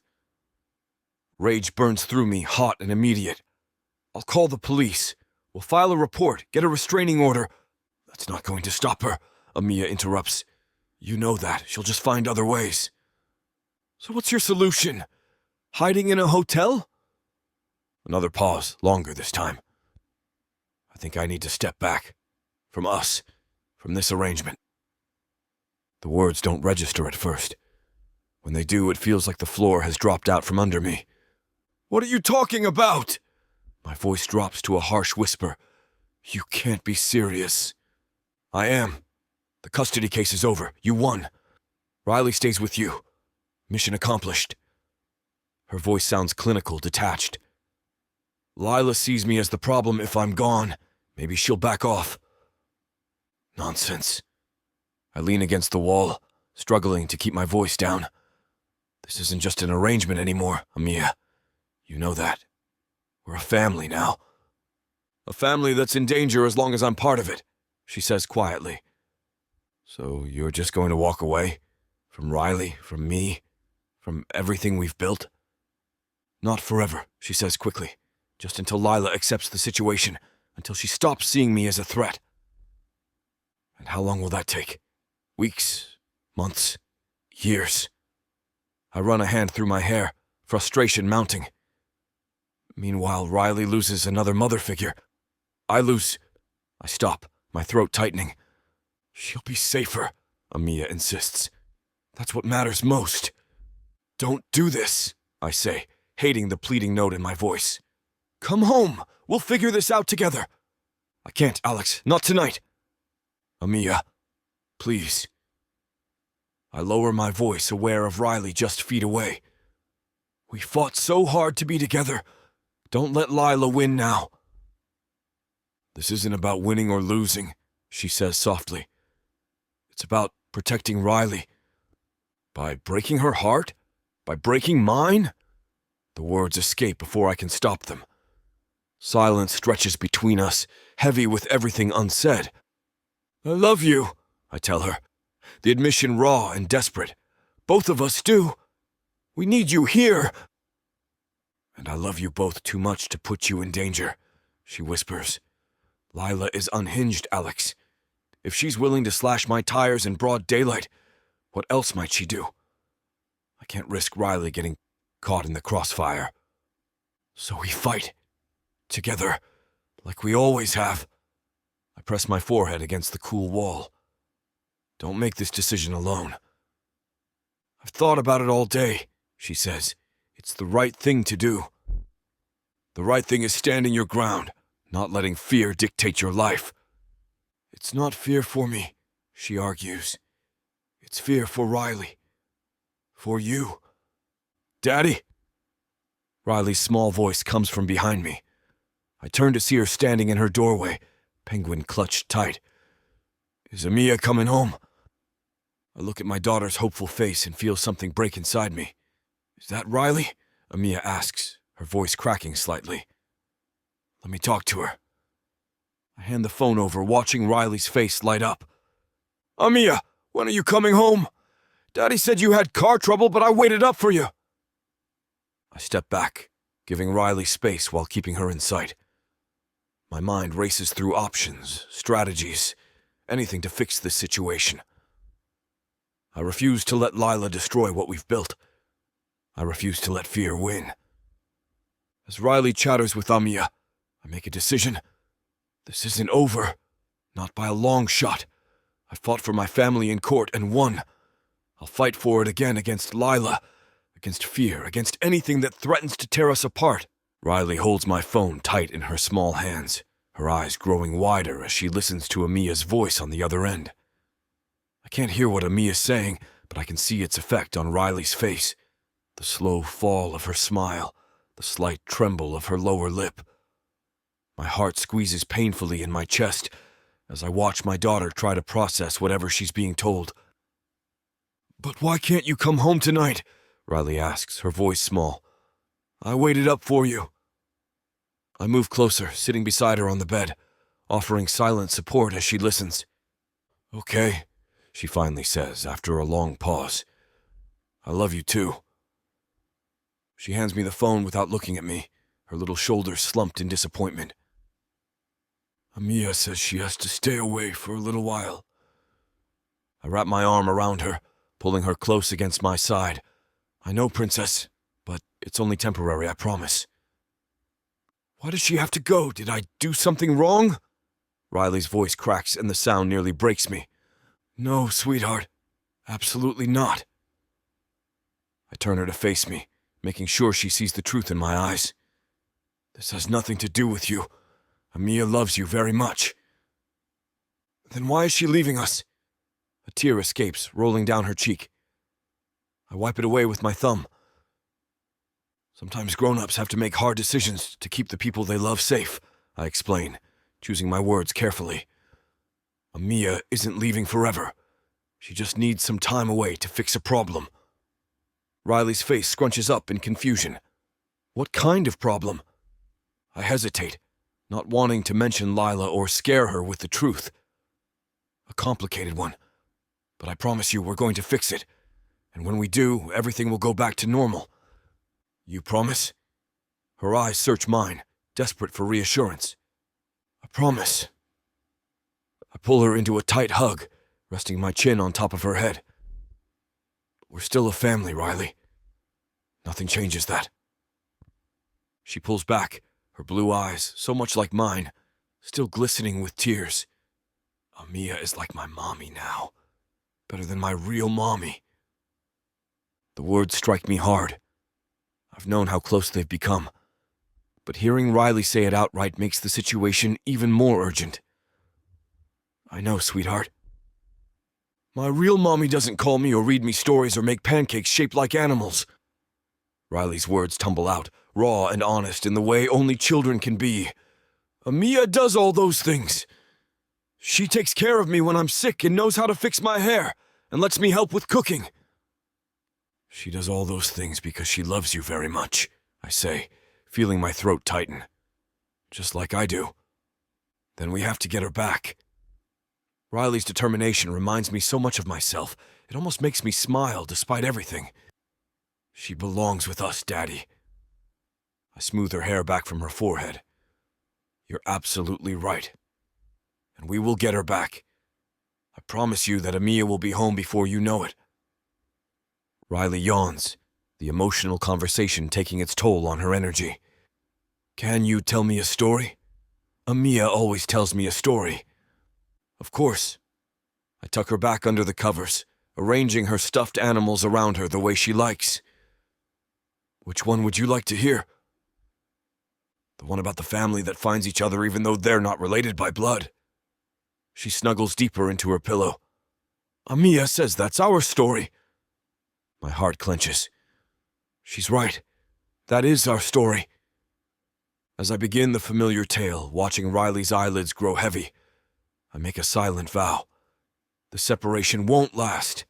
I won't let Lila destroy what we've built. I won't let fear win. Riley's breathing deepens as she drifts toward sleep. Daddy? She murmurs, already half-dreaming. Yes, Princess. We have to help Amiya be brave. Her words slur slightly with sleepiness.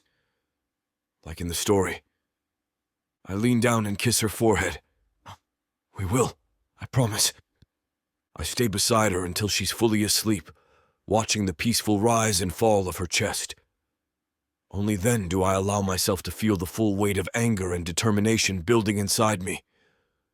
Lila has gone too far this time. Threatening me is one thing. Threatening my family, threatening Amiya, is another entirely. Tomorrow I'll fix this. I'll find a way to bring Amiya home where she belongs, because Riley is right. We're a family, and I'll fight like hell to keep us together. Chapter 23. Amiya. I stare at the peeling wallpaper in my hotel room, counting the water stains on the ceiling for the 100th time. It's been a week since I walked away from everything. From Riley's goodnight hugs, from Alex's intense blue eyes, from the life we were building together.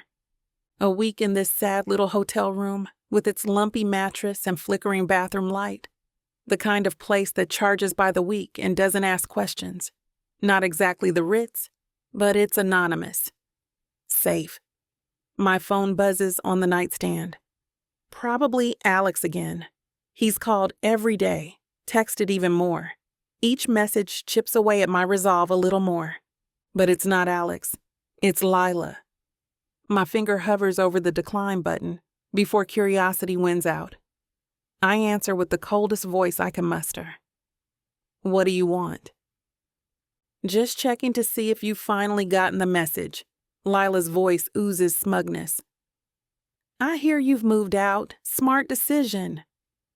Congratulations, you won. I keep my tone flat, emotionless. I'm out of Alex's penthouse. I'm out of Riley's life. You got what you wanted. Did I? She laughs.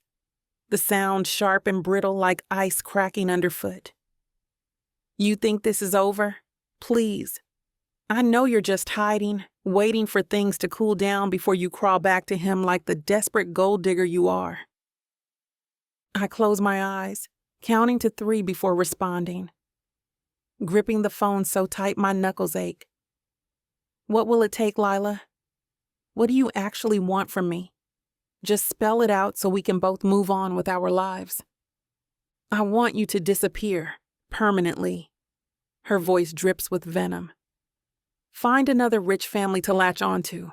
One without a child I gave birth to. One without my ex-husband. Go back to whatever gutter you crawled out of in the Bronx. Riley is happy with Alex, I say, fighting to keep my voice steady even as my hand trembles. With or without me in the picture, that's not changing. She needs stability and love, two things you've never bothered to provide. We'll see about that. The threat in her voice is unmistakable, sending a chill down my spine. You have no idea what I'm capable of when someone takes what's mine. I sit up straighter on the lumpy mattress, anger sparking through my veins like live wires. The judge gave Alex full custody. It's over, done, finished. No amount of money or connections is going to change that legal fact. Nothing's ever truly over, Amiya. She practically purrs my name. Not when you have the right connections. My patience snaps. Why are you calling me? To gloat? To threaten me more? You've already slashed my tires. What's next? Gonna break into my hotel room? Set my clothes on fire? The words spill out of me before I can stop them. Anger and frustration boiling over. I heard you've been touring restaurant locations. Her voice drops to a dangerous whisper that makes the hair on the back of my neck stand up. Chelsea, right? That cute little space with the exposed brick and those gorgeous bay windows overlooking the street. The one with the vintage oven already installed? Would be a shame if something happened to it before you could sign the lease. Or if the landlord suddenly received information about a prospective tenant's questionable financial background. My blood runs cold, a chill spreading from my chest to my fingertips. The room suddenly feels 10 degrees colder. How did you... I swallow hard, my throat tight with fear. How the hell do you know about that place? I only toured it last week. I have eyes everywhere, darling. People who owe me favors. People who know which palms to grease for information. She pauses, savoring my silence. And unlike you, I come from money. Real money. Old money. The kind that opens doors and makes problems disappear. The kind that can ensure certain businesses never get the permits they need. Or that health inspectors find interesting violations on opening night. I grip the phone so tight my fingers start to cramp. My dream, the one thing I've worked toward my entire life, dangling from her manicured fingertips like a toy she's about to break. My restaurant has nothing to do with Alex or Riley. It's mine, my dream, my future. Leave it alone. This fight is between you and Alex, not you and me. Doesn't it, though? I can hear her smile through the phone. Isn't that why you agreed to this fake marriage charade? For the money to start your little soul food experiment? The accusation stings, not because it's true, but because it's exactly what I've always feared people would think. That's not why. Save it. We both know you saw an opportunity and took it. Poor little Nanny from the Bronx, suddenly playing wife to one of Manhattan's top lawyers. It's practically a Lifetime movie. Her laugh is cold. Problem is, you forgot your place. My place? Rage bubbles up inside me. And what exactly is my place, Lila? Below you? Is that it? Now you're getting it. Her voice hardens. Stay away from my family. Drop this restaurant fantasy. Go back to the Bronx where you belong, or I promise you'll regret it. Are you threatening me? I stand up, pacing the small room. I'm giving you fair warning, which is more than you deserve. You know what? I'm done with this. I stop pacing, steel entering my voice. You can threaten me all you want, but it won't change the fact that Riley loves Alex, and he's a fantastic father. A judge saw that. The court saw that. Your money and connections can't change the truth. Such passion, she mocks. I wonder if you'd fight this hard if Alex hadn't promised to back your little restaurant venture. Is that what sealed the deal? His money? The question hits a nerve. making me hesitate just a fraction too long. That's what I thought, Lila says smugly. Tell me, does it bother you that you're just as mercenary as I am? At least I'm honest about it. I love Riley, I say firmly, and Alex. She cuts me off with another harsh laugh. Please, save the declarations of love for someone who might believe them. I don't have to explain myself to you. I take a deep breath. Lila, please, this has to stop. For Riley's sake, she deserves better than to be caught in the middle of all this. Don't you dare invoke my daughter's name. Her voice drops to a dangerous whisper. You're nothing to her, just a placeholder, a temporary stand-in who got ideas above her station. The line goes dead before I can respond. I sink back onto the bed, my hands shaking with anger and frustration. Part of me wants to call Alex immediately, tell him everything Lila said. But what would that accomplish? It would only escalate things further, draw me back into the very situation I'm trying to diffuse by staying away. Lila's words echo in my head. Is that what sealed the deal? His money? The worst part is the tiny grain of truth hidden in her accusation. The restaurant, Alex's connections, his offers to help. He did make things easier. He opened doors that might have stayed closed to a girl from the Bronx with no industry connections. But that's not why I fell in love with him. That's not why I love Riley like she's my own. I stare at my phone, at the background photo of the three of us at the zoo. Riley's gap-toothed grin, Alex's arm around my shoulders, the happiness in all our eyes. Real or not, that happiness was worth fighting for, is worth fighting for. Maybe staying away isn't the answer. Maybe it's exactly what Lila wants, to isolate me, to make me doubt myself and my place in their lives. I pull up Alex's number, my thumb hovering over the call button. Not yet. I need a plan first, a way to fight back that doesn't put Riley in the crossfire. Lila may have money and connections, but I have something she doesn't. A genuine love for Riley and Alex. And I'm done letting fear dictate my choices.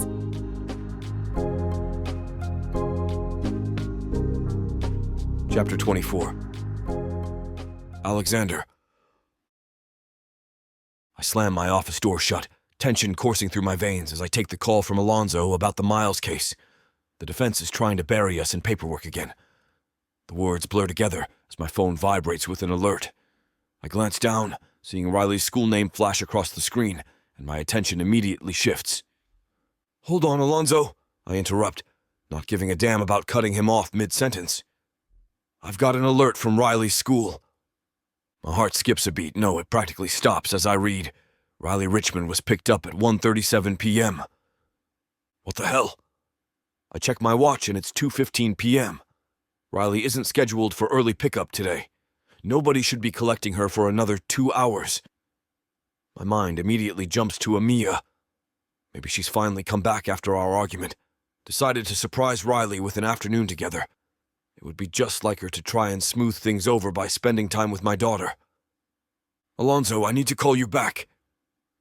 I hang up without waiting for a response and dial Amiya's number, drumming my fingers against my desk with increasing intensity. Each ring makes my stomach tighten further.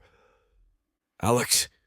Her voice sounds surprised when she answers, like she wasn't expecting to hear from me after how we left things yesterday. Is everything okay? Did you pick up Riley from school? I ask, already knowing the answer from her tone. What? No, I'm across town looking at... She pauses. Why? What's happening? Cold dread washes over me like ice water. The school just sent an alert that Riley was picked up half an hour ago. But I didn't... Amiya's voice shifts from confusion to alarm. Alex, you don't think... Lila. Her name tastes like poison on my tongue. That brat! I'm already grabbing my jacket, shoving papers into my briefcase, one-handed.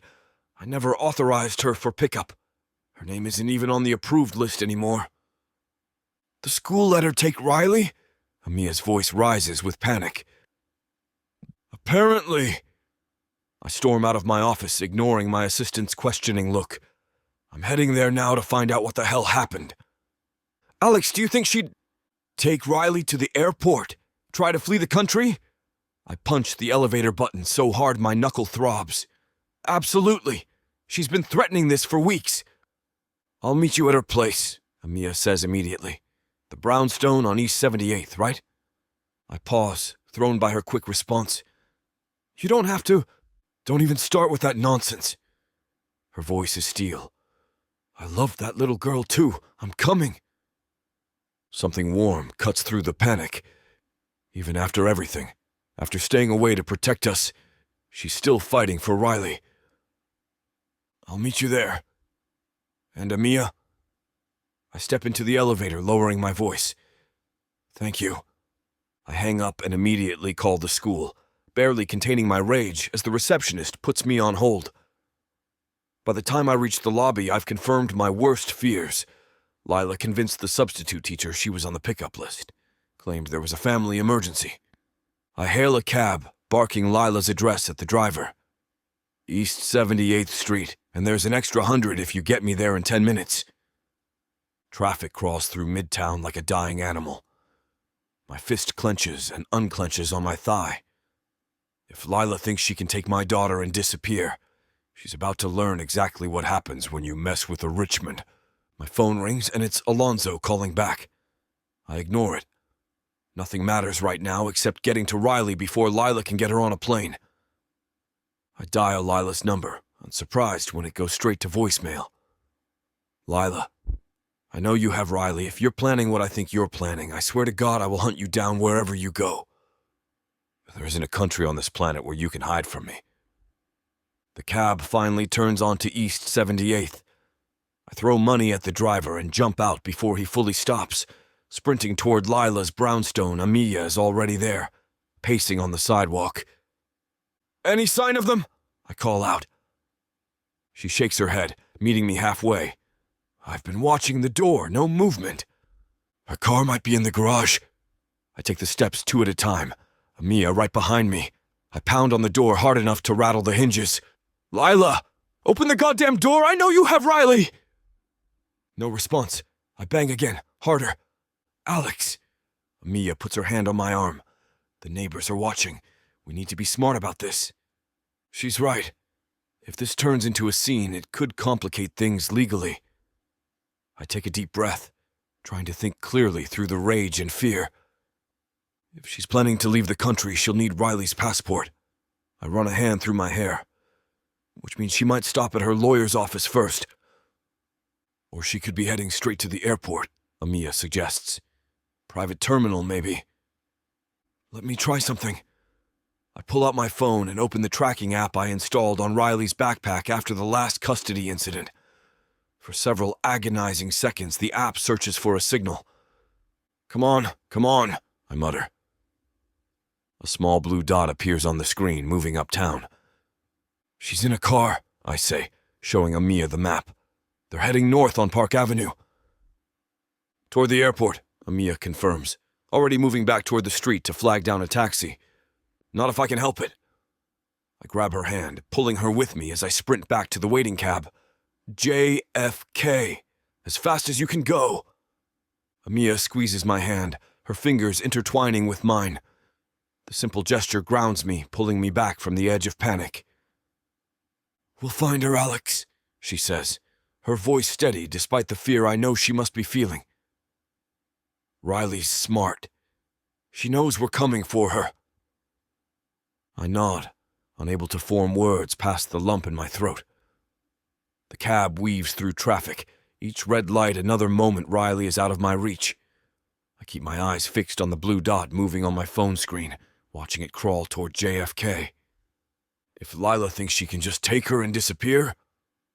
I finally manage, my voice low and dangerous. Amiya's grip tightens. She won't get away with this. We won in court for a reason. The law is on our side. Screw the law, I growl. If she's trying to flee the country with my daughter, I'll hunt her down myself. The traffic lightens as we hit the Van Wyck Expressway. The dot on my screen has stopped moving, somewhere in Terminal 4. International flights. My stomach drops. She's at the international terminal, I tell Amiya, showing her the screen. I need to call Marco, have him contact airport security. Do it, Amiya says. I'll keep watching the tracker. I punch in Marco's number, explaining the situation in clipped sentences. He promises to make calls immediately, pulling every string he can reach. By the time I hang up, we're pulling into the airport. Terminal 4, I tell the driver, throwing cash over the seat before he's even stopped. We sprint through the crowded terminal, dodging confused travelers and their luggage. I keep checking the tracker, which shows Riley's backpack hasn't moved in the last 10 minutes. There, Amiya points toward the British Airways check-in counters. The dot is somewhere over there. My eyes scan the area frantically, looking for Lila, for Riley's blonde pigtails, for anything familiar. Instead, I spot a tall blonde man in an expensive suit standing near a pillar, holding what looks unmistakably like Riley's unicorn backpack. Henry, I hiss, changing direction immediately. Lila's British fiancé. Of course he'd be involved. He spots us approaching and, to my surprise, looks relieved. There's no sign of Riley or Lila anywhere near him. Alexander, he says as we reach him, his crisp accent cutting through the terminal noise. Thank God you're here. Where is my daughter? I grab him by his designer lapels, slamming him against the pillar. Security guards glance our way, but I don't care. Where is she? Amiya places a restraining hand on my arm. Alex, wait. Henry doesn't fight back. Instead, he holds up Riley's backpack. I'm here to give you this, and to warn you. Warn me? I tighten my grip. You better start talking right now. Lila's lost it, Henry says, his green eyes deadly serious. She called me this morning, said she was taking Riley to our place in the Cotswolds, said she'd meet me here with tickets she'd already purchased. I release him slowly, taking the backpack from his hands. So where are they? That's just it, Henry says, straightening his jacket. They're not here. This was a diversion. A diversion? Amiya repeats, her face paling. What do you mean? Lila knew you'd tracked the backpack. She left it with me intentionally to throw you off their trail while she takes Riley somewhere else. Henry runs a hand through his blonde hair, looking genuinely distressed. I didn't know what she was planning until I got here and found only the backpack waiting for me with a note. My blood turns to ice. What did the note say? Henry pulls a folded piece of paper from his pocket. She says she's taking Riley somewhere you'll never find her, that she's done playing by the rules. I snatch the paper, recognizing Lila's handwriting immediately. Henry, change of plans. I'm taking Riley somewhere they can't follow. Don't try to contact me. I'll reach out when it's safe. Remember your promise. Elle, what the hell? I whisper, gritting my teeth. My daughter. She took my daughter. Chapter 25. Amiya.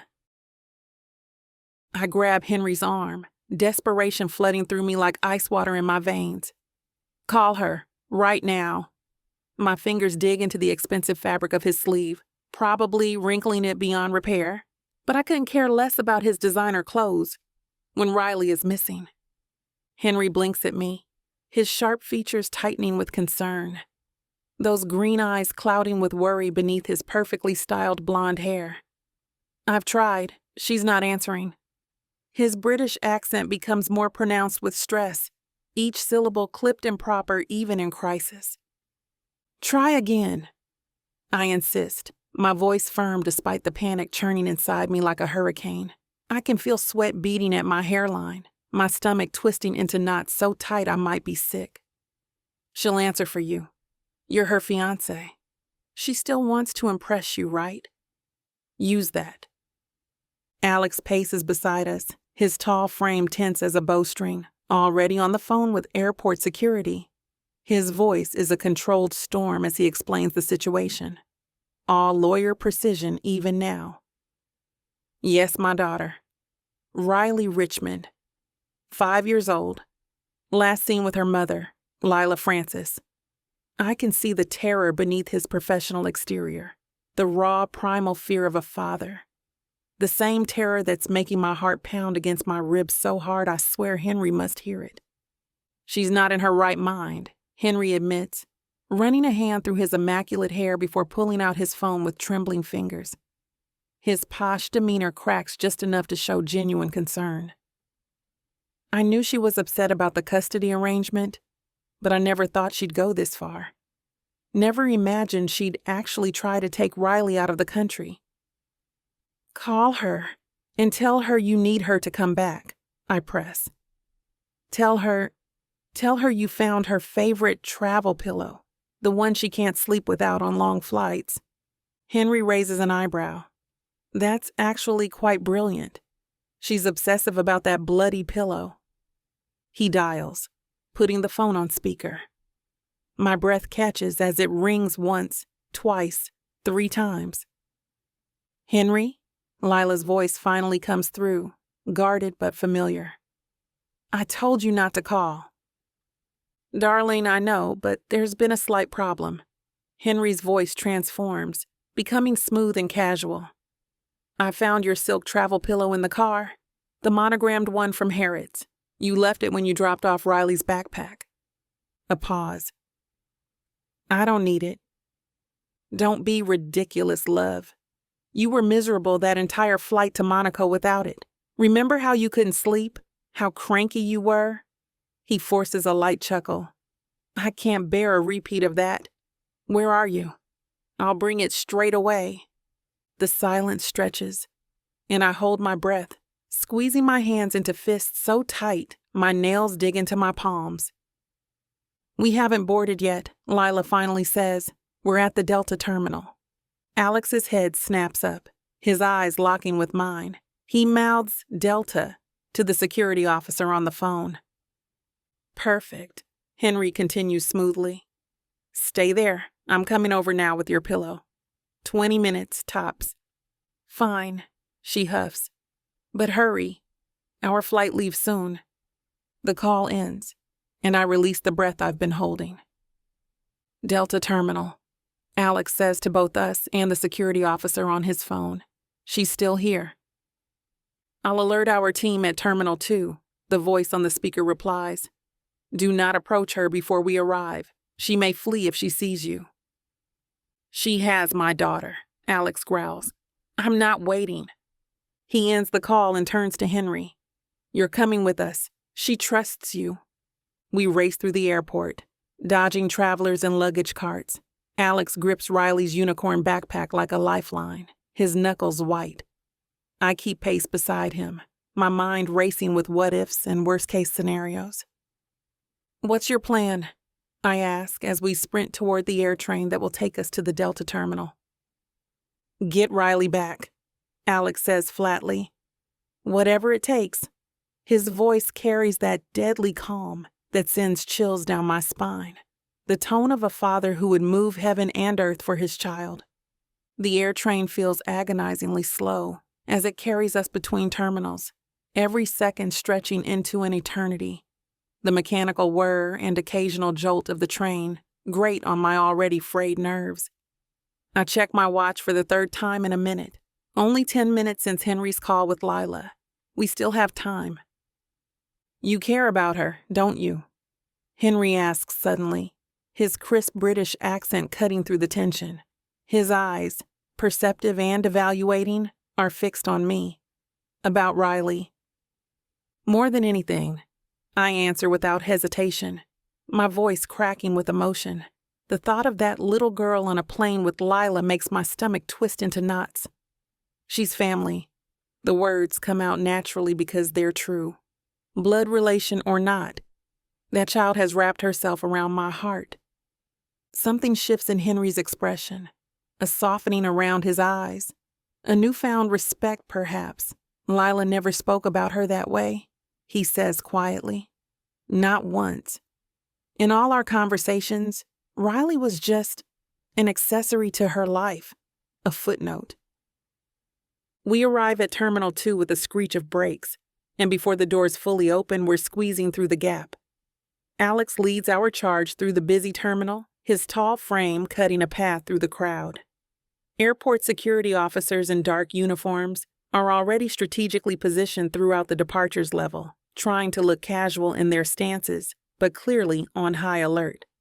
Their eyes track us as we rush past, hands hovering near their radios, ready to spring into action. "Remember," Alex says as we approach the main check-in area, "let Henry make contact first. We don't want to spook her." I nod, my eyes scanning the crowd for Lila and Riley. "There," Henry whispers, nodding toward the far end of the terminal. My heart leaps into my throat. Lila stands near a coffee shop, her hand gripping Riley's shoulder tightly. Riley looks confused, her little face pinched with worry, as she clutches a stuffed animal I don't recognize. She doesn't even have a proper suitcase for Riley, I whisper, noticing the small shopping bag that appears to contain a few hastily purchased items. She didn't plan this well. "That makes her more dangerous," Alex mutters. "More desperate." Henry straightens his jacket. "I'll go first. Stay back until I've got her attention." We watch as he approaches them, a casual smile plastered on his face. From our position behind a pillar, I can see Lila's expression brighten when she spots him. "The pillow?" I hear her ask as we edge closer. "In my pocket," Henry lies smoothly. "But, darling, there's something we need to discuss before you board." Lila's face hardens immediately. "What?" "The police are here," he says, his voice dropping lower. "Alex called them. They're searching the terminals."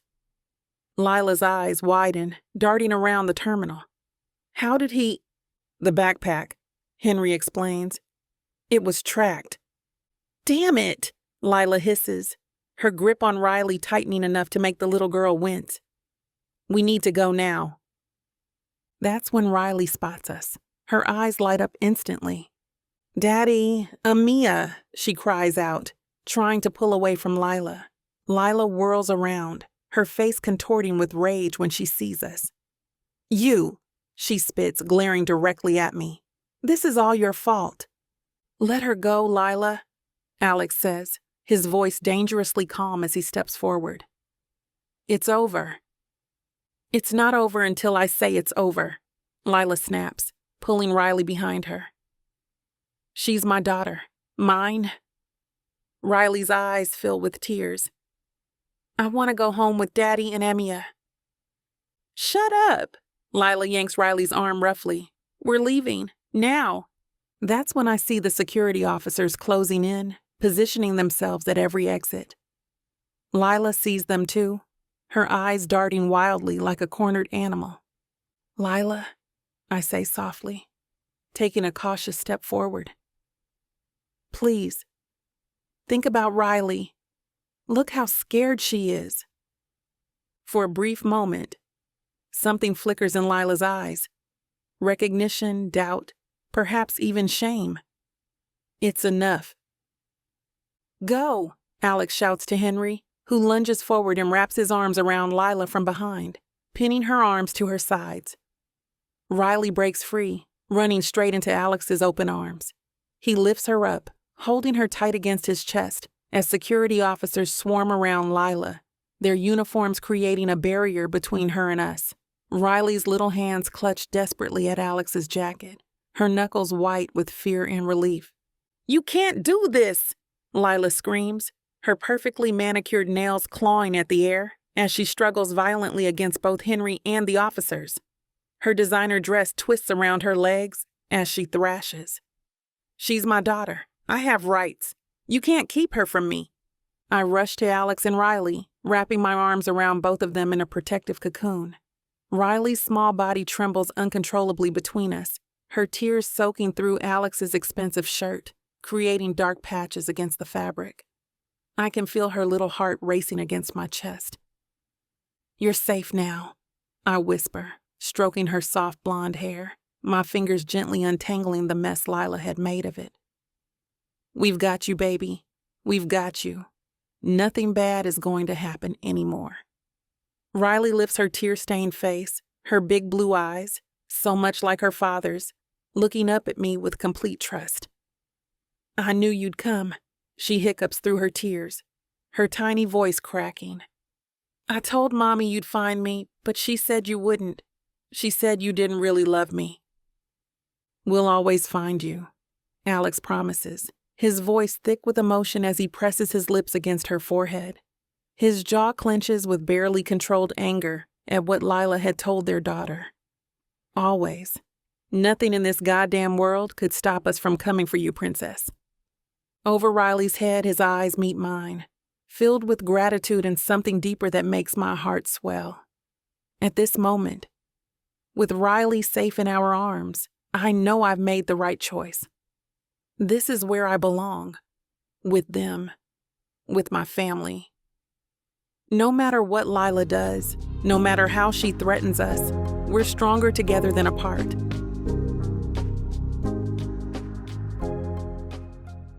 You know that feeling when a book pulls you in, wraps around you, and refuses to let go? When the tension is so thick, you swear you can feel it? Welcome to 30 sinfully addictive romance audiobooks that will ruin your sleep. Wow, I wasn't ready for this. One chapter in, and I'm already hooked. Oh, you thought this was just another audiobook collection. No, sweetheart. This is the Dirty 30. Forbidden love, dangerous desires, billionaires with secrets, bad boys who bite back. And every last word is dripped in temptation. I thought I could just listen to one chapter before bed. Now it's 2 a.m. and I need answers. Need. So what are you waiting for? Click the link. Start listening. Let the Dirty 30 ruin you in the best way possible. Escape your life with Miss Tyla.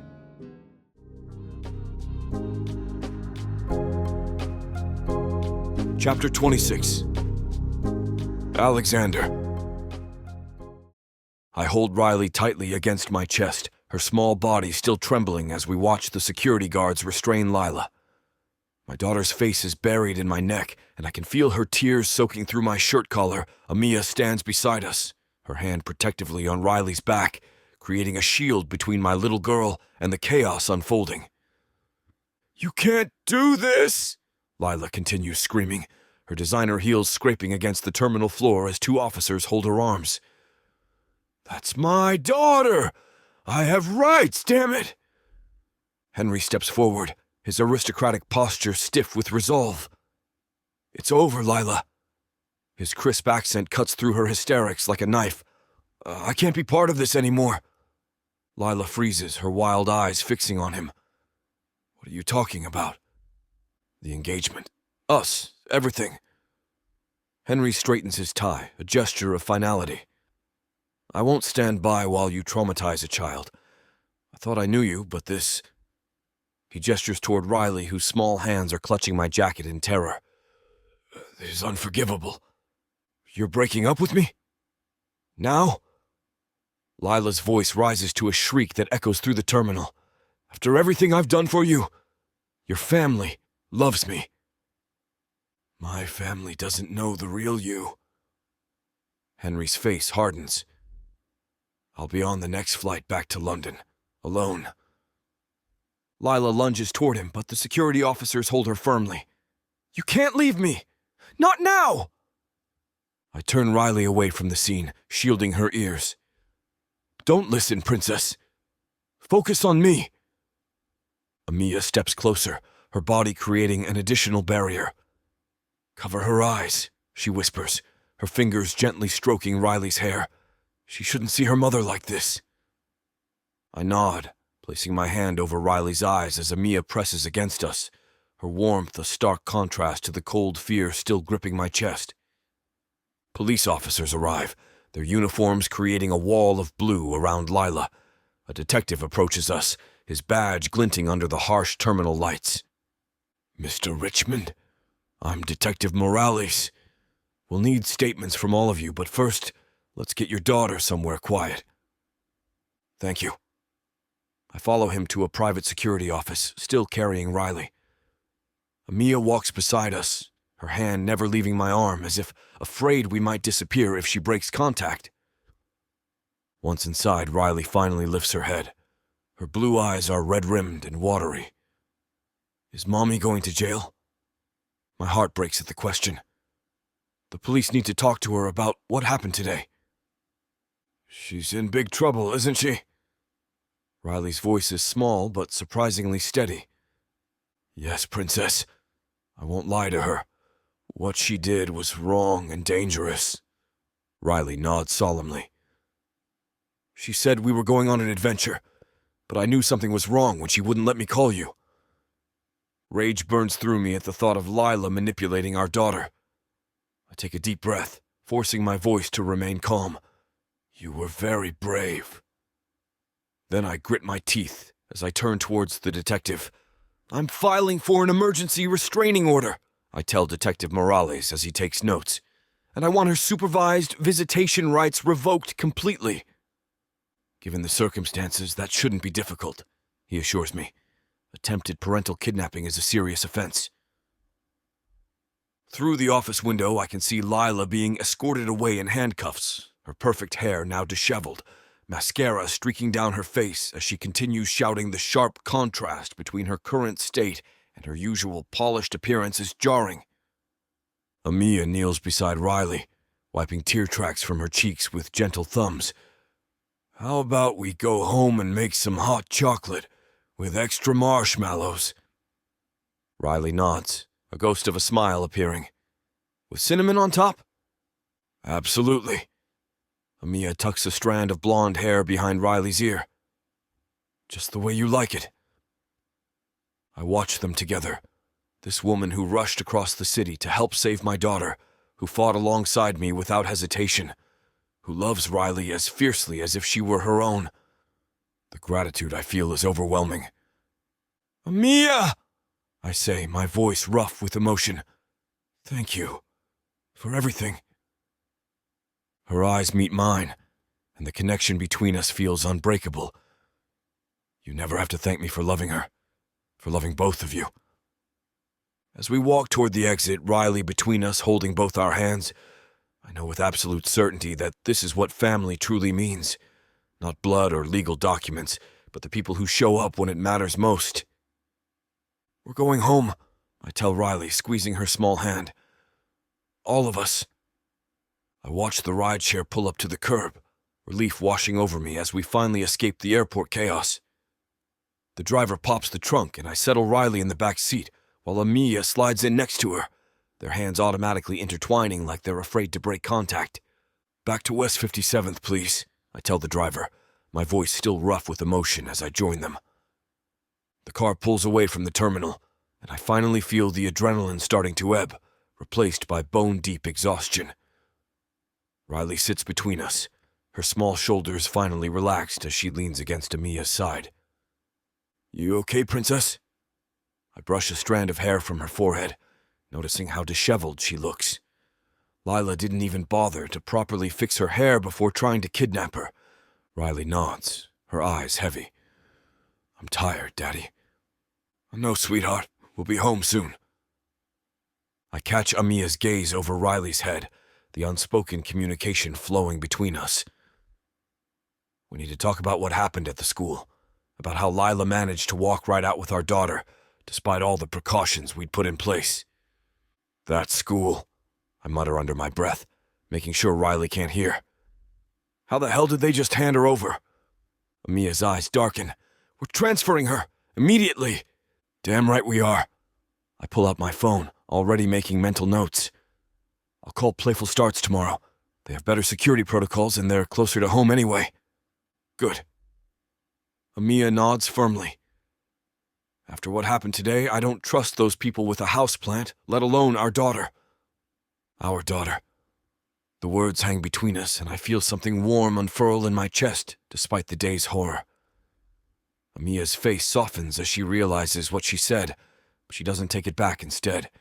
She holds my gaze steadily, a silent acknowledgement that whatever line remained between fake and real family has been permanently erased. The car weaves through Manhattan traffic, the familiar skyline coming into view as we cross the bridge. Riley's head grows heavier against Amiya's arm, her eyelids fluttering as she fights sleep. "We're almost home, baby," Amiya whispers, stroking Riley's hair. "Just a few more minutes." By the time we reach our building, Riley's barely awake. I scoop her up, cradling her against my chest as we ride the elevator to the penthouse. The familiar ping of the doors opening feels like the first real breath I've taken since getting that alert from the school. Home. Safe. Amiya moves ahead, unlocking the door and flipping on lights. The space feels different somehow. Warmer, more precious, now that we've come so close to losing what matters most. "I'll put her to bed," I say, heading toward Riley's room. "I'll be in the kitchen," Amiya replies, already rolling up her sleeves. "I promised someone hot chocolate with extra marshmallows." Riley stirs in my arms, her tiny body heavy with exhaustion. "And cinnamon," she mumbles sleepily, her words slurring as she fights to keep her eyes open. "Don't forget the cinnamon, Mia." "And cinnamon," Amiya confirms with a small smile, her voice warm with affection. "I haven't forgotten your special ingredient, sweetheart. I'd never forget that." I carry Riley to her bedroom, the weight of her against my chest a reminder of how close we came to disaster today. Her room, with its soft pink walls and fairy lights, feels like a sanctuary now. I lay her gently on her bed, helping her change into the unicorn pajamas she insists on wearing most nights. Her limbs are limp with exhaustion, her eyes blinking drowsily as I pull the covers up to her chin. "Daddy?" she whispers, reaching for my hand. "We're all safe now, right?" "Yes, baby, I promise," pressing a kiss to her forehead. "We're all safe. Get some sleep." When I join Amiya in the kitchen, the scene before me hits me with unexpected emotion. She's standing at the stove, stirring a pot of milk with careful attention. The rich, comforting scent of chocolate and cinnamon filling the air, steam rises in delicate wisps around her face, illuminated by the soft overhead lighting. In this moment, after everything that happened today, the simple domesticity of it nearly breaks me. Without a word, I step behind her, wrapping my arms around her waist and burying my face in the curve where her neck meets her shoulder. She smells like vanilla and something uniquely her, and I breathe it in, grounding myself in her presence. "Thank you," I murmur against her skin, my voice rougher than I intended.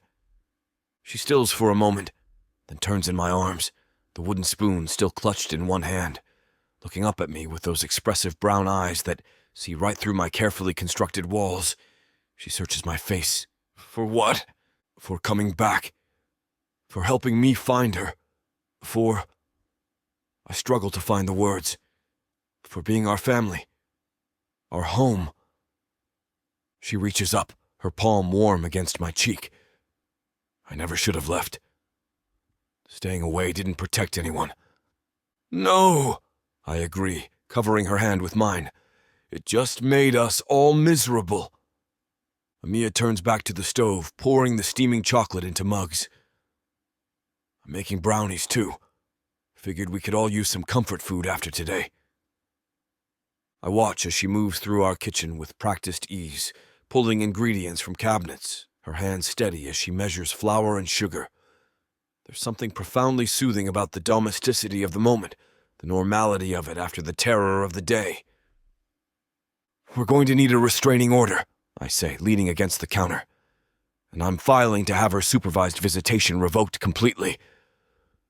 "Good." Amiya cracks eggs into a bowl with more force than necessary.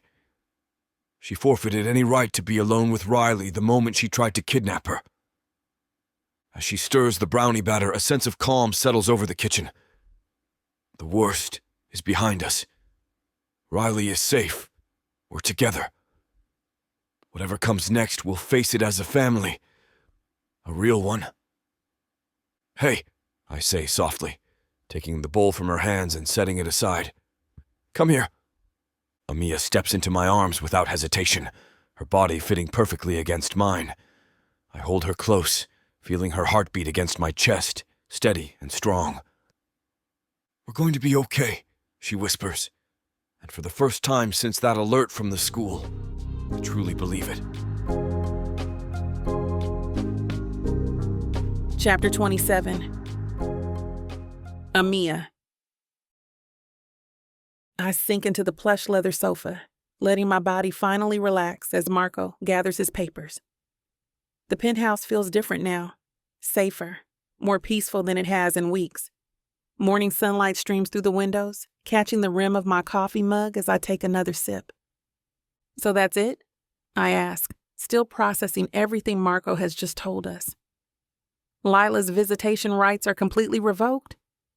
Marco nods, his expression professional, but I catch the hint of satisfaction in his eyes. The judge was unequivocal.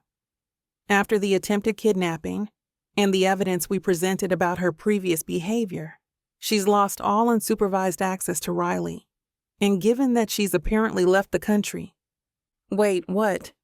Alex sits forward, his attention razor sharp. Left the country? According to my sources, she boarded a flight to Monaco 2 days ago.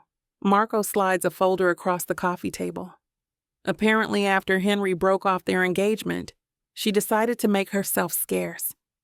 His family has considerable influence in British social circles. The scandal would have been unpleasant for her. I exchange a look with Alex, feeling a weight lift from my shoulders. "So she's gone." "For now, at least," Marco cautions, standing to leave. "But with the restraining order in place and her visitation revoked, she has no legal grounds to approach Riley even if she returns. We've won, Alex, completely." Alex walks Marco to the door, their conversation fading as they discuss some legal technicality. I take another sip of coffee, letting the reality sink in. It's over.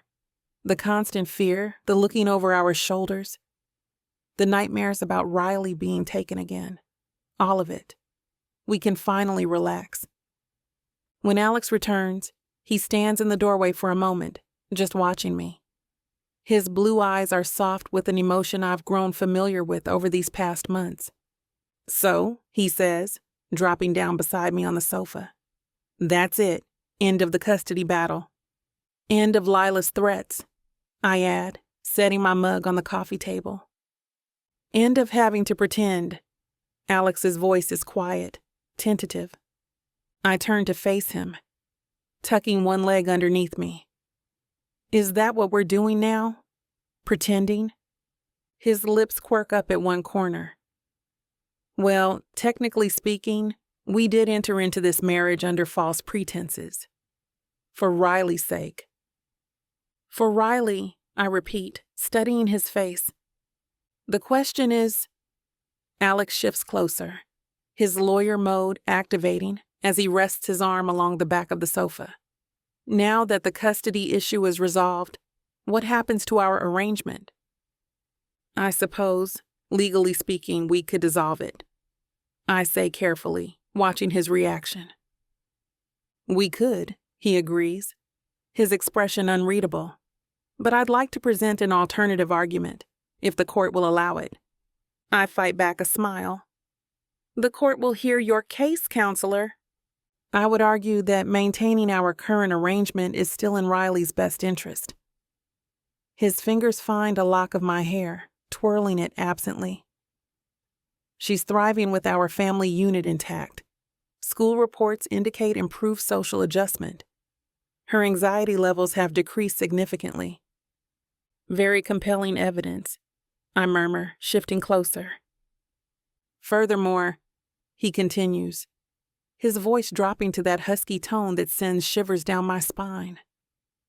"Dissolving our partnership would create unnecessary disruption during a critical developmental period." "And what about the other parties involved?" I ask, my heart beating faster. "What's in their best interest?" Alex's hand moves to cup my cheek. I think the evidence speaks for itself. Increased levels of happiness, improved sleep quality, general satisfaction with the arrangement. Is that your professional assessment, counselor? That's my personal observation as someone who's completely in love with his wife. The facade drops, and I see the vulnerability in his eyes, the question. I lean forward, pressing my lips against his. Well, when you put it that way, I think we have to stay married. For Riley's sake, of course. Of course, he agrees against my lips. For Riley. I pull back slightly, looking into those blue eyes that first caught me off guard all those years ago. You know, for a fake husband, you turned out to be pretty real. Alex laughs, pulling me closer. And for a fake wife, you've made me happier than I ever thought possible. As his arms wrap around me, I know with absolute certainty that what began as pretense has become the most authentic part of my life. We might have started this journey for Riley's sake, but somewhere along the way we found something neither of us expected, a love strong enough to withstand anything. I love you, I whisper against his neck. Nothing fake about that. Nothing fake about us, he agrees, holding me like he'll never let go. Not anymore. Alex's lips press against mine with an urgency that makes my knees weak. His hands cradle my face, thumbs stroking my cheeks as he deepens the kiss. The taste of victory and relief mingles between us, sweeter than anything I've ever known. I wrap my arms around his neck, fingers threading through his dark hair as I pull him closer. His body is solid and warm against mine, a reminder that this is real. We're real. After everything we've been through, we've finally made it to the other side. His hands slide down to my waist, gripping me tight as he backs me against the sofa. When we tumble onto the cushions, his weight settles over me perfectly. The solid press of his body sends heat spiraling through me. God, I've missed you, he murmurs against my neck, his voice rough with want. Show me how much, I challenge, pulling his face back to mine for another kiss. His hand finds the hem of my blouse, fingers skimming beneath to touch bare skin. I gasp against his mouth as electricity dances up my spine. After weeks of tension and uncertainty, there's something intoxicating about the simplicity of this moment. Just us, together, without fear clouding our future. I love you, I whisper between kisses, needing him to hear it now that there's nothing holding us back. I love you so much. Alex lifts his head, those blue eyes locking with mine. The intensity I find there steals my breath.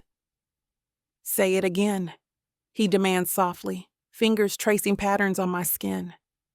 I love you, Alexander Richmond. I repeat, watching his expression soften. Nothing fake about it. His smile is devastating, all dimples and desire. And I love you, Amiya Richmond.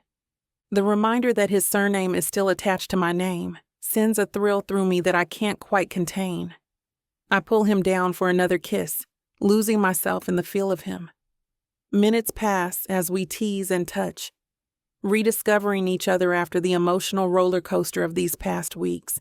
His hands grow bolder, mine more urgent, until we're both breathing hard, clinging to the last threads of restraint. With considerable effort, I press my palms against his chest, creating just enough space between us to form coherent thoughts. As much as I'd love to continue this, I say, my voice unsteady, we should probably pause before we get carried away. Alex groans dramatically, dropping his forehead to my shoulder. You're killing me, woman. I laugh, running my fingers through his disheveled hair. Consider it a rain check. We have all the time in the world now. He lifts his head, eyes dancing with mischief and something deeper. Promise. Promise. I press a quick kiss to his lips before sliding out from under him. Standing, I smooth my rumpled clothes and take a steadying breath. How about a celebration brunch instead? I'm thinking French toast with that bourbon maple syrup you love. Some crispy bacon. Maybe those cheesy herb eggs you love. Alex sits up, looking deliciously disheveled in his expensive suit. You know the way to my heart is through my stomach. Among other roots, I tease, throwing him a wink that makes him laugh. He rises from the sofa, crossing to me in 2 long strides. His hands find my waist again, pulling me close for one more lingering kiss. A celebration brunch sounds perfect, he murmurs against my lips. We have a lot to celebrate. I lean back in his arms, allowing myself to fully absorb our new reality. We really do, don't we? No more custody battle, no more Lila, no more pretending. No more pretending, he echoes, tucking a strand of hair behind my ear. Just us, for real. Well then, husband, I say, taking his hand and leading him toward the kitchen. Let's make this brunch happen. I'm starving. Me too, he agrees with a grin that suggests he's not just talking about food. But fair warning, I fully intend to collect on that rain check later. I laugh, feeling freer than I have in years. I'm counting on it.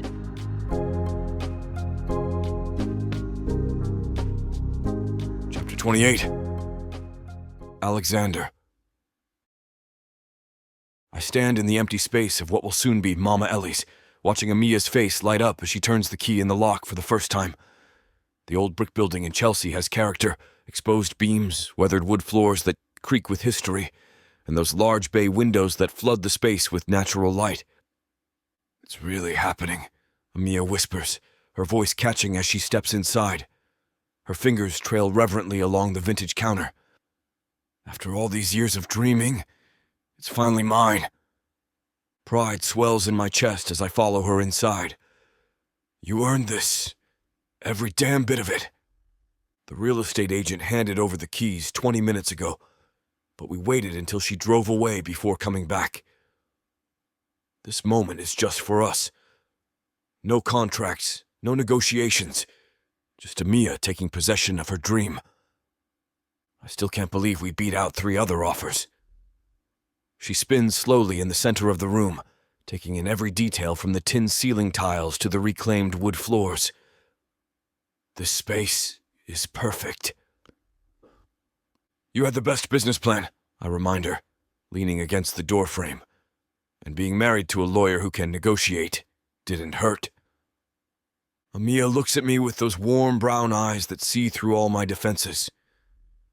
I know you pulled some strings with the landlord. I may have mentioned your incredible cooking once or twice. I crossed the room to her, and possibly promised him VIP treatment once you open. Alex! She playfully swats my arm, but her smile is radiant. What?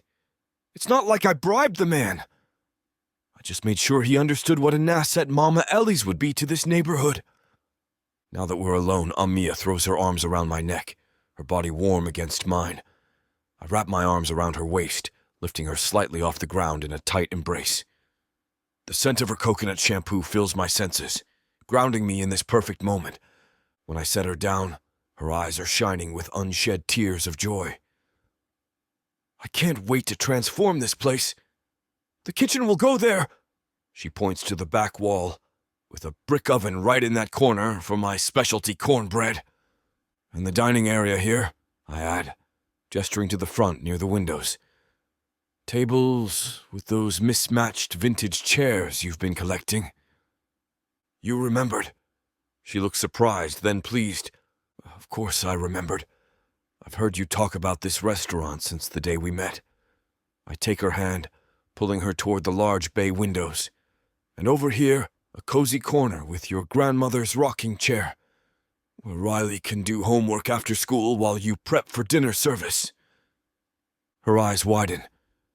You've been thinking about this too. Every day. I tuck a strand of hair behind her ear. I've watched you sketch layouts on napkins, heard you mumble recipes in your sleep. This restaurant isn't just your dream, Amiya. It's part of who you are. She turns in a slow circle, her fingers trailing along the dusty countertop. I'm going to hang Grandma Ellie's photos right there. She points to a brick wall, a whole gallery of her cooking, serving at church functions, feeding the neighborhood kids. She would be so proud of you, I say softly. Amiya's eyes fill with tears. I wish she could see this. She can. I squeeze her hand. She's why you're here. Amiya moves through the space with purpose now, pointing out where each element will go. The bar will run along this wall. Nothing fancy, just beer, wine, and my specialty cocktails, and here. She gestures excitedly to an alcove, a dessert display case for my sweet potato pie and peach cobbler. I follow her, watching her transform the empty shell into her vision through sheer force of will. Her hands move animatedly as she describes each detail, her entire body alive with excitement. What about there? I point to a small nook near the kitchen. Perfect for a chef's table, she beams at me. For special occasions and private tastings. I'm calling dibs on the first reservation. She laughs, the sound echoing through the empty space. As if you need a reservation. You'll be here so much they'll think you're co-owner. Speaking of which, I pull an envelope from my jacket pocket. I have something for you. Amiya takes it cautiously. Alex, you didn't need to. Just open it. She slides her finger under the flap and pulls out the document inside. Her eyes widen as she reads. This is the rest of the startup capital. In your name only. I watch her face carefully. This is your restaurant, Amiya. Your vision. Your legacy. But this is too much, she whispers, staring at the check. It's an investment. In you. I take her hands in mine. You've been the light in our lives, mine and Riley's. You stepped up when we needed you most. Fought for our family when you could have walked away. Her eyes shimmer with tears. I would never walk away from you two. I know that now. I pull her closer. You became my wife to save my daughter, but somewhere along the way, you saved me too. Alex, you've become the light of my life, Amiya Richmond. The best damn thing that's ever happened to me. She reaches up, her palm warm against my cheek. I love you so much. I love you too. I lower my mouth to hers, kissing her softly at first, then with growing intensity as she responds. Her arms slide around my neck, pulling me closer as the kiss deepens. When we finally break apart, we're both breathing hard, foreheads pressed together. So, I murmur against her lips, Mama Ellie's is really happening. It's really happening, she confirms, her smile brighter than the sunlight streaming through those beautiful bay windows. And I can't wait to share it with you. I wrap my arm around Amiya's waist as we stand admiring her future restaurant. The space feels alive with possibility, just like my heart. So, Amiya says, eyes twinkling as she turns in my arms, how should we celebrate this momentous occasion? I think this calls for something special. Ice cream, she suggests with a playful grin. I'm thinking double chocolate with extra hot fudge. Perfect way to celebrate my dream coming true. I laugh, the sound echoing through the empty restaurant space. Ice cream at 11 in the morning? Who are you and what have you done with my responsible wife? Hey, some occasions demand breaking the rules. She shrugs, eyes dancing with mischief. Come on, counselor, live a little. You know what? You're absolutely right. I pull her closer, dropping a kiss on her forehead. But we should bring some back for Riley once she's out of school. She'd never forgive us for an ice cream adventure without her. Good point. That little girl has her priorities straight. Amiya grabs her purse from the counter. We'll get her favorite, strawberry with rainbow sprinkles. And gummy bears on top, I add. Can't forget the gummy bears. We lock up the space, and I can't help stealing one more glance at the building that will soon become Mama Ellie's.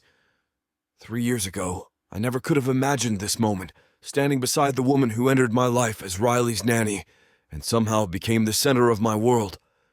The ice cream shop is only a few blocks away, a quaint little place with hand-painted signs and homemade waffle cones. As we walk, Amiya slips her hand into mine, her fingers intertwining with my own like they were made to fit together. You're quiet, she observes, bumping her hip against mine. Penny for your thoughts? Just thinking about how different things were 3 years ago. I squeeze her hand. When I hired you, I was drowning, trying to be a single dad while fighting Lila for custody, working insane hours at the firm. You were doing your best, she says softly. My best wasn't good enough. Not until you came along. The memory of those early days still haunts me. Riley's tear-stained face when I'd leave for work. The crushing guilt I felt every time I missed bedtime. You changed everything. We reach the ice cream shop, the sweet scent of waffle cones greeting us as we step inside. After ordering, double chocolate for Amiya, bourbon vanilla for me, we settle at a small table by the window. Remember when you interviewed me? Amiya asks, digging her spoon into the rich chocolate ice cream. You were so serious, firing questions like you were deposing a hostile witness. I was terrified, I admit, after what happened with the previous nanny. The one who let Riley watch horror movies and fed her nothing but chicken nuggets for a week. I shake my head at the memory. I couldn't afford another mistake. Well, lucky for you, I could make a mean vegetable lasagna. That's not why I hired you. I reach across the table, catching her free hand.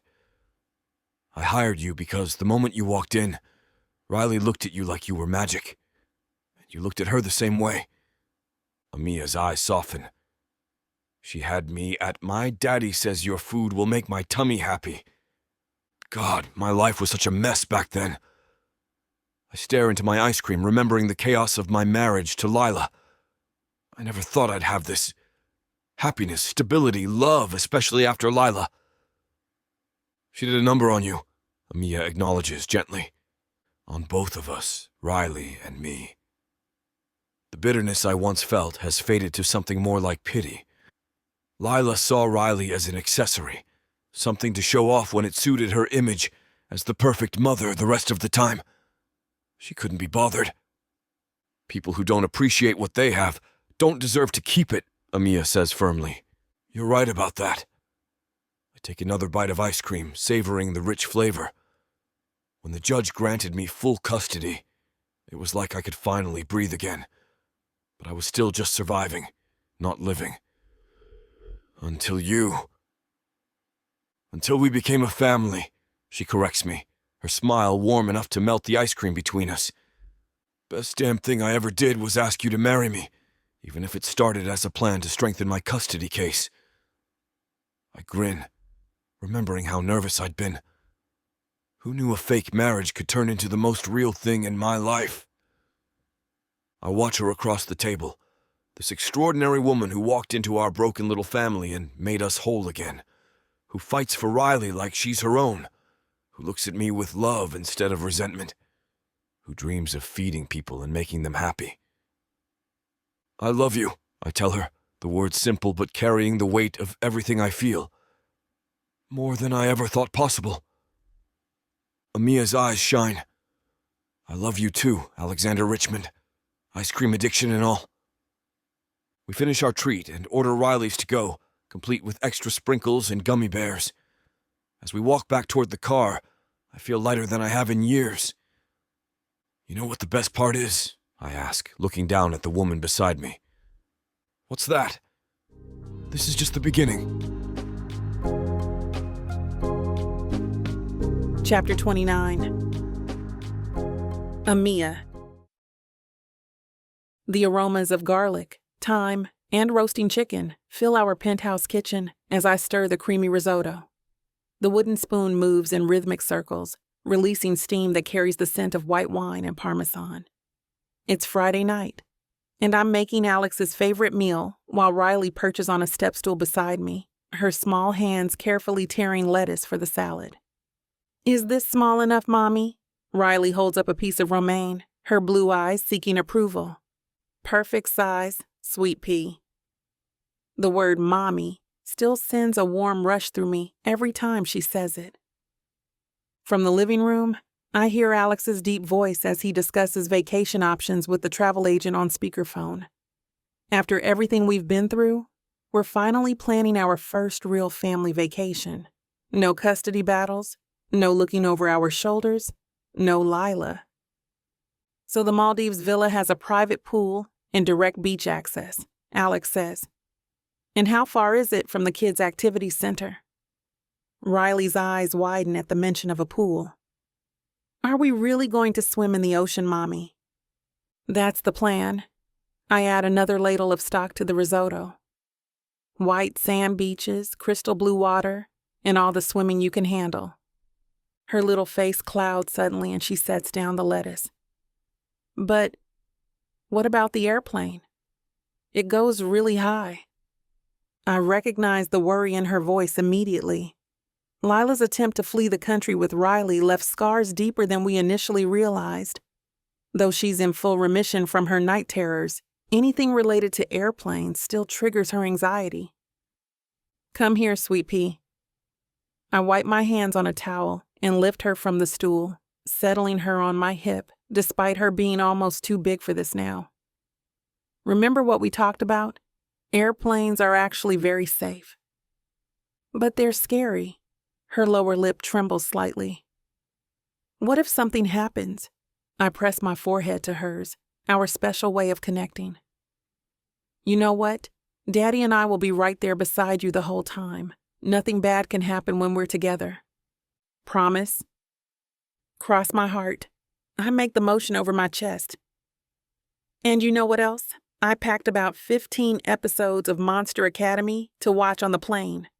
Plus those gummy worms you love. A small smile appears.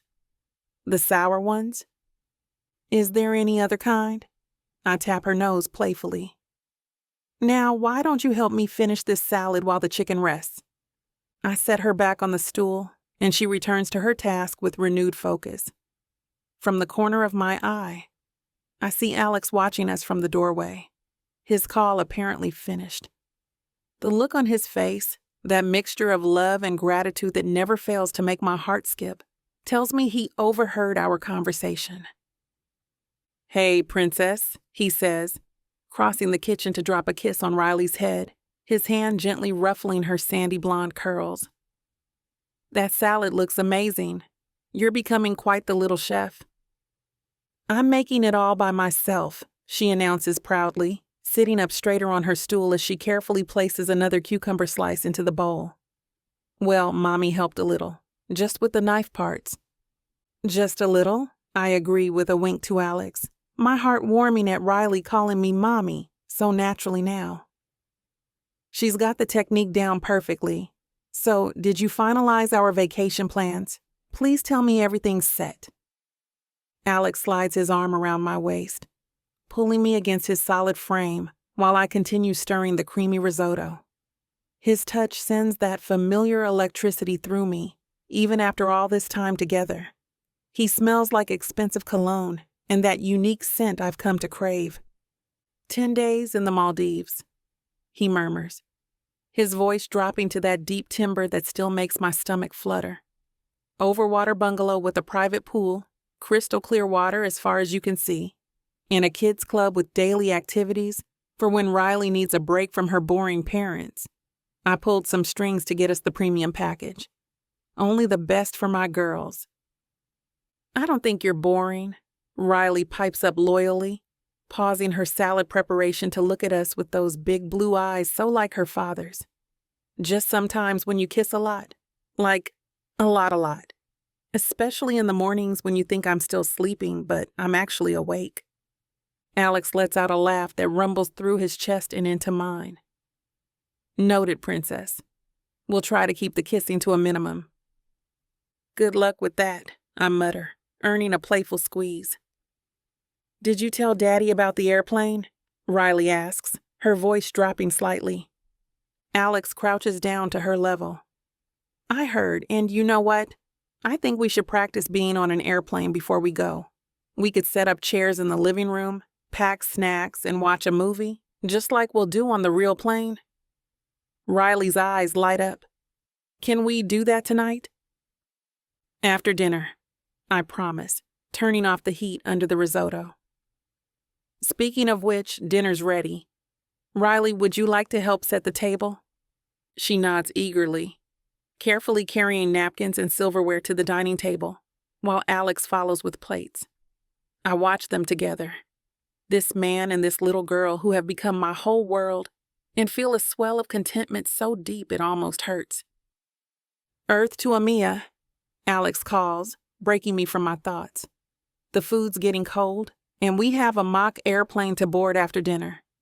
I smile, carrying the risotto to the table.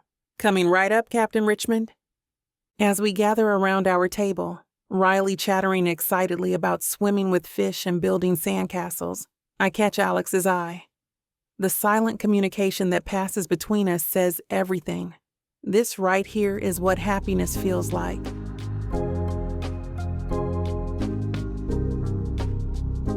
Chapter 30. Alexander.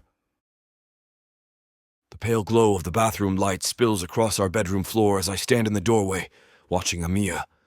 She's perched on the edge of our king-size bed, hands clasped in her lap, looking simultaneously terrified and elated. The moonlight streaming through our windows catches the gleam in her eyes.